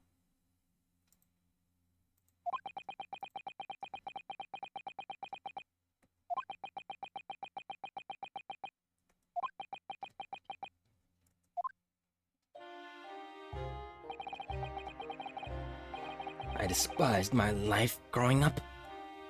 Those slums are vile places. I was cursed from birth, born into poverty, son of a penniless artisan. My parents did nothing but quarrel all day long. The little money they had was never spent on me.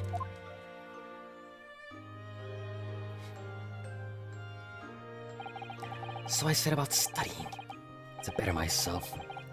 One day escape from that hellhole. And you eventually became a communications officer. I admire your determination. Then you decided to try sell government secrets. Excuse me.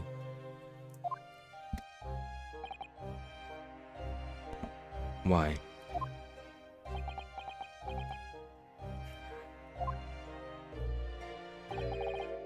Isn't it obvious? Because I wanted money. Even now, years later, the nightmares of my life in the slums wake me in the small hours. I wanted to drown them out. More money than anyone who lived in that squalor could ever imagine. And one day I met him. Mr. Magnus McGilded.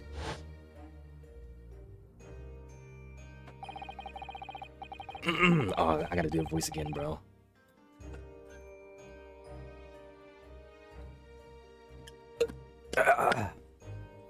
Stop a moment, laddies.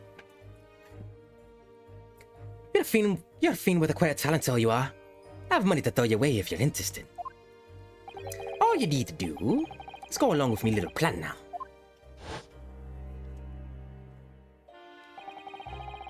I was to steal the ministry's telegraphic message logs, and McGooded would buy them for a handsome sum. As I was responsible for inspections of the ministry's communications office, it was a simple enough task. The lure of the devil's offerings. How easy it is to succumb. Then you must surely have realized the seriousness of the crime you were committing. And for that reason, I took great lengths to ensure my actions were untraceable.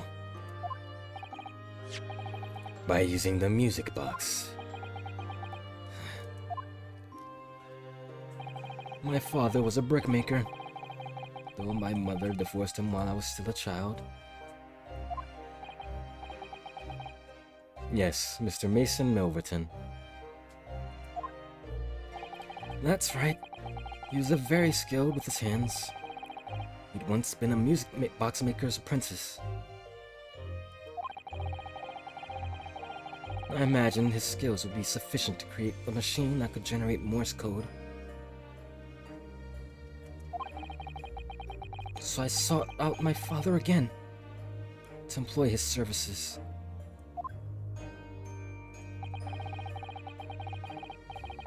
It was the first time I'd seen him since I'd left the slums 10 years earlier. Huh.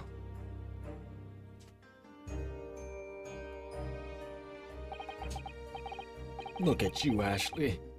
What a fine gent you've become, eh? He was a different man to the one in my memory. A thin, frail old man. But poverty had never broken him, never corrupted him like it had me. I was sure that he wouldn't help me if I had told him the real reason. So I made up a story. I've got some work for you, Father. I need some music box discs made. Music box discs, eh?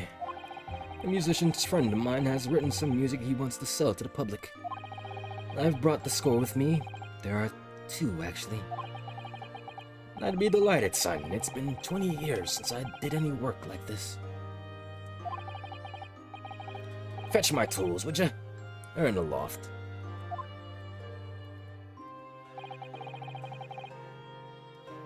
That's how I had him make the 2 discs. Thereby splitting the information in 2. You were taking considerable precautions, indeed. It was to protect myself as much as anything. It meant that I could deal with McGilded in 2 separate transactions.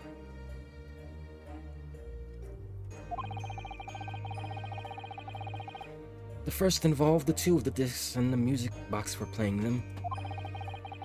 I exchanged them with McGilded for 10 guineas. Then on receipt of the second disc, he would pay 1,000 guineas. So, what happened on the omnibus 2 months ago? Was the second part of the deal the exchange of the second disc? Yes. I sold the man information that way a number of times already. It seems he became reluctant to part with his money. But that doesn't quite make sense, Mr. Graydon. For why was it that on the omnibus 2 months ago? Your father, Mr. Milverton, was the one dealing with Mr. McGilded and not yourself. When I received 1,000 guineas after my first completed deals with Mr. Gilded, I decided to give 200 to my father for his troubles.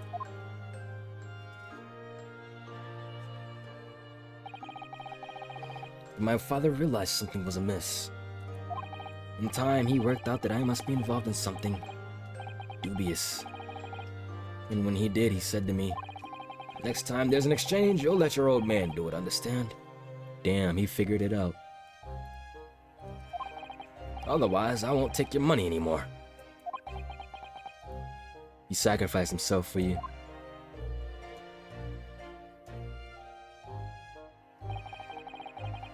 That was my father's way of dealing with it, I suppose. Climb into the omnibus, hand it over the second disc, and take the money from the Gilded. That's it. He had no idea what was actually on the disc I'd asked him to make. He never knew. Just like I'll never know why everything went so horribly wrong that night. All I know is that the disc was taken from him, and he never returned home.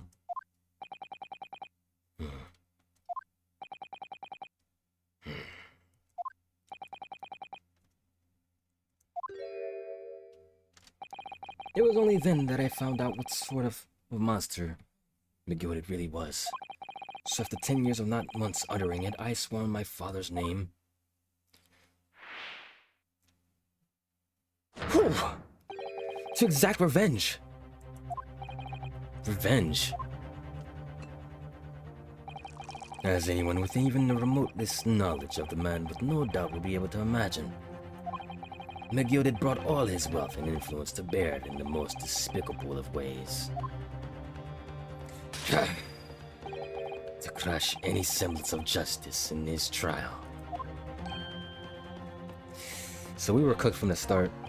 Crime scene was tampered with, evidence was fixed, and the witnesses were bribed.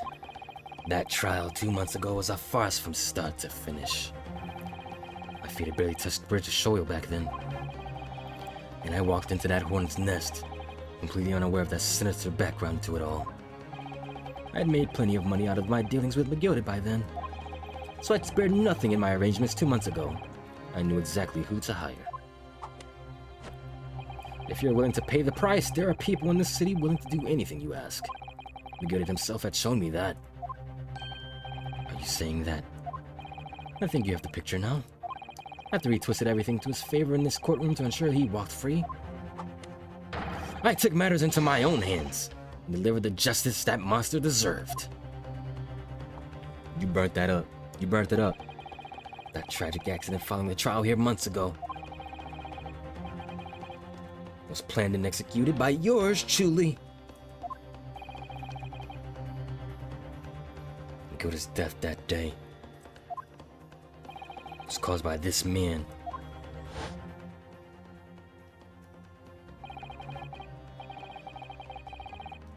So he pretended to be a bailiff too, huh?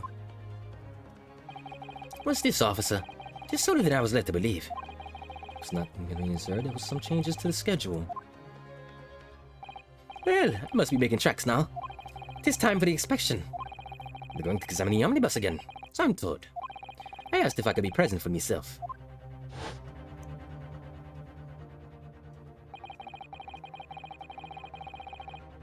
So that policeman came to tell McGill that he could examine the omnibus again. That's right. An imposter hired by me. McGill had used his wealth to manipulate the trial. He paid people to adulterate the omnibus with all manners of false evidence. And he threatened the witnesses to lie in their testimony.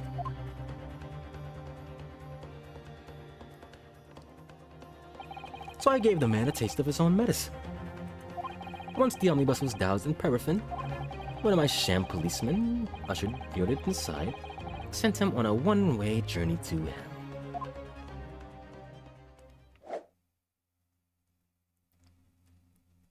An eye for an eye. That's how I avenged my father's death. Oh, a spine-chilling account indeed. What the hell is this trial? But that wasn't the end of it for me. There was a loose end, you see. A loose end.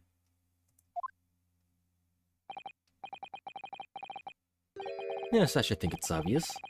Second disc, which my father had taken to exchange with Miss Gilded. Yes.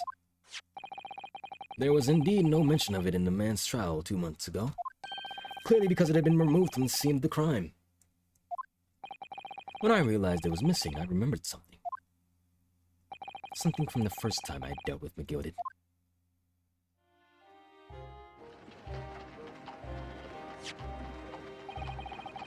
This is the first of 2 discs. In the music box, you need to play them. Well, look at that now. What an ingenious little invention. So then, as promised, 10 guineas for you, young man. What's this? Nibbin's pawnbrokery. Aye, there's a pawnbroker's ticket, so it is. You can use it to redeem an article that I deposited for you. There's no need to give a name. Just hand over the ticket and tell the fiend the watchword. I put a jewel in pawn for you. It'll fetch a good 10 guineas if you said it, so it will. I've never heard of a pawnbrokery being used in quite that way before. Have you not, Mr. Graydon? London's pawnbrokeries are very useful, you see. Each one is like an extremely secure vault.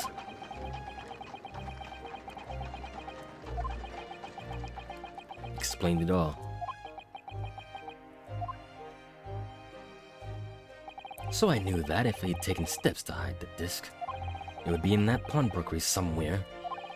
And that on the night he killed my father, he must have entrusted the ticket to someone. To Gina. I remember now. When we first met you at Winterbanks that afternoon 2 days ago, you had a description of Miss Lestrade written down. How did you know who you were looking for? In the trial, that pickpocket's testimony was clearly peculiar, and anyone could see that. I realized immediately that she was another of Miss Gilded's pawns, that he must have threatened her somehow. I was fairly convinced it would be her who had the ticket, so I started to make some inquiries. I had a strong suspicion the girl would come out of the woodwork on the redemption deadline. He was absolutely right. And yes, sure enough, She did. all I needed to do was wait until the girl went to Windibanks to redeem the articles. But unfortunately, she redeemed only McGilda's overcoat and the one disc that was in the pocket. The all-important music box with the second disc inside was missing, because it had already been forfeited 2 days earlier. But I was unaware of that fact. Had I not been, I could have avoided my nighttime excursion. Meanwhile, as our investigation into the stolen government secrets was progressing, we picked up on the fact that McGilda was involved. Inspector, you recovered fast. My orders would have recovered the stolen information as quickly as possible. So we started gathering the fellas' possessions and examining whatever we could lay our hands on. We had a full-scale investigation going on at the yard. We had to keep it as quiet as we could. Then, when the inspector here took the disc from me in the pawnbrokery that day, I become nervous. I was sure the music box and the second disc were there, in the shop somewhere. So I knew that it was a race against time. I had to find those articles before the police could. So that's what prompted you to break into the place that same night. With the help of your old friends, the Skoken brothers.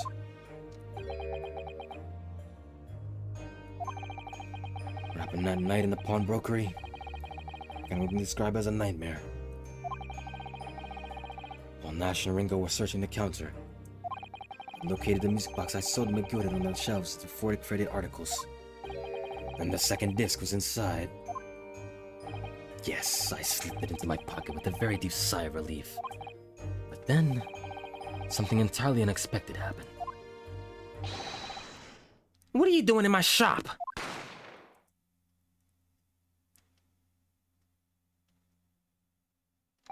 A gunshot rang out in the shop and I felt a sharp pain in my left arm.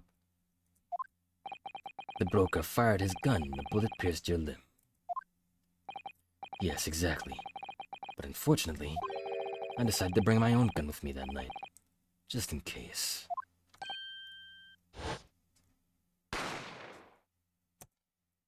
We chased him down and shot him. Before I knew what was happening, I had fired back. The man had already turned to flee. I hadn't intended to fire in his direction, much less kill him. But unfortunately for both of us, the bullet hit home. It struck him in the middle of his back as he fled through the storeroom for refuge. A sorry, sorry tale. It all took place in the blink of an eye. I don't imagine Nash and Ringo even realized what had happened at first. I was terrified, so I fled. And that's the whole story. That's everything that happened at Windibanks on that wretched night.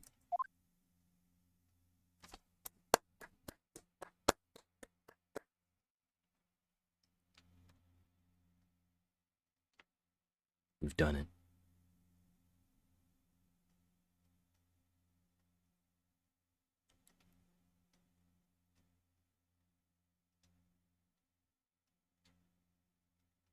We have done it.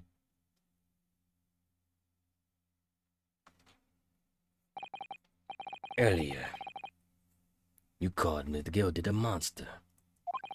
A man who used his wealth and influence to distort the facts and escape justice for the crime of murder. What tragic irony. What you have done is exactly the same. Yeah. You're just as much as a monster. You've become the very monster you saw and despised so deeply in McGilda.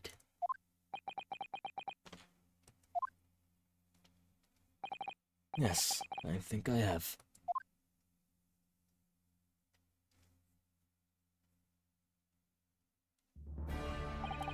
Well, this has been a long and exhausting trial. The stream has been streaming for 4 hours and 46 minutes. However, it would seem at last we have arrived at the truth. Inspector Gregson, what of Ashley Graydon? He's been restrained, my lord, and is being escorted to the guard. He'll be charged with the murder of Windibank and the stealing of government secrets. Very good. And you, Inspector. Regrettably, you will have to face charges yourself. Yes, my lord. Of course. You're cooked, buddy. It transpires that you were complicit in helping a criminal escape justice. That fact remains whether or not you were doing so in the line of duty. The crime is a serious one, Inspector, and it's inexcusable. Now to the defendant, Miss Gina Lestrade. Yeah? It is time for the final adjudication. Is the jury ready, Mr. Foreman? Yes, sir. Get a squadron standing by, sir. This is really it now. The last push, the final call, the finishing whistle. My men are ready to deliver their verdicts. Thank you, Mr. Foreman. Very well, ladies and gentlemen of the jury. You will now declare your final decisions to the court. Not guilty. Not guilty. Not guilty. Not guilty. Not guilty. Not guilty.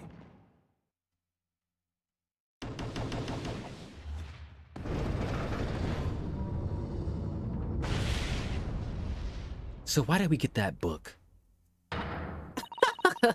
That's the stuff. I'm off the hook. Finally, Bruno, you managed to do it. Finally is the word. I really wasn't sure if we'd come out on top for a while there. Huh. Susie was right. You're the best lawyer in the world. Miss Lestrade, I am not finished with you yet. What are you looking at me for like that for? Before you start enjoying your freedom, there are certain other crimes to consider, hmm? 2 months ago in my courtroom, no less, you gave false testimony, did you not? And in relation to the trial today, not only did you unlawfully enter Winterbank's pawnbrokery, you also attempted to abscond with Mr. McGilda's property, it seems. Huh? Yeah, you got an answer to that. I've never done nothing of the sort. Of course not. It's not like you were gleefully wearing McGilda's coat in your cell yesterday or anything. Aww. Just when I was getting excited about throwing a party for Ginny this afternoon. And turning our attention to the defense, you have your own crimes as well. Determining that, when played together, the music box disc that contained the message in Morse code was... Well, there was certainly a most unexpected revelation, Counsel. Quite so, my lord. The prosecution was caught entirely off guard. In fact, I think we should applaud my learned friend's courage here today. I propose a toast to demanding that government secrets be disseminated before the entire courtroom. Very sorry about that. It was the only way that I could get Inspector Gregson to admit what he'd done, so...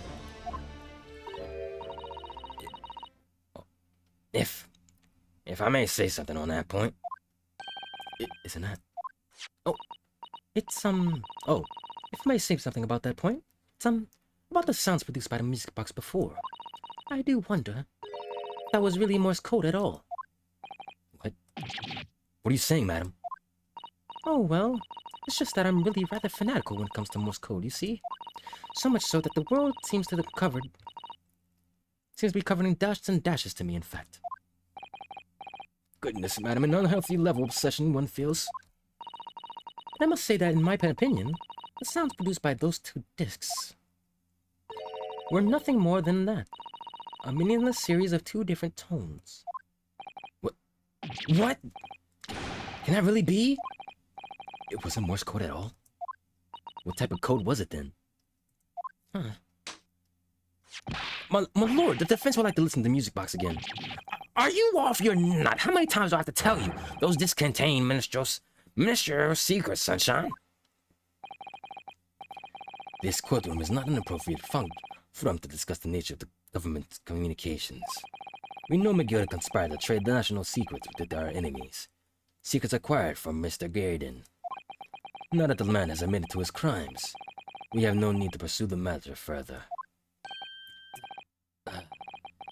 It's really going to bother me. Iris? Miss Lestrade, Yeah, my lord. that which you have seen today in this courtroom has been extremely disturbing. Falsified evidence, intimidation, perjury, a grim catalogue of depravity. An appalling experience to befall any child. Come on, ain't nothing I don't see most days. Most days in the back slums. I beg your pardon? If you're weak, you pay for it. That's just how life goes. Gina, But look, I reckon I've worked something out of it today. The world ain't fair, but if you want it to change, you've got to start at home. You got to change how you are yourself.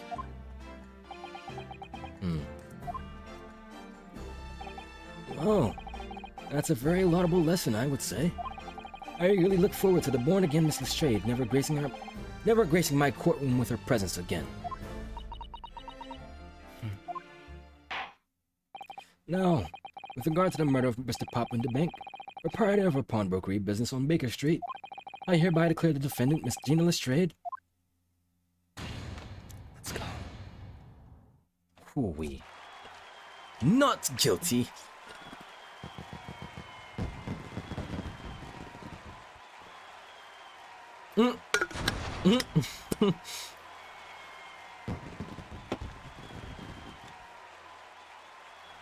I was wondering where I was coming from. That is all. Court is adjourned.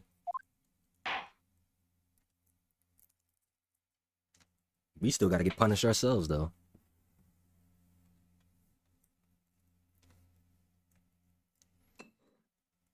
Oh, he put his cape back on.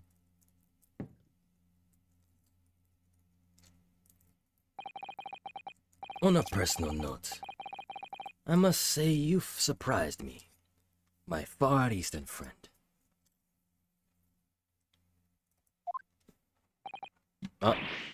Oh!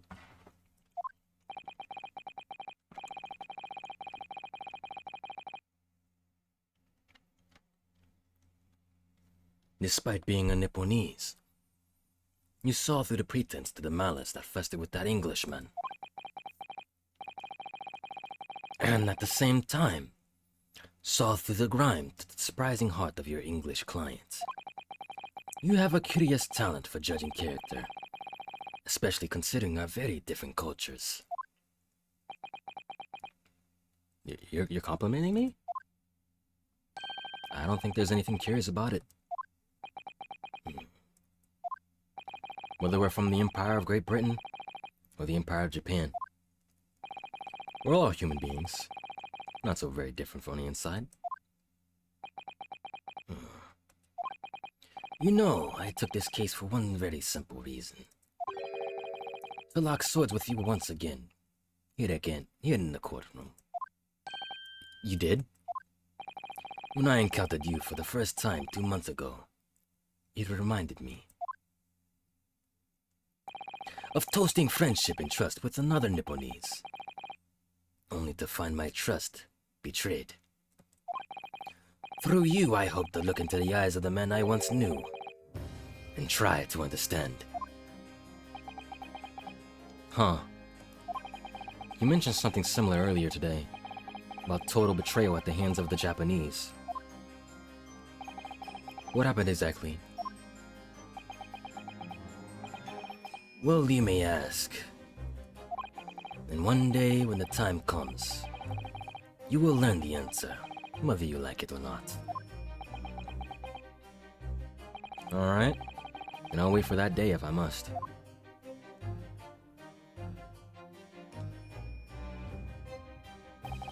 Coming to be known as the Reaper of the Belly, in my retirement from service 5 years ago, it gives me cause to wonder if our meeting has some deeper purpose. So, farewell, my learned Nipponese fellow. Until we meet again. Yeah, what's up, Wiz? What's good, what's good?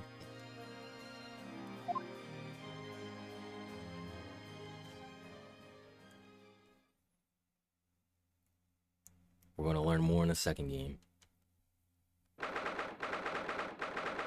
17th April, 5:24 p.m. The Old Bailey, defendant's antechamber. My throat is burning right now. But we're almost done. It's over at last. But where's Iris disappeared to?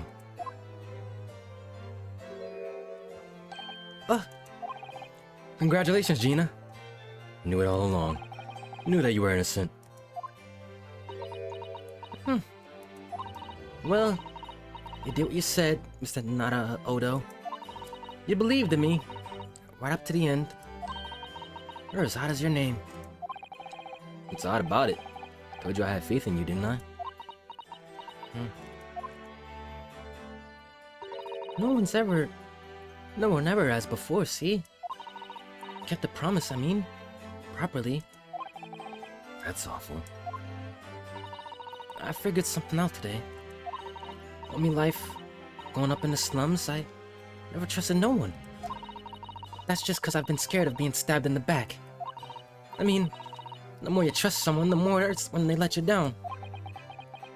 I think I can understand that. After all, I had a taste of it in that trial 2 months ago. I chose to trust someone. Paid for it. That betrayal left a big scar. You know though, Gina, I worked something out quite recently too. Trusting in someone else really is an exercise in learning to trust yourself. And when your gut tells you it's the right thing to do, and your trust is rewarded, there's no better feeling in the world. No. I think I have you to thank for reminding me of that valuable lesson. Oh, well, if you say so. Don't make a fat load of sense to me, though. Trying to say, putting my faith in you, Gina, it's been a real pleasure. Well, for crying out loud, pack it in. But I suppose I sort of feel the same way. I mean, sometimes trusting someone else is, you know, alright. Thanks. This is the way I see it, Ryunosuke. A defense lawyer is only as good as his faith in his client. And that comes down to how much faith he has in himself.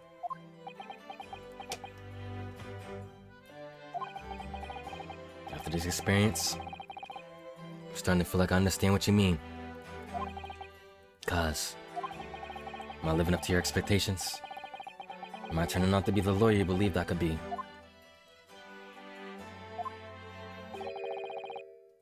Pardon the interruption. Ooh.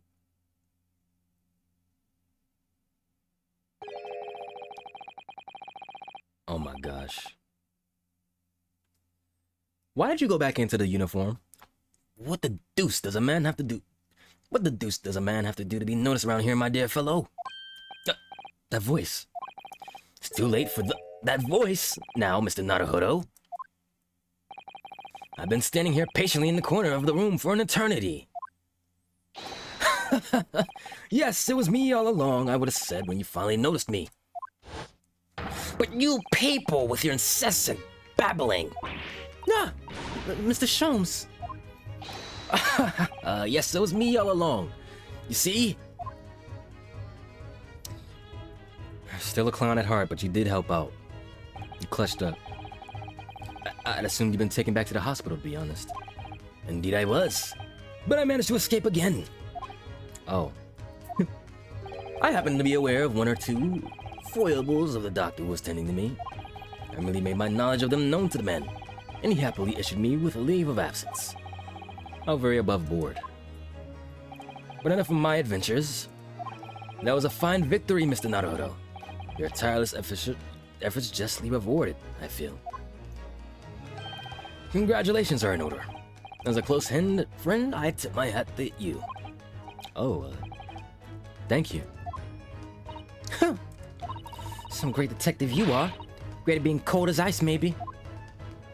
Have I hurt you in some way, Miss Lestrade? While you've been having a snooze in your nice soft bed, some of us have been fighting for our lives. Ah, well. That bullet did cause me to lose a substantial amount of blood, it's true. So I have indeed been feeling somewhat cold. Not perhaps as cold as ice, but well, have a feel. Could you take your hands off my neck, please, Sholmes? And in some way, I suppose, congratulations are in order for you too, Mr. Strayed. What's that supposed to mean? Why so half-hearted? Well, naturally, it isn't my intention to alarm you, but an acquittal in a trial with that particular prosecutor is perhaps a little precarious. Well then, Mr. Sholmes, not alarming in the slightest. Oh, the Reaper, you mean?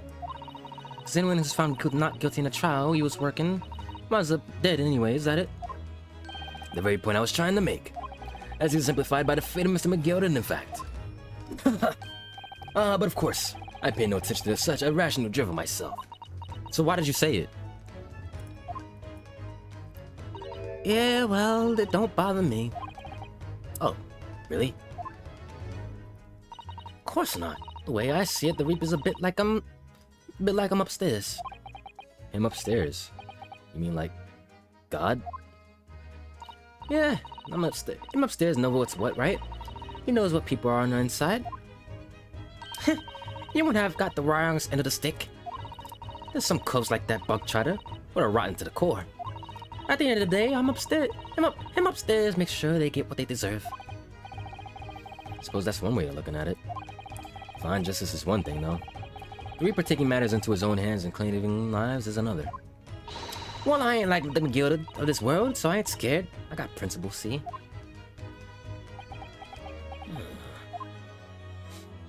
A trait in you which is to be admired, Miss Lestrade. Oi! Just give it a rest, alright? As I was saying, congratulations are in order. The news of your acquittal was very welcome news to me indeed. Ha! Let me express my heartfelt congratulations. Gina. Well, There you are, Hurley. How long have you been here?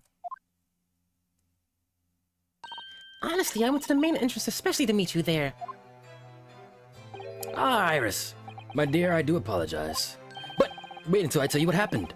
This pair made utter fools of themselves. What happened? As you know, I have a penchant for disguise. I was hiding in this room dressed as a bailiff. But these dolts didn't notice my predecessors at all. Oh, they had no idea. Can you imagine, Iris? Would you credit it? I'm not sure, really. I beg your pardon? I'm sorry, Hurley, but you just don't have the weighty presence you seem to think you have. In fact, you really ought to be careful about that. It's going to land you in trouble one day. Foreshadowing? I'll be careful. Ouch. Anyway, it's such a shame. I was still hoping to throw a party for Ginny tonight. But you won't be able to come, will you? Don't look like I'm going to be nowhere for a while. You heard the judge, Patter. I got stuff to make amends for, apparently. All them offenses. What was it again? Breaking and entering, taking the bug, try to stuff what was in the lug, blah blah blah. Yeah, I think you'll find that basically being a pickpocket is the main offense. But that ain't an offense. It's a job, ain't it? I don't think so. Still, it has got me thinking all this. Maybe I should start looking for another line of work. I mean, you didn't start off as a lawyer, did you, Odo? Well, no, but I was never a pickpocket. Anyway, I reckon I can make a change. I'm going to do something for all them like me from the slums. Something that makes a difference for them. That's a wonderful idea, Jeannie. I'm sure you can do it. W?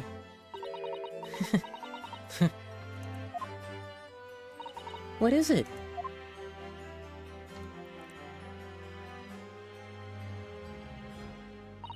Nothing.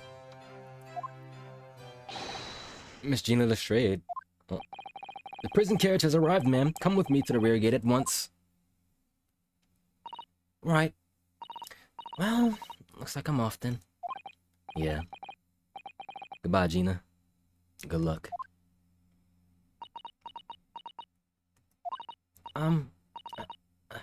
Odo? Yeah, what's up? Oh.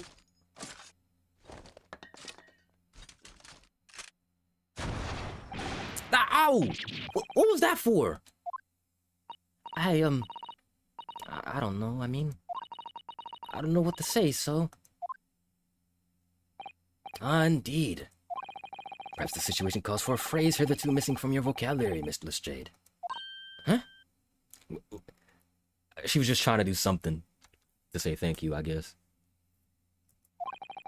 On occasions such as this, I would recommend a simple thank you.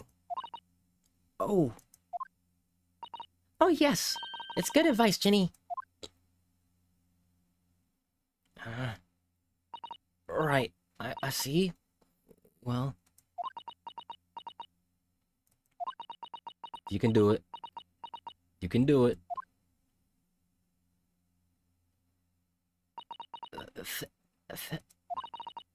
Thanks, Odo.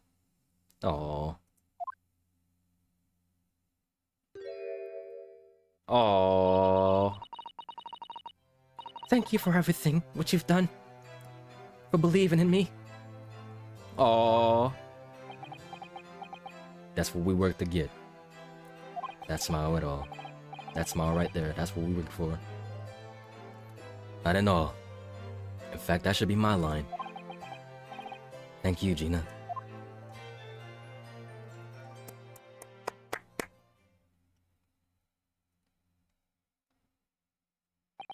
Well, there she goes.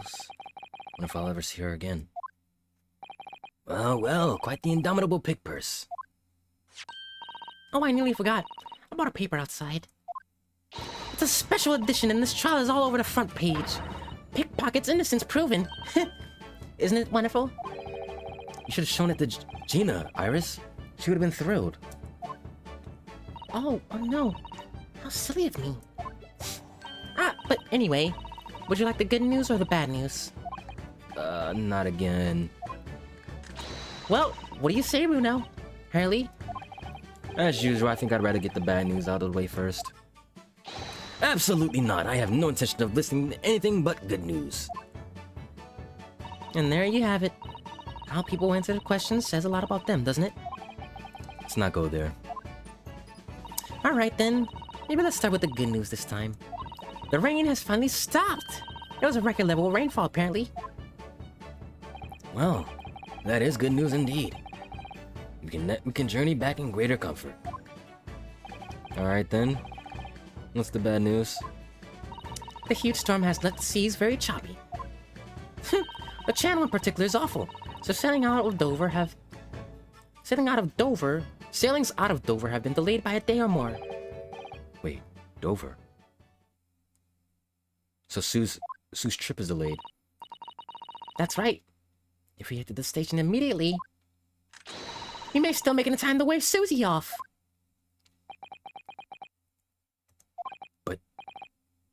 But there won't be a train, surely. You couldn't be that lucky. Who do you think I am, Mr. Naruto? Sholmes? I rushed to Victoria Station earlier. I'm in arrangements for a special express.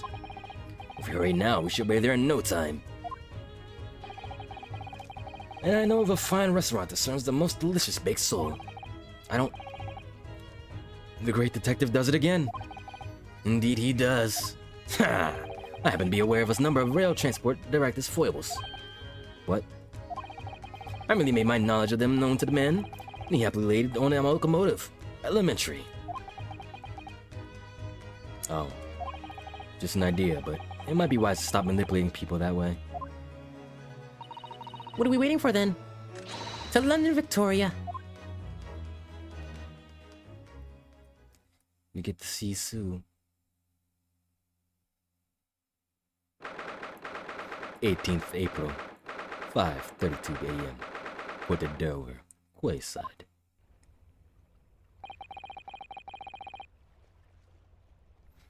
That took somewhat longer than I anticipated. Susie's boat must be about to leave now. Miss Sue, where are you? Over there, look! Looks like she's reading something.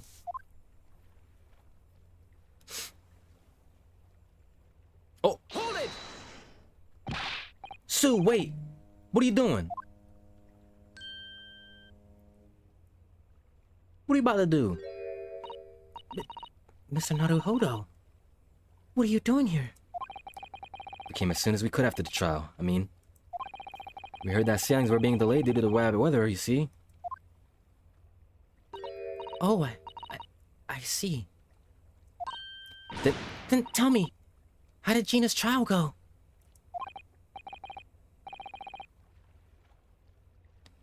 it went well. She was acquitted.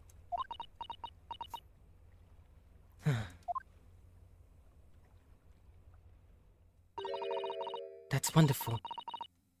Really wonderful news. It is.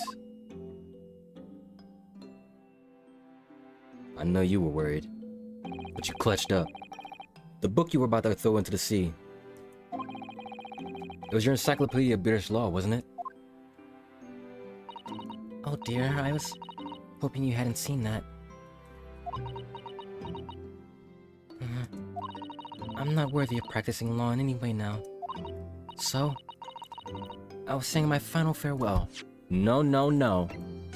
You proved yourself. You clutched the fuck up and helped us. We're saying goodbye to law? You? Susato-san? Would I be correct in assuming it's because of the peephole, Miss Susato? I deliberately altered the scene of a crime, and then I tried to hide the fact.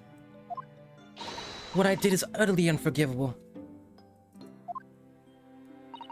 That reminds me. How did you even come to have this, Susie? On the evening of the incident, Mr. Sholmes had invited Gina to dinner, if you remember. Oh yes, we had a wonderful time. Well, Gina gave us a little introductory lesson, didn't she? The art of pickpocketing, I mean. You stole it?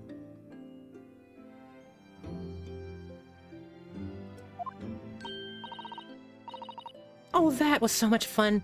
I stole Bruno's armband. Yep, please don't do that again, Iris. That band's very important to me. Well, if it's so important, you should pay more attention to it. You didn't notice for ages.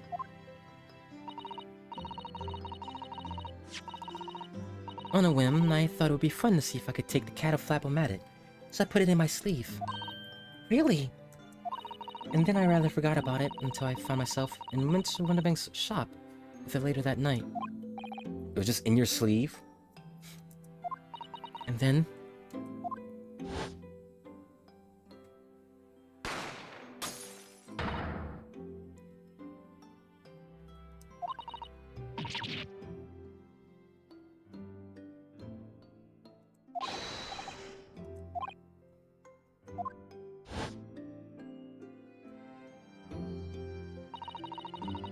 after Mr. Naruhodo had left the shop, I started to think. That door started to prey on my mind. The storeroom door, you mean? Yes. If Gina was anywhere in the shop, I realized it could be only behind the door. And at that moment, the little device I had up on my sleeve sprang to mind. I was so worried about Gina. I simply had to know.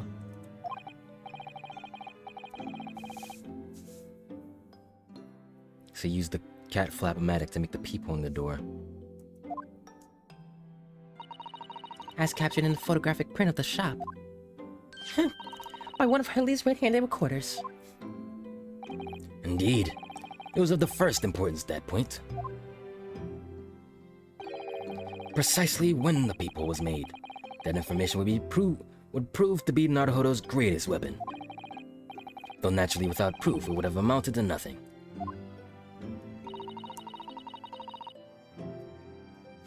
But when I looked through the hole in the door, the sight that met my eyes made my blood run cold.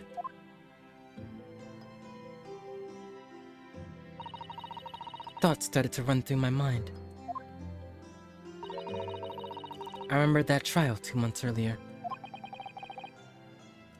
The trial of Magnus McGilded. I thought about how he had manipulated the evidence and arranged false testimony to secure his freedom. It made the British justice system feel very dark and sinister to me. Hmm. And then a terrible thought occurred to me. What if some wicked criminal was planning to do the same thing now? She was ahead of it.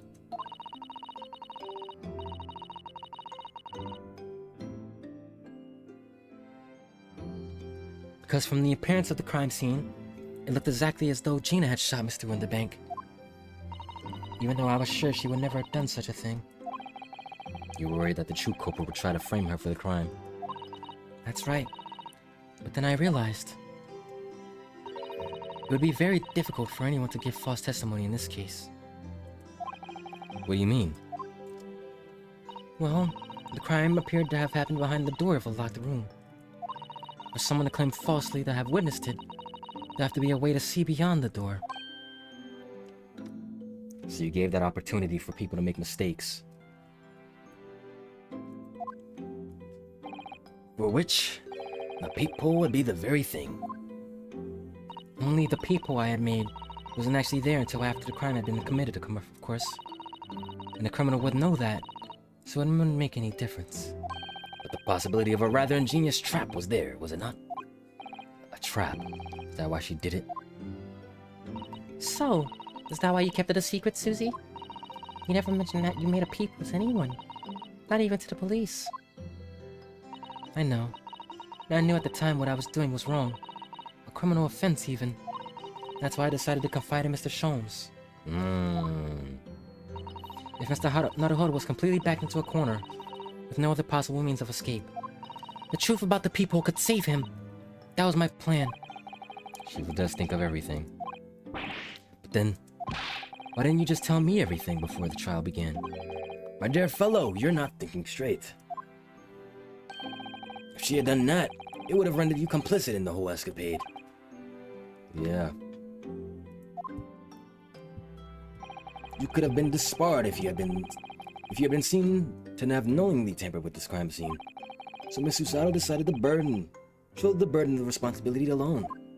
For what your sake, and Mr. Straight's. So, that's what I call a W assistant. That's a great assistant. Truth is, when it happened, I did it because I lost a little of my faith in the law. Oh. I was worried that the right person would be convicted of the crime. But the moment I allowed myself to think that is the moment I lost my right to call myself a judicial assistant.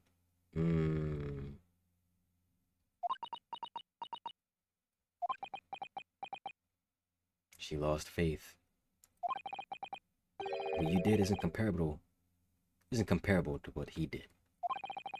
Graydon is the one who lied on the witness stand, using that peephole as a way to implicate Gina. And besides, if the peephole inconsistency hadn't existed, I'm not at all sure she would have been acquitted in the end. You literally saved this. Miss Sue, what you did saved Gina's life. Oh, with your kind words, Mr. Naruhodo. You've saved me too, from my regrets.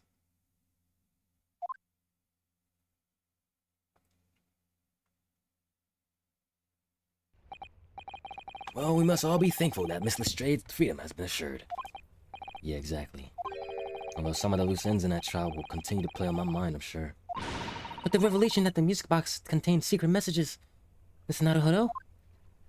What a triumph to work that out. I'm full of admiration. Well, actually, that argument wasn't quite as compelling as I thought it was. Oh? It wasn't? It's a different type of code. There's a communications officer among the jury members, you see? Telegraph operator. She said that the majority of the sounds on the disc were just meaningless tones. As one would expect. After all, we are talking about secret government communications. No doubt they were written in cipher. To avoid being readily understood, should they have been intercepted. Cipher. I see. So then we could never have hoped to understand the message anyway. Ah, nonsense, my dear fellow. Quite a zero-pipe problem, I assure you.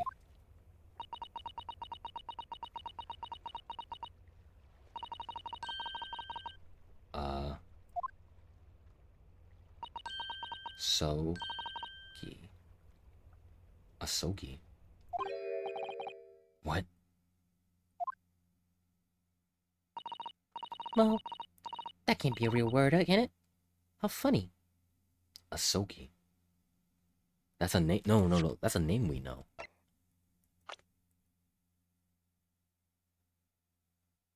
Isn't Kaz's name? Is it Kazuma Asogi? It's Kazuma Asogi, right? Wait, Iris, what did you just say? Oh, I just said Asogi. Does that word mean something to you? Means something. Asogi was the name of my best friend. What? But how? How do you know that name, Iris? I wrote it down during the trial before, when the messages were playing on the music box. She transcribed it on the fly. She really is a genius.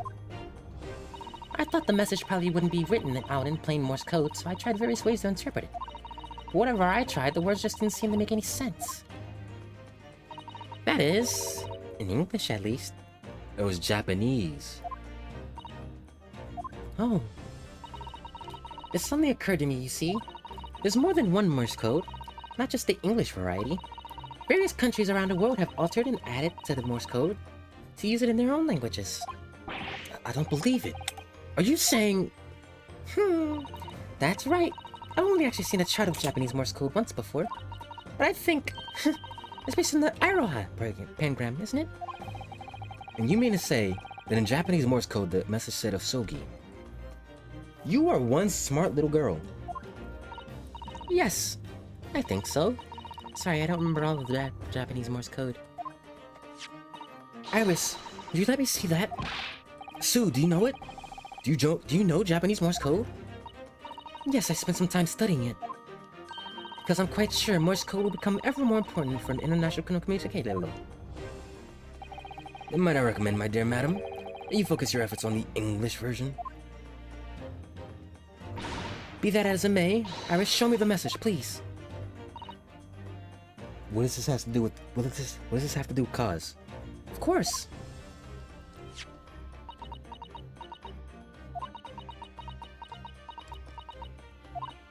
But what can this possibly mean? Whatever's in that long sequence of supposedly meaningless dots and dashes. It's made a color drain from Susato's face. There's no doubt that this message is written in Japanese Morse code. So the British Empire has been using Japanese for its secret communications? I don't understand the reason why, but the message appears to be a list of 4 people's names. 4 names? The first is Kei Asogi. Kaz. Why? He was supposed to be sent over. He was supposed to be sent over here. What's his name on that disc? Second is A, Shin. Shin. I don't recognize that name.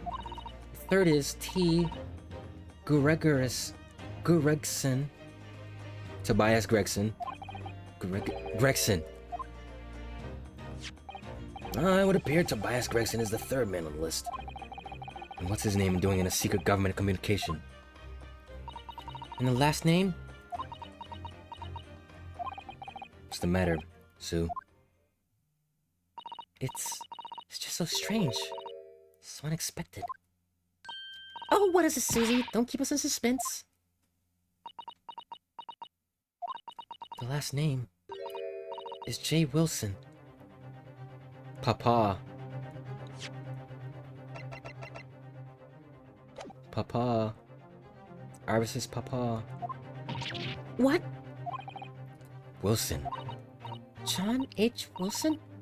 You mean Daddy? And he was killed in the first chapter. Or was he? I'm misremembering. It says only J. Wilson, so I'm afraid I can't be sure. Then after the 4 names, it reads, if I translate from Japanese, that is all 4. And that's the end of the message, or rather, the end of what you noted down, Iris. Just can't believe it. Whatever I have thought.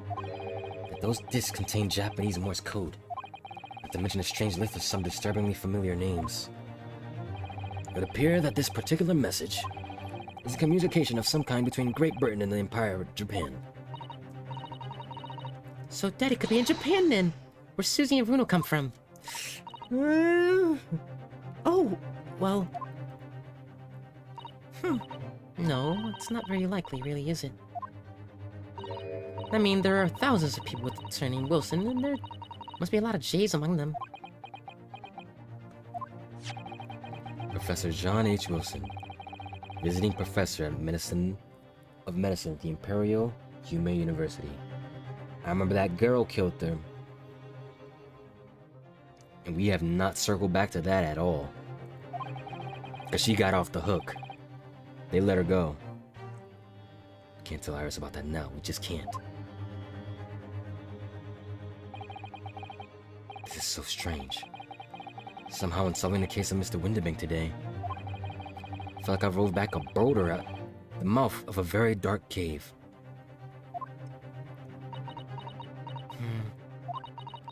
I do wonder if perhaps it's a dark cave that we shouldn't go wandering inside.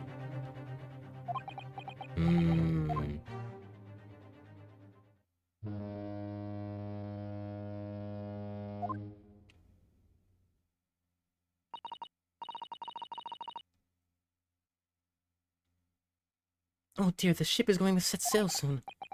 You gotta go now. Seems so. I'll sail on that same ship first to the port of Dunkirk, in France. Then I'll change onto a larger passenger vessel bound for Japan.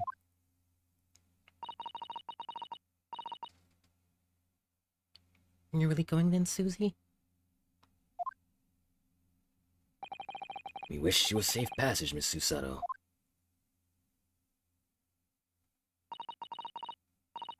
Thank you so much. I wish you all the very best. Sue. I had hoped to have you always at my side to guide me and support me. Mr. Naruhodo! Please, come back soon. As far as I'm concerned, you really are the very best judicial assistant in the world. Aww.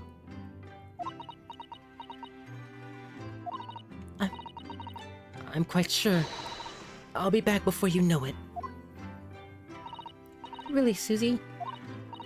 No, don't forget, Iris. I made you a promise I've yet to fulfill. Promise? About your manuscript. Ah. Yeah, the Hound of the Baskervilles. That's related still. Well, I'll be waiting for you, Susie. A promise is a promise.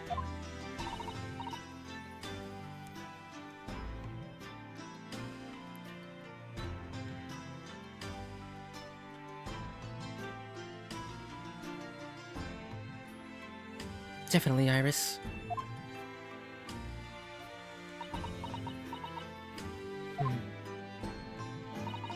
Mr. Naruhodo, Yeah, what's up?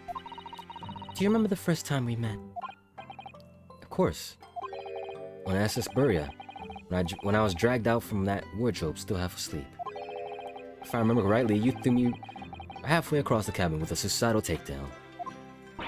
You know very what I'm talking about after that. It's strange, but being thrown together as we were in that case, I saw how I felt straight away. That you were the perfect person to continue Kazuma's great Kazuma-sama's great legacy. Sue.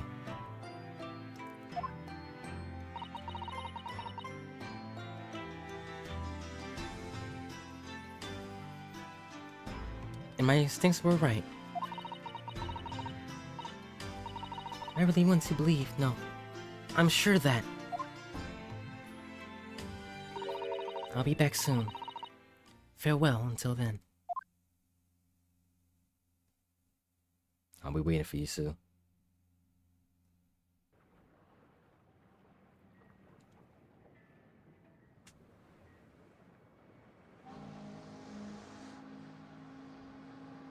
Somehow we seem to have come to the end of the adventures of Ryunosuke Naruhodo.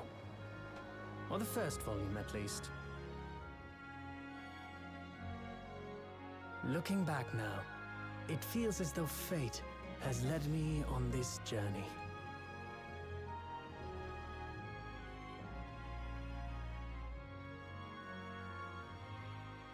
Fate led me to becoming a lawyer, to traveling halfway around the world, to meeting the great detective. I'm sure there'll be trials and tribulations ahead. That's a game. Of course there will. Mhm. But whatever happens, I know I'll be able to turn my fortunes around. That side profile was wicked, I ain't gonna lie. After all, I have the greatest friends in the world. On Don't my turn to the side side. again, Ryu. That was terrible.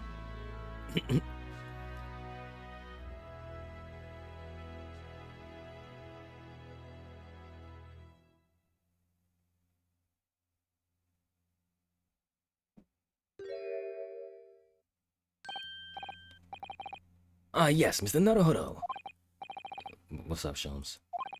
I have some rather awkward news. The railway company has decided to sue over the special express train, apparently. Of course. Huh? It caused such a commotion on the line, all the other trains had to wait at stations. But really, we would have never made it to Dover in time otherwise. Anyway, I explained everything, and how it was all your fault. You pinned it on me, you fucking clown. Huh? Are you about to get the iconic? I believe a formal complaint should be delivered to your office tomorrow. But not to worry, my dear fellow. According to Miss Susato. You love defending yourself in court. Huh? It's alright, I'm perfectly happy to testify. He really didn't look like the sort of man who would do something so outrageous. See? Mrs. Sholmes? Yes. A word, if you don't mind? Why, certainly, any word you like. Blow it out, my dear fellow. Oh yes, I love Runo's words, and I know just the one he'll use here. I really must say. Objection! There it is. W game. This really feels like a first part 1. Wow. That was a long ass trial, but it was a good one. I'm not reading anymore, my throat hurts, bro. That was a long trial.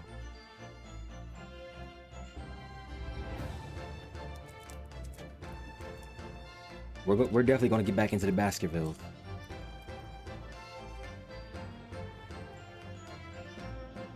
We're definitely gonna get back into them.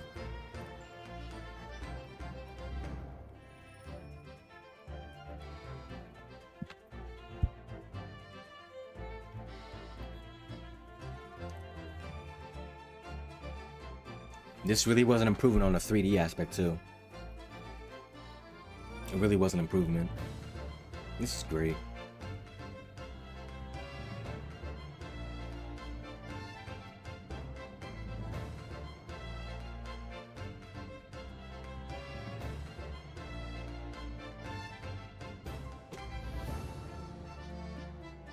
Ouchie, wow. I haven't seen you in forever.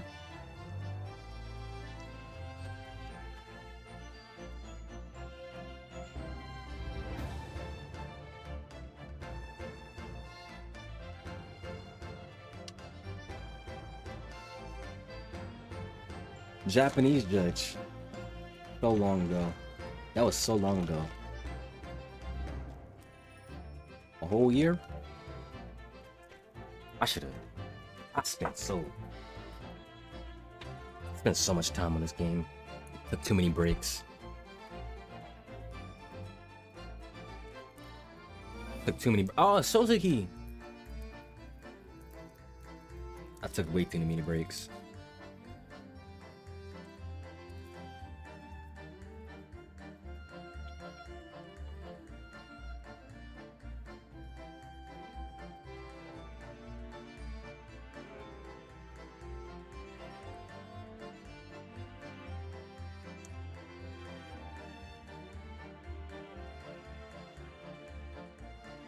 You're still suspicious to me, too.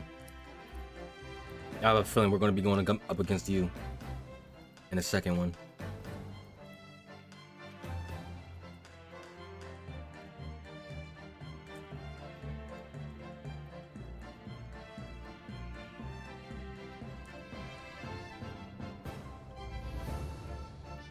You're too iconic to be treated like this. You're going to be a key player in the second game.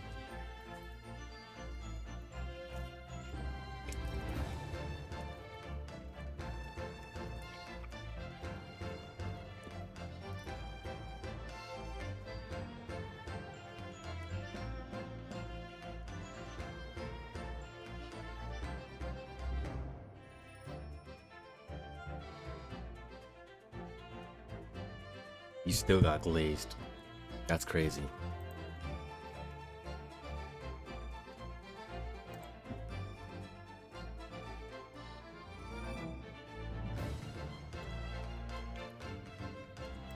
Man, oh man, my throat hurts, bro.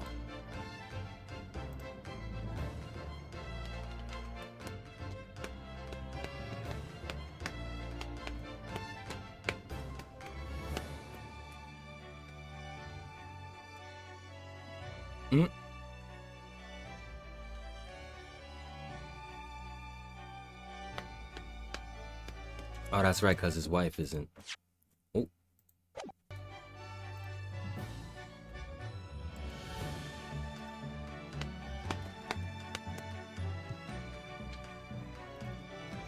Abuse. Abuse still. That's still abuse.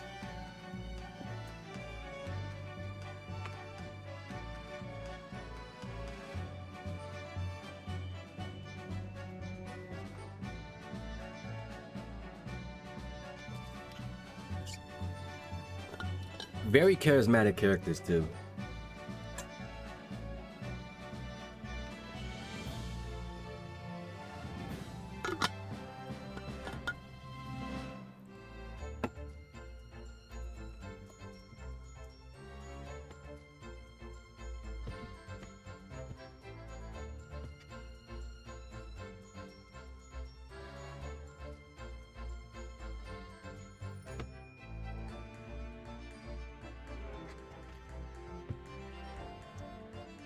We might see her again in the next game. She might be free. Who knows? After her time.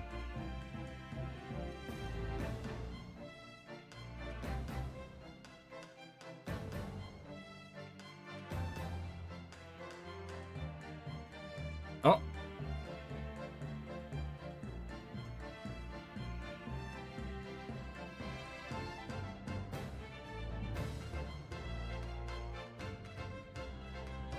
Wow.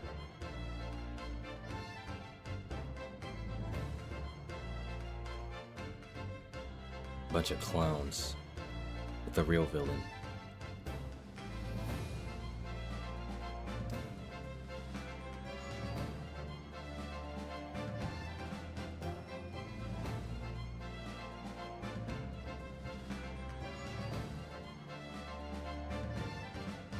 And would you look at that?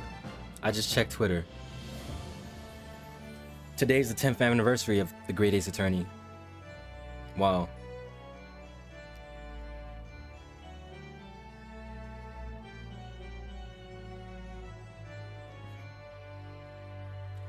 The way I time these things, man.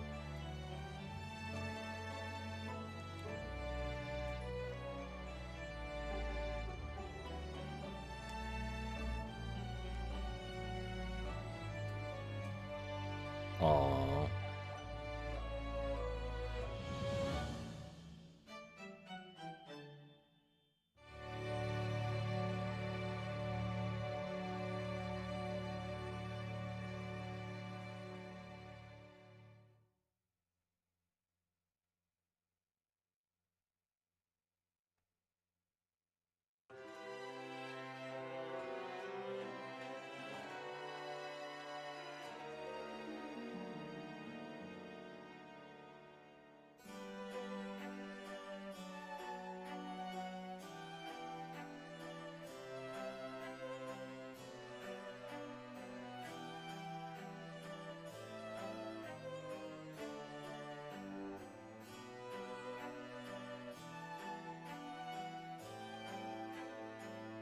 Get the full 3D models.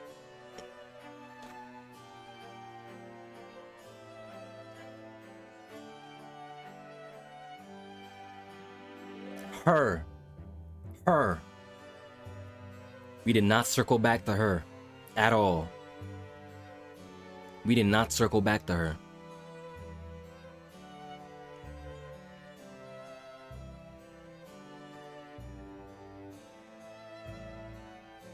I hope the father's alright.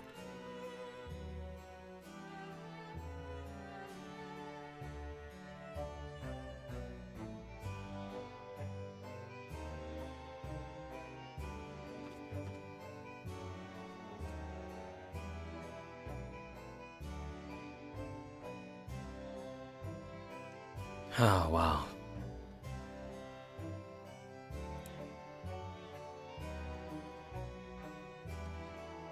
The way they pulled the Ace Attorney investigations for the second trial, switching the formula up. Oh. R.I.P. Kaz, wow. Wow. Let him walk on his own now.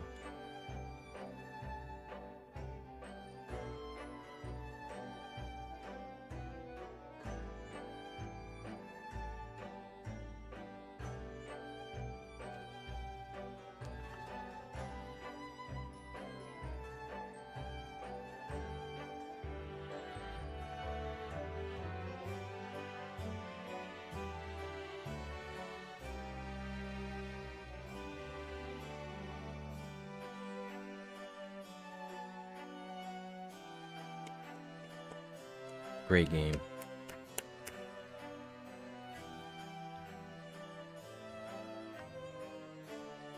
Shows our journey.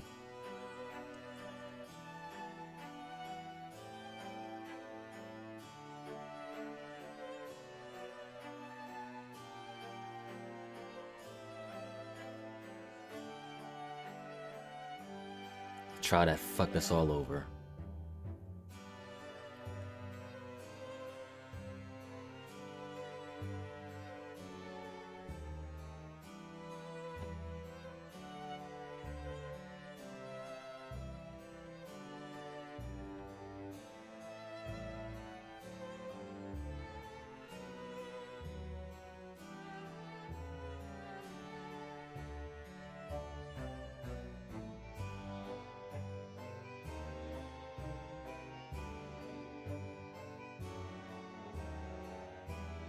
As much as of a clown he is, he's very helpful. He's very helpful.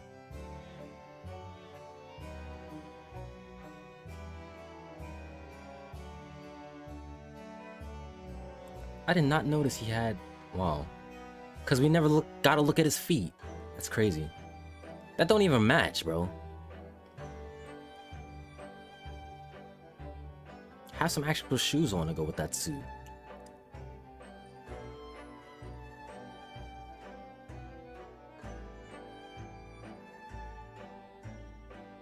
Tall as... Golly, he's tall!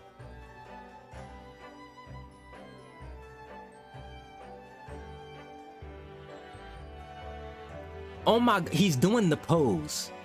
He's doing their pose.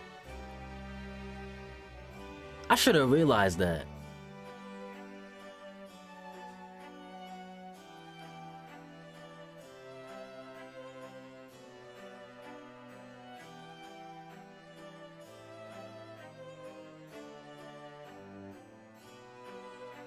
It was more dramatic, but he was doing their pose.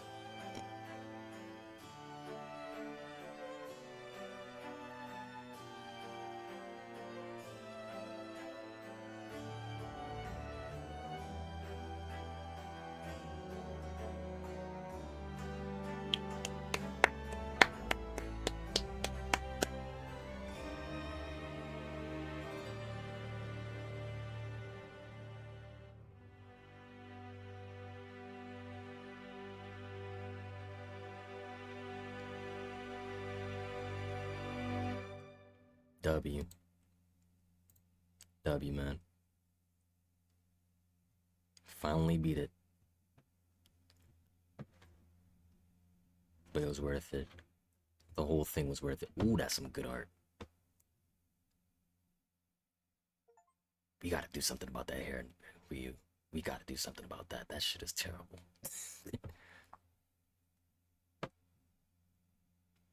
Them side views do not help you, bro.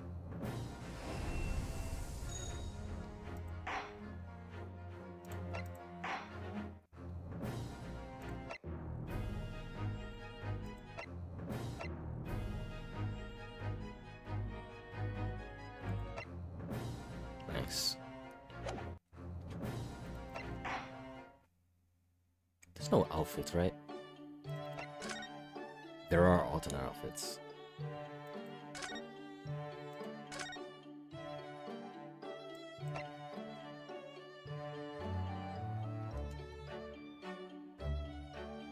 Only available in 2.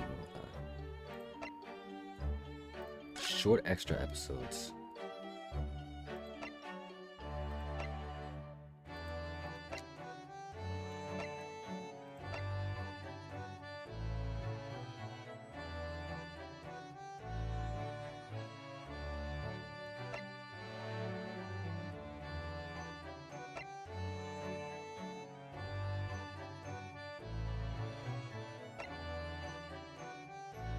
Are these just situations you can get into?